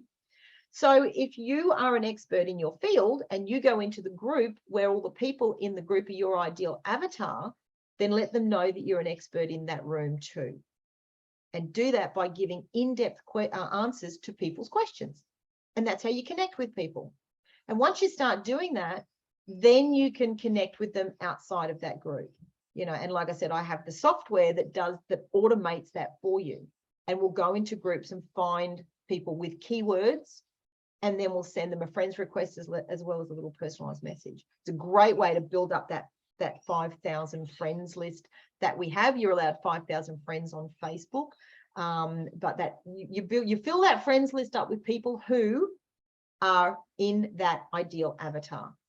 All right, and then they're going to engage with you, and they're going to interact with you, and your experience on Facebook, your reach on Facebook, and your connection on Facebook is going to be a lot more positive for you and your business. And that's how you go about, starting to grow those online communities.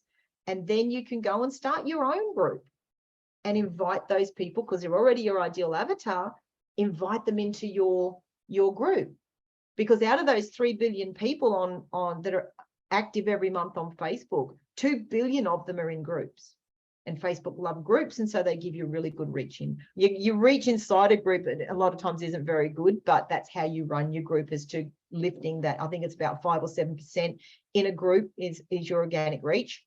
But there's ways to build that organic reach in the group and create a lot more activity. So, you know, so does that sort of help paint that little that picture there, Rose, as to how to yes. start, you know, growing that online community? Yep. And I was just going to say before about your app that you have to help with the organic reach and, you know, finding your avatar. Susie also offers training on how to use it. So it's not like, oh, here's the app and, you know, off you go. Susie also has live videos that she has done and recorded that, yeah, to show you how to use them, which is really, really helpful. Yeah, they are. They're great, you know, and I love any automated software. I'm a bit of a closet techie head. I love anything automated because, you know, we spend a lot of time online, and when you're doing things like that, like, you know, trying to find people to connect with, send them a friend's request, send them a personalized message, it can take a lot of time, you know, to find them to start with and go and check them out and have a look at them.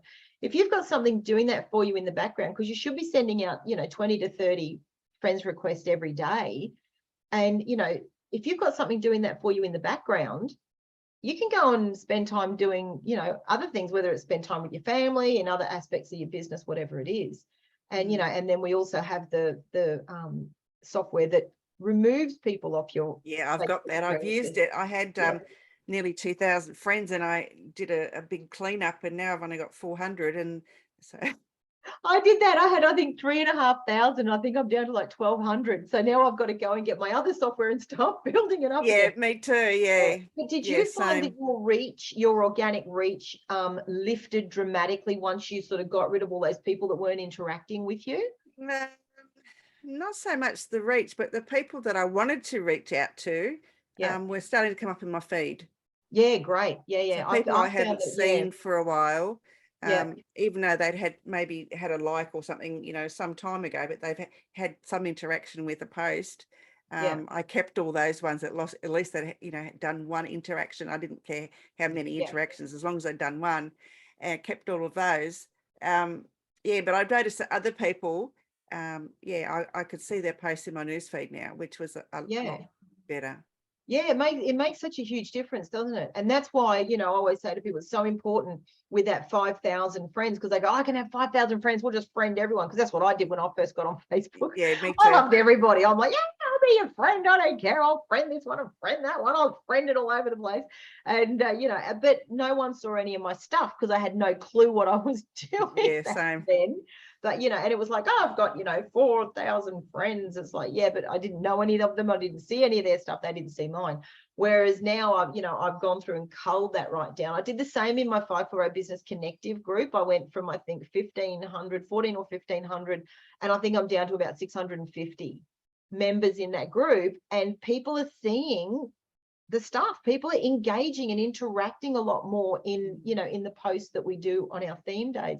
And so it's better to be in an environment where, you know, you can jump into these groups that have got, you know, 80, 90, 100,000 people or more, but no one will see your stuff, or you're not seeing other people's stuff. And you want to go into those groups to connect. So it's not always better to be in a big group. Sometimes it's better to be in the smaller groups. It's the engagement that you want, because that's where you start building your, you know, your online communities. And if you do it in the right way, it can be super powerful. And, you know, if you use things like automated software, then it's not as time consuming, and you can spend your time doing what it is that, you know, that you're really good at, which is normally, you know, looking after your clients and taking care of your business. So, I've got a few questions about groups, because, as you know, I've had a few, and I found them really time consuming. How can we, as business owners, automate a lot of the stuff that's in there, so that we're not constantly having to go in there and, you know, see what our engagement or our reach is? Yeah, I think automation. Okay, so automation is obviously the big word. Automate as much as you can. So to start with, you want the right people in your group. All right. So, you know, as you know, if you invite people into your group, if you're an admin of a group and you invite people in, they will automatically be accepted into your group.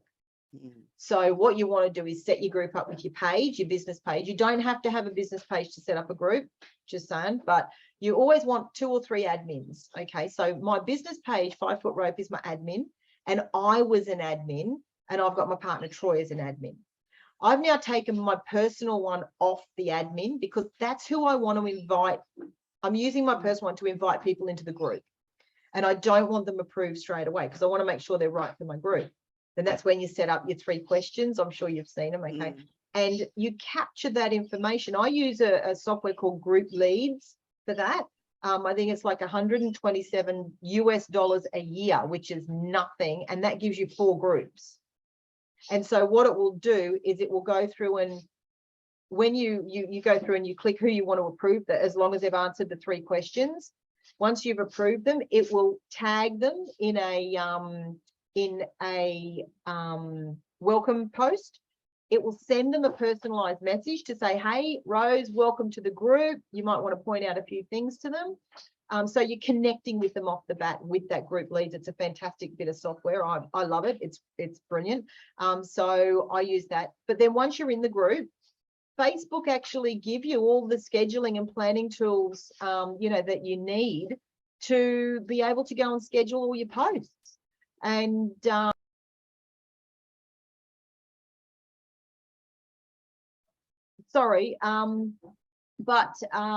so Facebook actually give you a planning software. Calendar. Within Facebook, which is brilliant. I use it because I've got we've all got schedulers, right? Content schedulers, but the one on Facebook for your page and for your groups is absolutely fantastic. So definitely utilize that to start with. So what I normally do is I go through and sort of, I have theme days. So that's always a great way to create activity in your group. So I go and set up the theme day so that every morning it posts a thing to let everyone know what the theme day is for that day. And then from there, it's just a matter of, just keeping an eye. Once you're on Facebook, jump in and have a look and make sure everyone's doing the right thing. You can set, if it's a bigger group, people are getting a bit out of control, you can set things to require approval before posting. So, but that does create a lot more work. Or you can actually set things to say, right, if this post has certain words in it, then it will remove it straight away. If this post has, I've been really lucky in the 5 Foot Rope group. So I sort of laid the rules down from the get-go that, respect and kindness were our 2 rules. And when people don't stick to that, they get one chance, and then I just kick them out of my group. If they don't want to fill the questions in and give me their email address, then they don't get let into the group. And I think that you have the right to ask that. I provide a lot of value in my groups. I provide a platform for business owners to connect with other business owners, which could lead to, who knows what, collaborative projects, could lead to all sorts. So I think it's only fair to expect people to answer those questions and to, provide my email address. I'm not going to abuse it. Obviously, I don't spam them or anything like that. But, I think if you're going to go and go into a group, because people do give their time to run these groups, answer the questions, guys, give them your email address. If they do start spamming you just unsubscribe. It's not the end of the world. But yeah, so it does take a little bit of time. But I think the key is to make sure that you lay those ground rules hard and fast. Having theme days is always good, so you don't have people advertising in your group all the time, because they'll turn it into a classifieds. So, I have Wednesday in my free group, in my Business Connective. Wednesday is our promo day. So if anyone promotes any days outside of that in any way, shape or form, I just remove it. And it's pretty easy. Make sure you set up your notifications so that you can see everything coming through. So, there's a few things that you can put into place that help you manage those groups. You're right, it is a bit time consuming, but by using those tools, you can definitely bring that effort down a lot. And setting boundaries as the owner or admin of that group too is really important. As you say, if they can't be bothered giving you the information that you require, then why are they there? Yeah, that's exactly right. I always say, if you're coming into my house, you'll wipe your feet at the door. It's my house, my rules. So if you don't want to do that, then don't come into my house. And and my group is my house. That's my home. So you want to come and hang out in my home, then these are the rules. And if you don't want to follow that, that's fine. go and find another group. But I think, you know, I've got a mate of mine who runs a group. He's got about, across his groups, he's got about 130,000 members. But in his main group, it's called Kahoo World Rugby. Absolutely incredible group. If you love your sports, go and find this group. In the main group, he's got, I think, 93 or 97,000 people in the group. And I call it the utopia of groups, because it is the most respectful. It's the most informative. It's like an online sports newspaper. It's unbelievable. He has got an 85% engagement rate in this group. Wow. Yeah, it's in fact, I think it's 85 to 90% engagement rate in this group, because what he did was he set the ground rules, like you said, Rose, from the get-go. He made sure that he monitored it. He made sure he, you know, checked out the people that were coming into the group. He trusted, you know, and another thing you can do is, you know, give a shout out to people who are, you know, interacting, engaging. You can do badges and things like that. And so his group has grown over the last couple of years, just unbelievably. And I've learned a lot of my stuff off him. He's my friend's name's David Goodenough. Known him since I was about 19. And he's just, this group is just unbelievable. And he's got people in there, you know, he's got people like Dave Campese and Richie McCaw. And if you know your rugby, you'll know who those guys are. He's got soccer players in there. He's got, you know, a lot of the women rugby players, the women hockey players, the women rugby league players. He's got so many of these guys in there.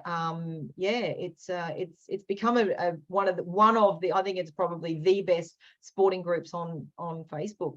You know, so he's created a fantastic community of people who genuinely love their sport, but they're doing it in a respectful way. You know, and I think that's why he does get the big names in there, because they know that they can go and post or comment, and they're not going to get, you know, smashed by people, because he's on that straight away. So I think, yeah, laying those ground rules down is super important to create a safe space in these groups. Yeah, I follow the Hugh Jackman, the blue tick page, you know, the official page. And I've posted a couple of comments, and then you get these spammy blokes that said, oh, you've won a prize, go over to my Facebook page and claim it. And, you know, it puts you off. It does. Or I get that I've been in some groups and they're public groups, and you post something and you get these dating, you know, I really love your profile, you know, let's be friends. I hate them. I mean, how sleazy is that? It's like, oh, I can't send you a friend's request, but I'd really like you to send one to me. It's like, dude, does this ever work ever? It's just... Yeah, I've had a few of those. I've even had one on his site. It's just amazing. It's really yuck. Yeah, it's funny, you know, like I was on a Zoom call the other week. We were coming into an event, and sort of all the people involved in this event was in this call, and one of the people in there sort of said, oh, you know, if you want to connect with, you know, just go into these groups and just friend everybody. And I'm just sitting there going, I think my face actually changed. I'm like, don't do that. Because number one, it's creepy to just go and friend everybody. Number two, you'll get kicked out, right? You know, anything. Speed is not your friend on Facebook. So if you just go through and then they're going to kick you out. I think if you friend people in the right way, but that's what I love about, you know, the software that I have, is you put in the keywords of the people you want to connect with. And so what I do with mine is I put in, you know, business owner, operator, CEO, founder, you know, things like that. And you can put in negative keywords. So managers or works at. Nothing wrong with that. They're just not my ideal client. You know, crypto, Bitcoin, same thing. Nothing against them, but they're just not my ideal client. And so it will, anyone with those things in their profile, it won't send them a friend's request. But with the other things, the positive keywords, then they will. So it sends them a friend's request, but also a personalized message that'll say, you know, hey, Rose, and it will only send it to people who you have friends in common. So it gets rid of that icky factor, you know, and it'll say, hey, Rose, I noticed we had quite a few mutual friends. I'm looking to surround myself with positive and forward-thinking business owners. I've sent you a friend's request. I hope you choose to connect. Have a great day. And so even when they come back to me, if they, you know, accept my request. I don't go back to them, go, oh, here's my link and go and look at my page and here's my website and you know, I know join the my worst, the webinar. messages you get, you know, someone sends you a friend request, you say, you look at their profile, you think, oh yeah, they could be helpful, or, you know, bring value to whatever it is I'm doing. The next thing you know, you get a message, please join my group, please buy this product, please buy this service. I think, you know, within like a day, I think that Yeah. is so sleazy, and it's not the way to do business. No. It's not even dating, it's just marrying first up and bloody Yeah. piss off. It's like, you got to buy me a coffee first, seriously. But I Honestly. always say, you know, it's like walking up to someone on the street and going, hey, here's my pen. Do you want to buy my pen? Here's my pen. No, it's a really good pen. Come buy my pen. No, you just buy it. It's really good. You want it. Look at it. It's really pretty. It's got a red thing on here and it's got Yeah, I know. But and people are going to go, get away from me, you weirdo. Yeah, I usually unfriend them straight away. I just think I do the same. it's just it's icky. Yeah. Who's ever taught them how to do that really should be shot. And you know, the stupid part is Messenger is one of the most powerful little tools we have in our marketing kit. But use it at your own peril. And funnily enough, I have the software for that will send out bulk messages in Messenger, but you're targeting the people you're sending the messages to. Because you're labeling them and you're tagging them. And so you go, okay, well, you know what, I want to send messages to people just in my business academy or in my business connective, or who are, if they're a new friend, you don't send them a sleazy marketing message. right? And so you just connect with them. I've got a little thing there, a birthday wisher, and it automatically sends people a birthday, you know, on their birthday. The amount of people I get come back, because I put a nice little quote and then a funny little picture, you know, the amount of people that will come and go, oh, that's great, thank you so much, Susie. And I say, hey, not a problem, my pleasure. I hope you're having an awesome day. I don't send them a link to my website or my latest whatever.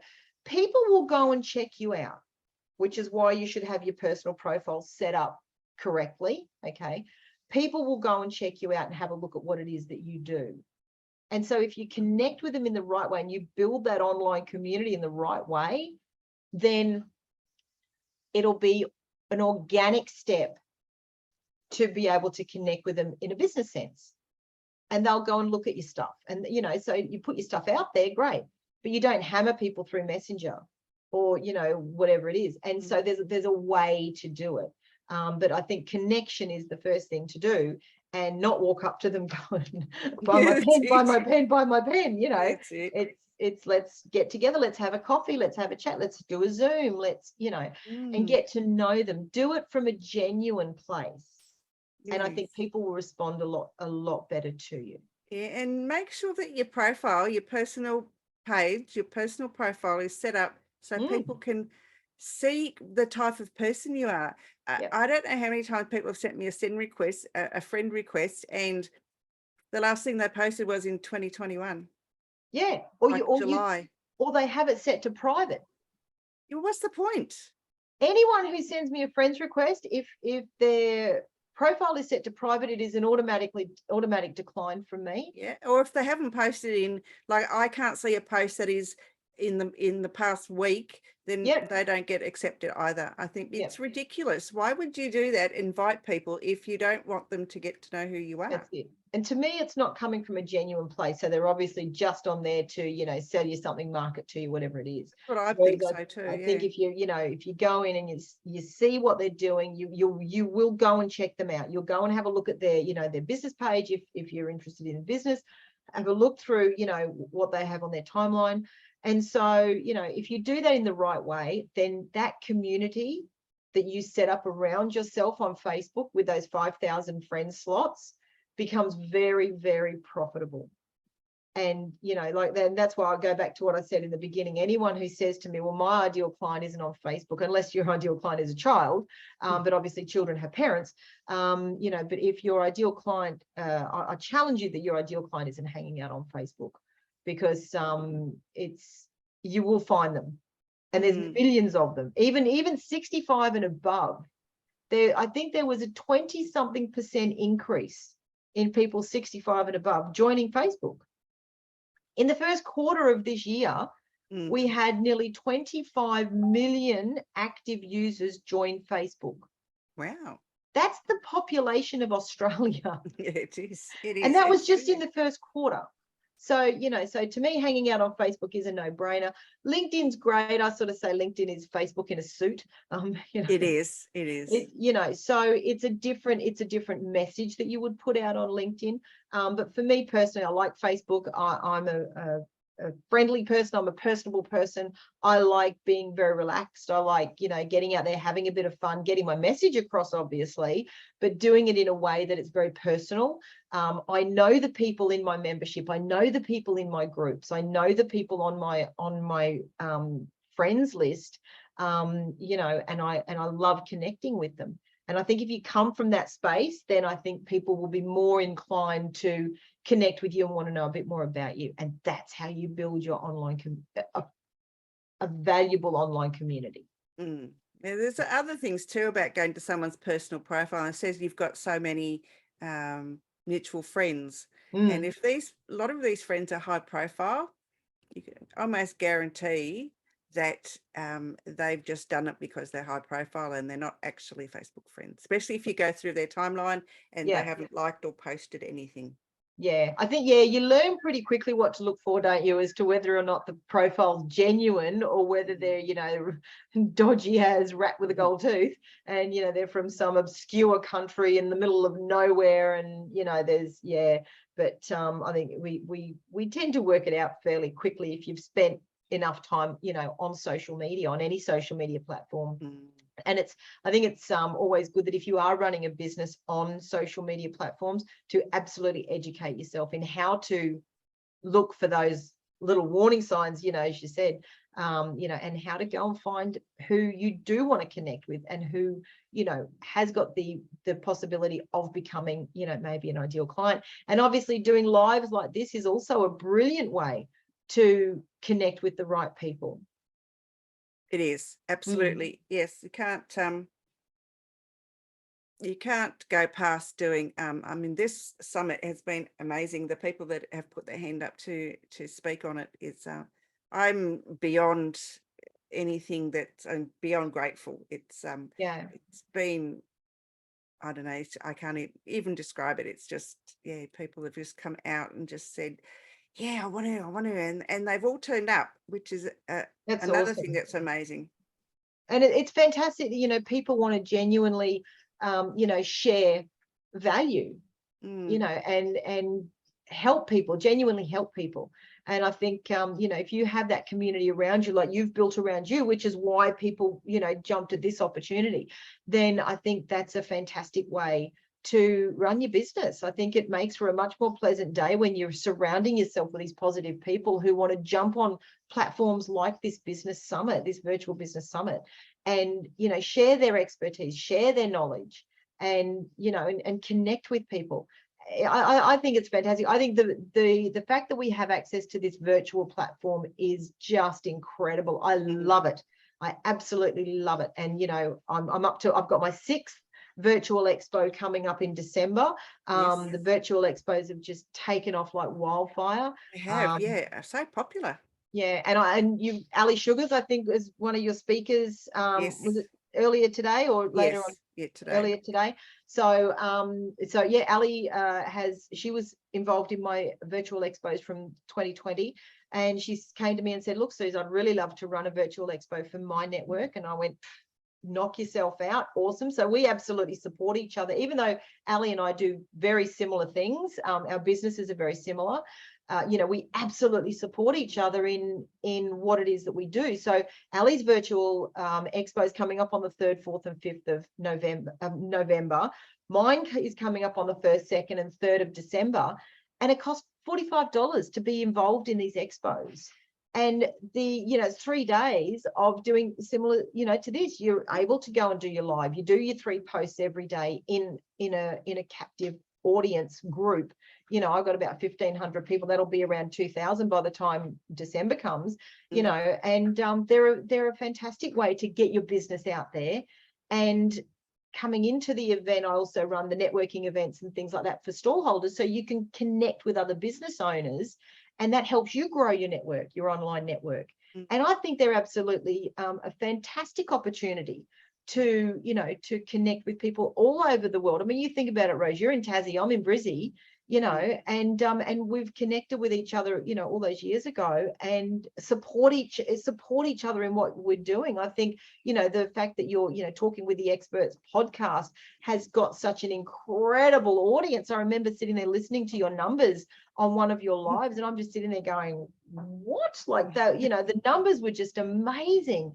And the fact that you'd put yourself out there and done something that, you know, you'd never done before, and it was sort of something, a completely different direction for you to take your business, but you've grabbed it and you've just run with it like Forrest Gump, you know, and you've just taken off, and now you're teaching people how to, you know, set up their own podcasts. And I think that's fantastic, and we wouldn't have had that opportunity without these, you know, the virtual world. That's yeah, spot on. I think it's I just think Now, it's Ali absolutely alluded to fantastic. your retreat in January. Would you like to give it another plug? Absolutely, we're so excited. This came about, we because as I said, we really support each other, and we're always, you know, chatting about, you know, different things. And again, Ali's down in Adelaide, I call it Mexico, and I'm up here in Brizzy, she calls it Canada. So, you know, and we were chatting on Zoom, and we sort of got talking about you know, the virtual space. And I said, I'd really love to do like a 2-day thing where it's really personal, you know, like really like a retreat. Like you go away to a retreat, you know, you go to some mountain resort and it costs you thousands of dollars and all the rest of it. And I said, yeah, but let's do it virtually. And Ali just went, absolutely, I'm in, which is what I love about Ali. She's like, I'm there. And so we sort of, you know, said, okay. And within, I think, a couple of days, we'd come up with the structure and everything. So how it works, it's Ali and Susie's virtual retreat, and we're running it over 2 days on the 18th and 19th of January. And we have 2 full days of us sharing an incredible amount of value. Everything from content creation, how to do lives, how to network properly, marketing, sales, finding your ideal client. Ali's going to start each day with a meditation. I said to her, I'll be meditating in the corner with the Baileys, because that's my meditation. Nothing wrong with putting Baileys in your morning coffee, people. But, you know, and then we have a networking event every evening, just as you would at an in-person retreat. But we're going to be able to have people from all over Australia or New Zealand, all over the world, wherever they want to come from. But we're going to have 2 days that'll be absolutely ridiculously jam-packed with an amazing amount of value. So the cost is ridiculous as well. It actually really is. Like, it's just like the value over the 2 days is about $1,600 of masterclasses and sessions. And then, you know, so you can buy a general ticket to that. And we started the general tickets at $97. They're worth about $297, but we started them at, that's a full price ticket. Sorry, full price ticket's $297. We started them at $97. And for everyone that bought a ticket, it jumps $5. Okay. And so that's going up all the time. So if anyone wants to, you know, get more information on that, just throw general in the comments of this live and I'll connect with you. But then we have our VIP bundle, which is just insane amount of value. There's about $6,500 worth of, you know, things that we've thrown into this package that are, you know, courses and packages and collections and software, and it's just absolutely insane. There's about $6,500 worth. So the full price ticket for the VIP is $497. And what we did is we started them at $197, which is a $300 saving. And for every person that bought a ticket, it jumped $10. Okay, so they'll also get a lifetime access to all the recordings over the 2 days in a members only site. You know, so there's a lot of stuff on there. So if anyone's interested in that, throw VIP in the comments and I'll connect with you as well. And I can give you a link to the presentation that Ali and I did, so you know exactly what's involved in the couple of days and what's involved in the VIP bundle or package. And yeah, we're so excited, Rose. As you know, I'm really big on being able to provide people with something that's affordable for everybody, for, you know, micro to small businesses. And, you know, this is a brilliant way to do that. I've been on a million webinars, as you probably have too, where people go, we've got $50,000 worth of value and we're going to give it to you for $7. And you just know that it's not $50,000 worth of value. You know, so, but if they want you to go to their retreat or their 2-day workshop, whatever, you know, you're paying thousands of dollars.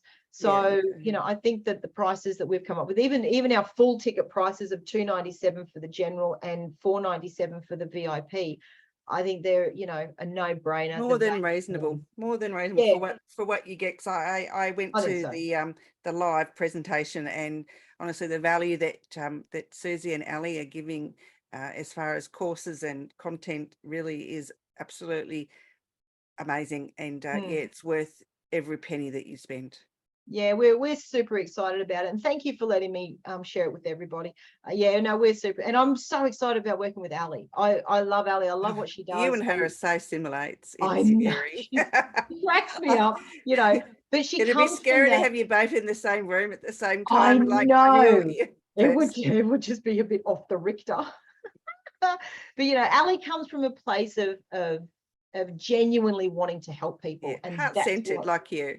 Yeah, I just really connected with her on that level. And you know, so to be able to do this together, you know, is just an absolute pleasure. What a great way to run business. I love it. So I'm really excited. So 18th and 19th of January. So come and join us. We're super excited about it. Don't forget to put general and VIP in the comments, and Susie will get back to you about that. Absolutely will. So, and we'll probably throw more stuff in. We were talking about it yesterday. I said to Ali, I keep coming across all this other stuff. I go, oh, I could include that. I could include that in the VIP bundle. So guys, by the time we actually send you this stuff, there's probably going to be a heap more other stuff in there. It'll be fantastic. If Ali's got her way, it probably will.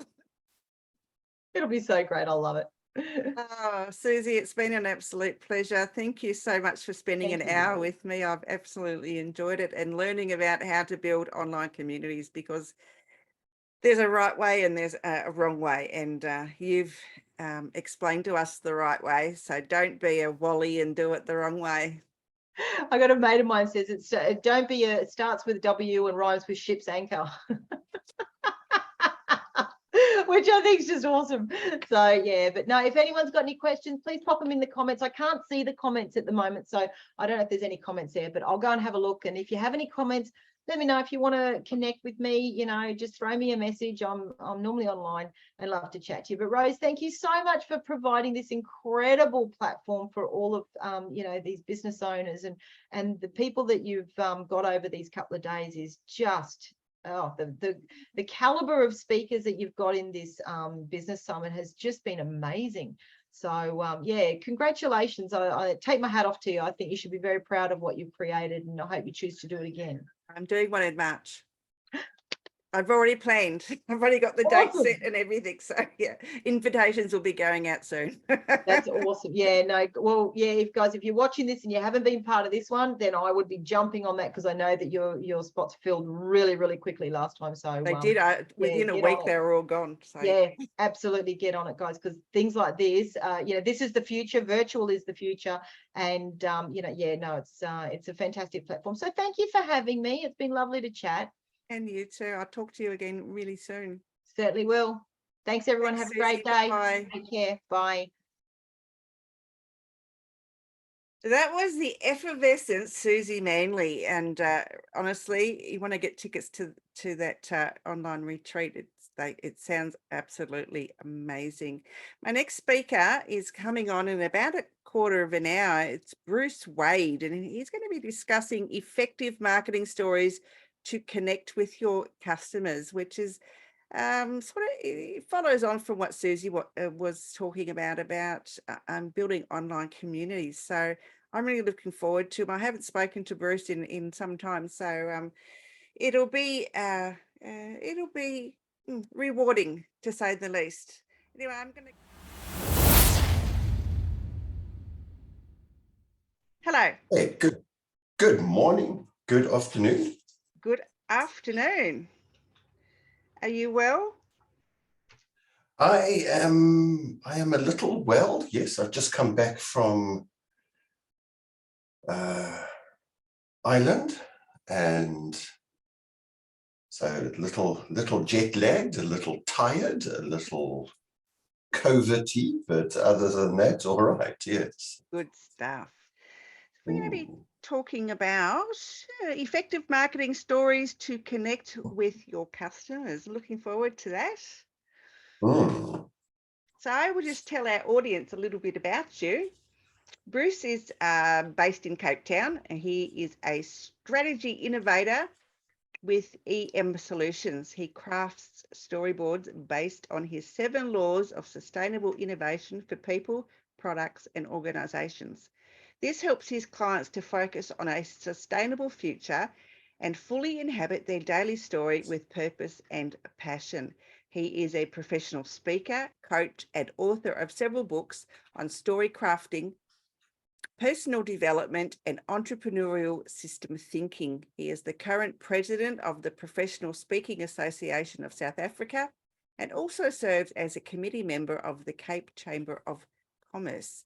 Bruce is a company founder and director of EM Solutions and Gallant Accounting. EM Solutions provides strategic consulting, coaching, accompaniment, and advisory to both business and not-for-profit sectors, with a specific focus on sustainability and funding diversification through innovative income generation. And that's, so let me bring to the table and to the floor, Mr. Bruce Wade. Welcome, Bruce. Right, good day. And yeah, thank you very much for having me on this beautiful day and wonderful occasion. So congratulations on this great event. Yeah. Thank you so much. So how do we start getting effective marketing stories that actually do connect with our clients and customers? Well, it's interesting because I think the level of trust that we have in the world today is being reduced. We don't believe the government anymore because of all the lockdown and the situations that have happened in the past, and we don't believe each other, and we definitely don't believe corporates, and we've lost trust in each other. And the best way to develop that trust and to build that relationship is through stories. So we're focusing a lot on developing a new dialogue of marketing, a new dialogue to connect both brands and clients in a way that we can start growing that level of trust and that level of engagement. So then the clients can look and go like, well, hang on, these guys, we might not trust them academically, but they tell stories that connect. And as soon as we've got that level of connection, we can start building that level of engagement, which then builds level of trust.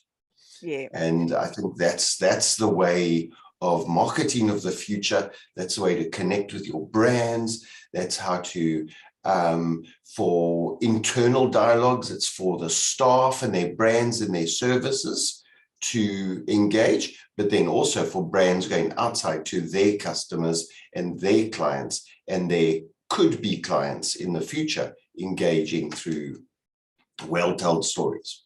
Yeah, I think a story, business owners need to have a story to be able to tell to their customers, whether it's a video setting or through their blogs or even their business profiles on LinkedIn or Facebook or whatever social media platform they use. It's important for them to have a story so they're relatable. Yes. So one of the things that is we've grouped all stories into 3 different high-level categories, and maybe we can just have a look at that quickly, because when you're telling marketing stories specifically, you need to know which category you are speaking in, and you can't mix these 3 categories. So the 3 categories are fact, fiction, or fable, and we've we have to right up front, I always tell it, let's put a cross in the box before we start crafting the story, so we know where we're going. So the first category is fact. These are true stories. These are stories based on facts. They're actual happenings. They've got a historical view of it. And we go and we gather all the different facts. So if you say that in October 1832, this happened as a historical fact, well, then make sure that it's actually got some credibility. Don't go back and make stuff up, and you don't want to start off and say in the 1800s or in the 1900s. If it's a fact-based story, make sure that you've gathered those facts, because if someone asks you and presses you, you've got that historical backing to be able to have that and be able to unpack that. So looking at where those items are very, very, very important. So we go and we gather all those facts, and then we confirm those facts. And also really interesting nowadays, because we've got all sorts of legal stuff, if you're including other people in your story, make sure that you get their okay for that. So go back and fact check and go back and get authorization to use other people's stories or other people in your story. So we've got then the fact story. The other one is the whole fiction story. Now, fiction stories are made up stuff. They're the once upon a time stories. So once upon a time we did this, once upon a time we did this. And if you start a story with once upon a time, it can have fluffy unicorns, it can have flying ships and aliens, and it doesn't matter, because you've started with the phrase once upon a time. And if you start with once upon a time, you can say anything.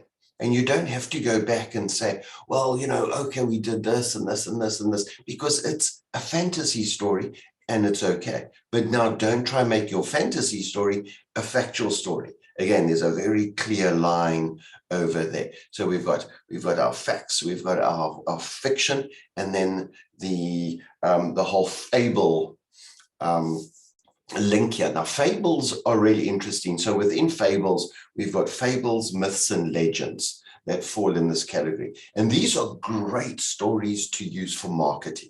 So we create a lot of legends for older brands, or if you want some mystical meaning behind some context, then you can create a legend. But again, it's a different category. Now, a legend is a story that could be true. It could be believable. It could be, if you thought about it, it's almost plausible. But because you've started the story with legend has it, then you've got the license to be a little creative. And good legends, when told, are believable to build that relationship that we have. So I was speaking to a group of speakers in England last week, and they were saying, oh, well, what are the legends that we have? And they go, no, we don't know. And I said, well, what about Robin Hood? And they go, but it's true. And I said, no, it's not. The entire legend around Robin Hood and, you know, the Knights of the Round Table and England is filled with deep legends. And we've got deep legends within Africa. And Australia has got a huge, wonderful legends of origins and deep story. Now, they might be true. There might be a little bit of truth in there, but legends are there to build a development of stuff. It's almost, but not quite. So you've got the license. So legend stories are great for marketing, but they're quite hard to script. So we sit down and we analyze and we build and we develop. It's a wonderful story to create. When you've got a legend story for your brand of an origin story or a mystical story, and we see some of these are used very, very well with insurance companies, with adverts, that they come up with some sort of deep story about this person did this and this and this, and therefore you've got to buy life insurance. But you can create something that's really deep and really good. So you've got three categories. You've got your fact, fiction, and fable, and stories developed into those are vitally important to be able to separate. Do not cross the lines, but develop your stories in those three different categories. It's an interesting concept, having like that. I don't think, as business owners, we just tend to write stuff that, comes to mind, and we don't really think about the structure of it. Yeah. And that gets us into trouble. Yes. Quite often, especially if we don't fact check a lot of stuff, or we don't ask permission to post someone's stuff that's not open on the internet. So if it's on the internet, to me, it's fair game. But if it's not on the internet, it's out of a book. You've got to do your proper research and at least ask permission to post out of it, or properly reference it, so that you can't get into trouble from the author because you've taken a word out of context. Make sure you quote everything verbatim. Yeah. The level of trust is so hard to build. We build trust over years, and it can be lost in an instant. One bad sentence, one bad post, one bad reference. So always, always, always. And, you say that if it's on the internet, it's fair game. But if you're using other people's content for your financial gain, you've got to, it's not legal law, but I like to operate in the moral law. And morally, you've just got to, it's just a few lines of email. I found this. Can I use it? I'm working on this. Is it okay? And 90% of the time, people are going to come back and say, oh, please use my content. It's wonderful. Thank you very much. And I use people's videos for training and coaching and talks. And I'm always confirmed, because you don't want somebody in the audience to say, hey, you can't do that. That's my grandfather there. And then that level of trust in the room is lost in an instant. Always, if I'm going to write an article and I've used someone else's stuff, I would always use the link where I got it from, so that people can see that, and I always make a disclaimer that this belongs to, it's not like a legal disclaimer, but, someone has said this, or this article belongs to somebody else, and I'm just using it for reference. But I always reference the site where I got it from, because I think it's cheating. It's what's that word I'm thinking of? Plagiarism. If you take that work as your own and don't reference who you got it from. Yeah. And I like that word that you use. It's cheating. And I think that is, we have legal terms like, it's plagiarism, but I think you summed it up beautifully. I'm going to use it. It's cheating, and cheating equals zero trust. That's right. And that's what it really, don't take other people's work as your own, because it's not yours. It's not your thoughts. It's not your ideas. It's not your words. It's not anything to do with you. And this is where you get into trouble, where you copy people's work and don't reference or give credit to the person who actually wrote it, because it's their time and effort that's gone into it. Absolutely. Yeah. So on that, Rose, I don't know how much time we still have. Another quarter of an hour. Okay, perfect. Okay, so let's look at 4 different steps of telling a story.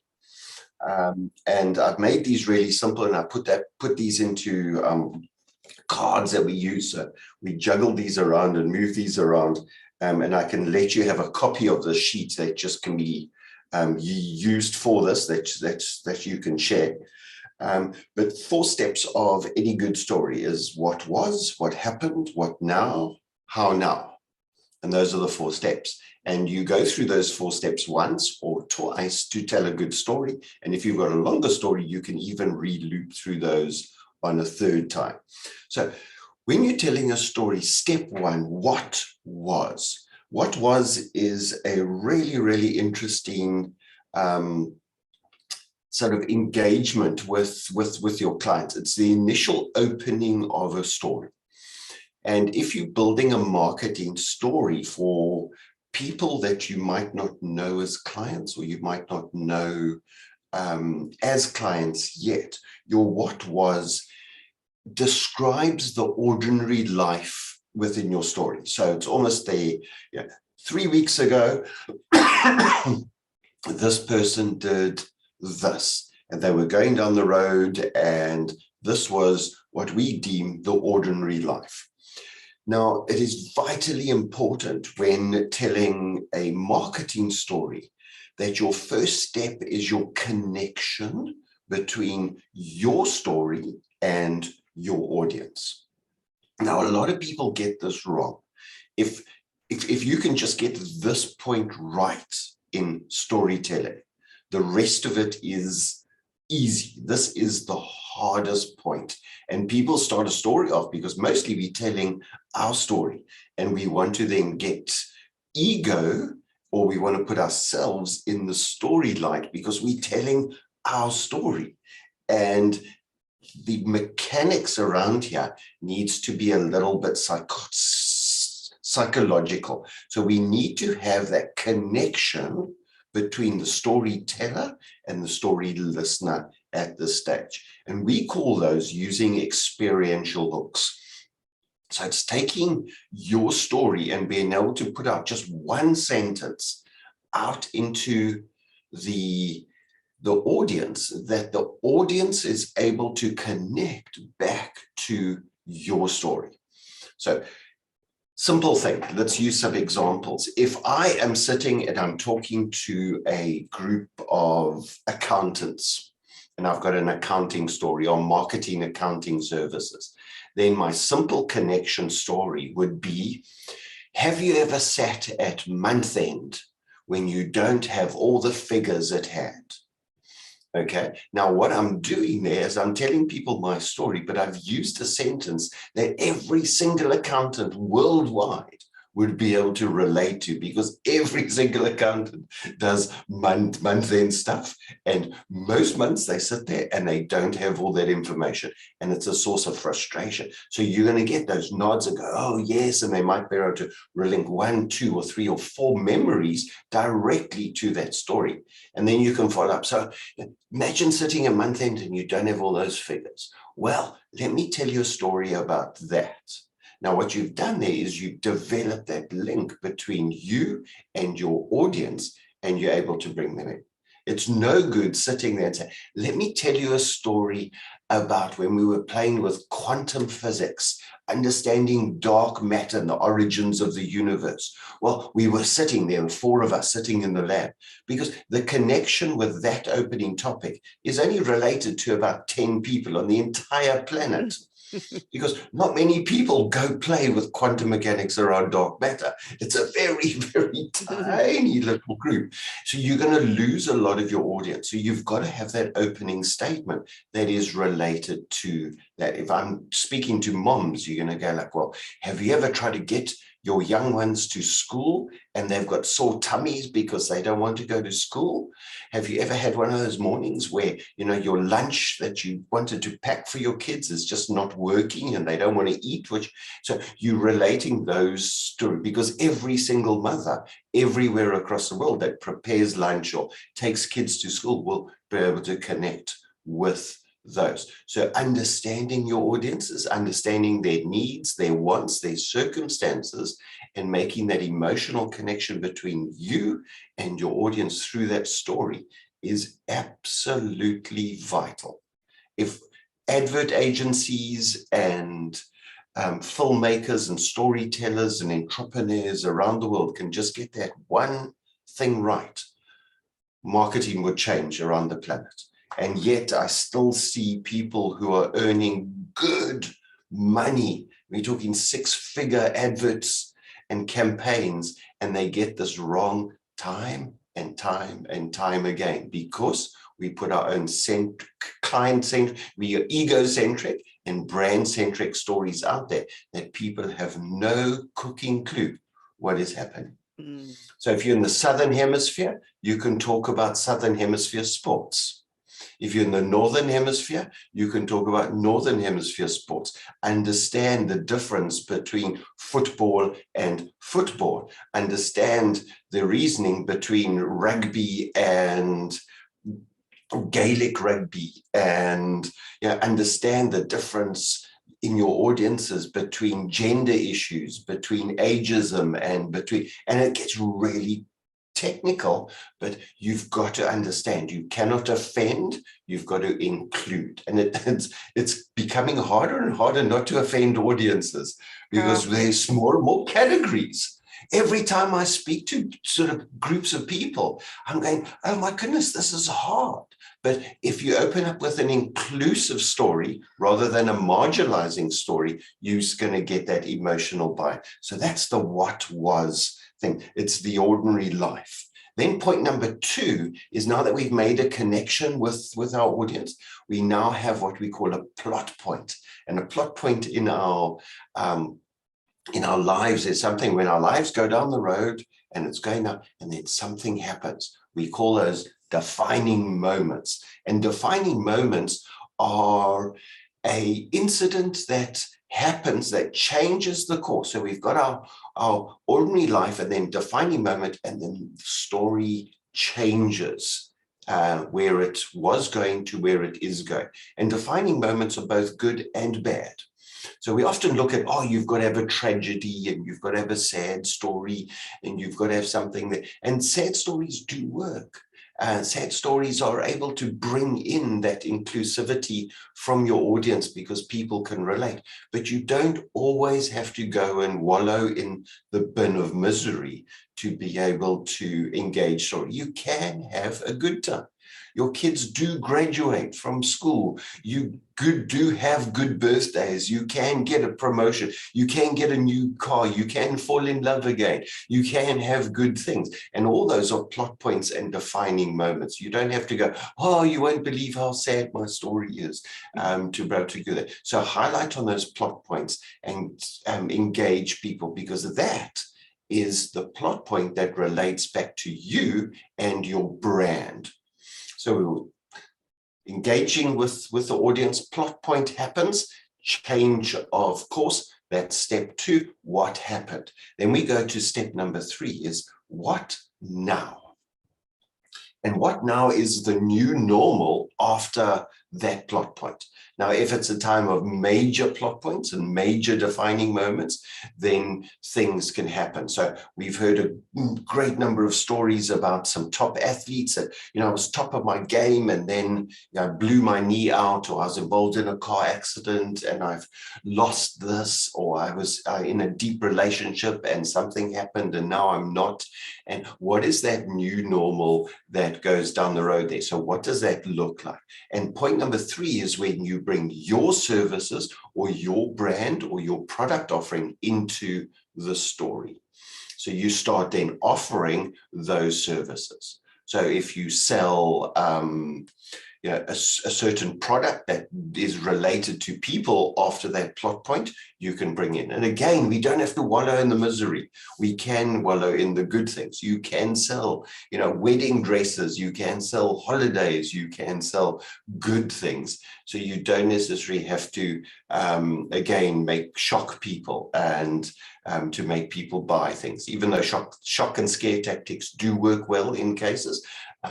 Don't always go there first, because people, I think we're sick and tired of bad news around the world. Yeah, the FOMO. I hate the FOMO. And we just go like, no, you don't have to tell me that I'm old to get me to buy insurance. You don't tell me that I'm over 50 and therefore you're going to, be subject to these things. You can, and you've just got to relax. Insurance companies are so bad at creating fear to get you to buy stuff. And it's such a bad way to start a relationship.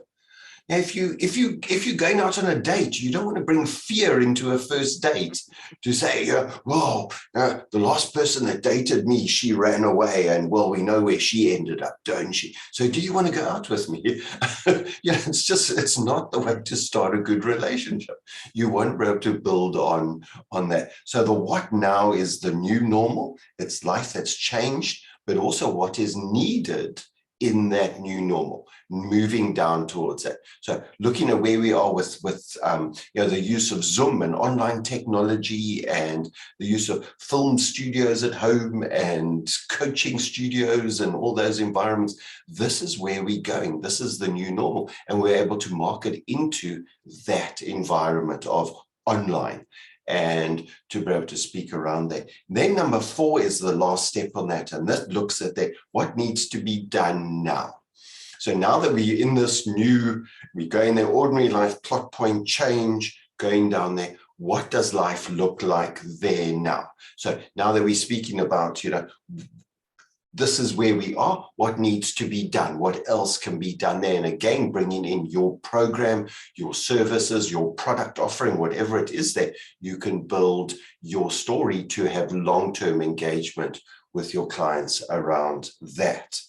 And then if you're clever, we've got the what was, what happened, what now, how now is step 4. Your how now could become the step 1 in the beginning again. So let me give you an example with that is let's use online because everybody went online during COVID. So we were all speaking on stages, doing clipboard engagement, in-person meetings, etc. And then COVID happened, plot point, change. We all went online.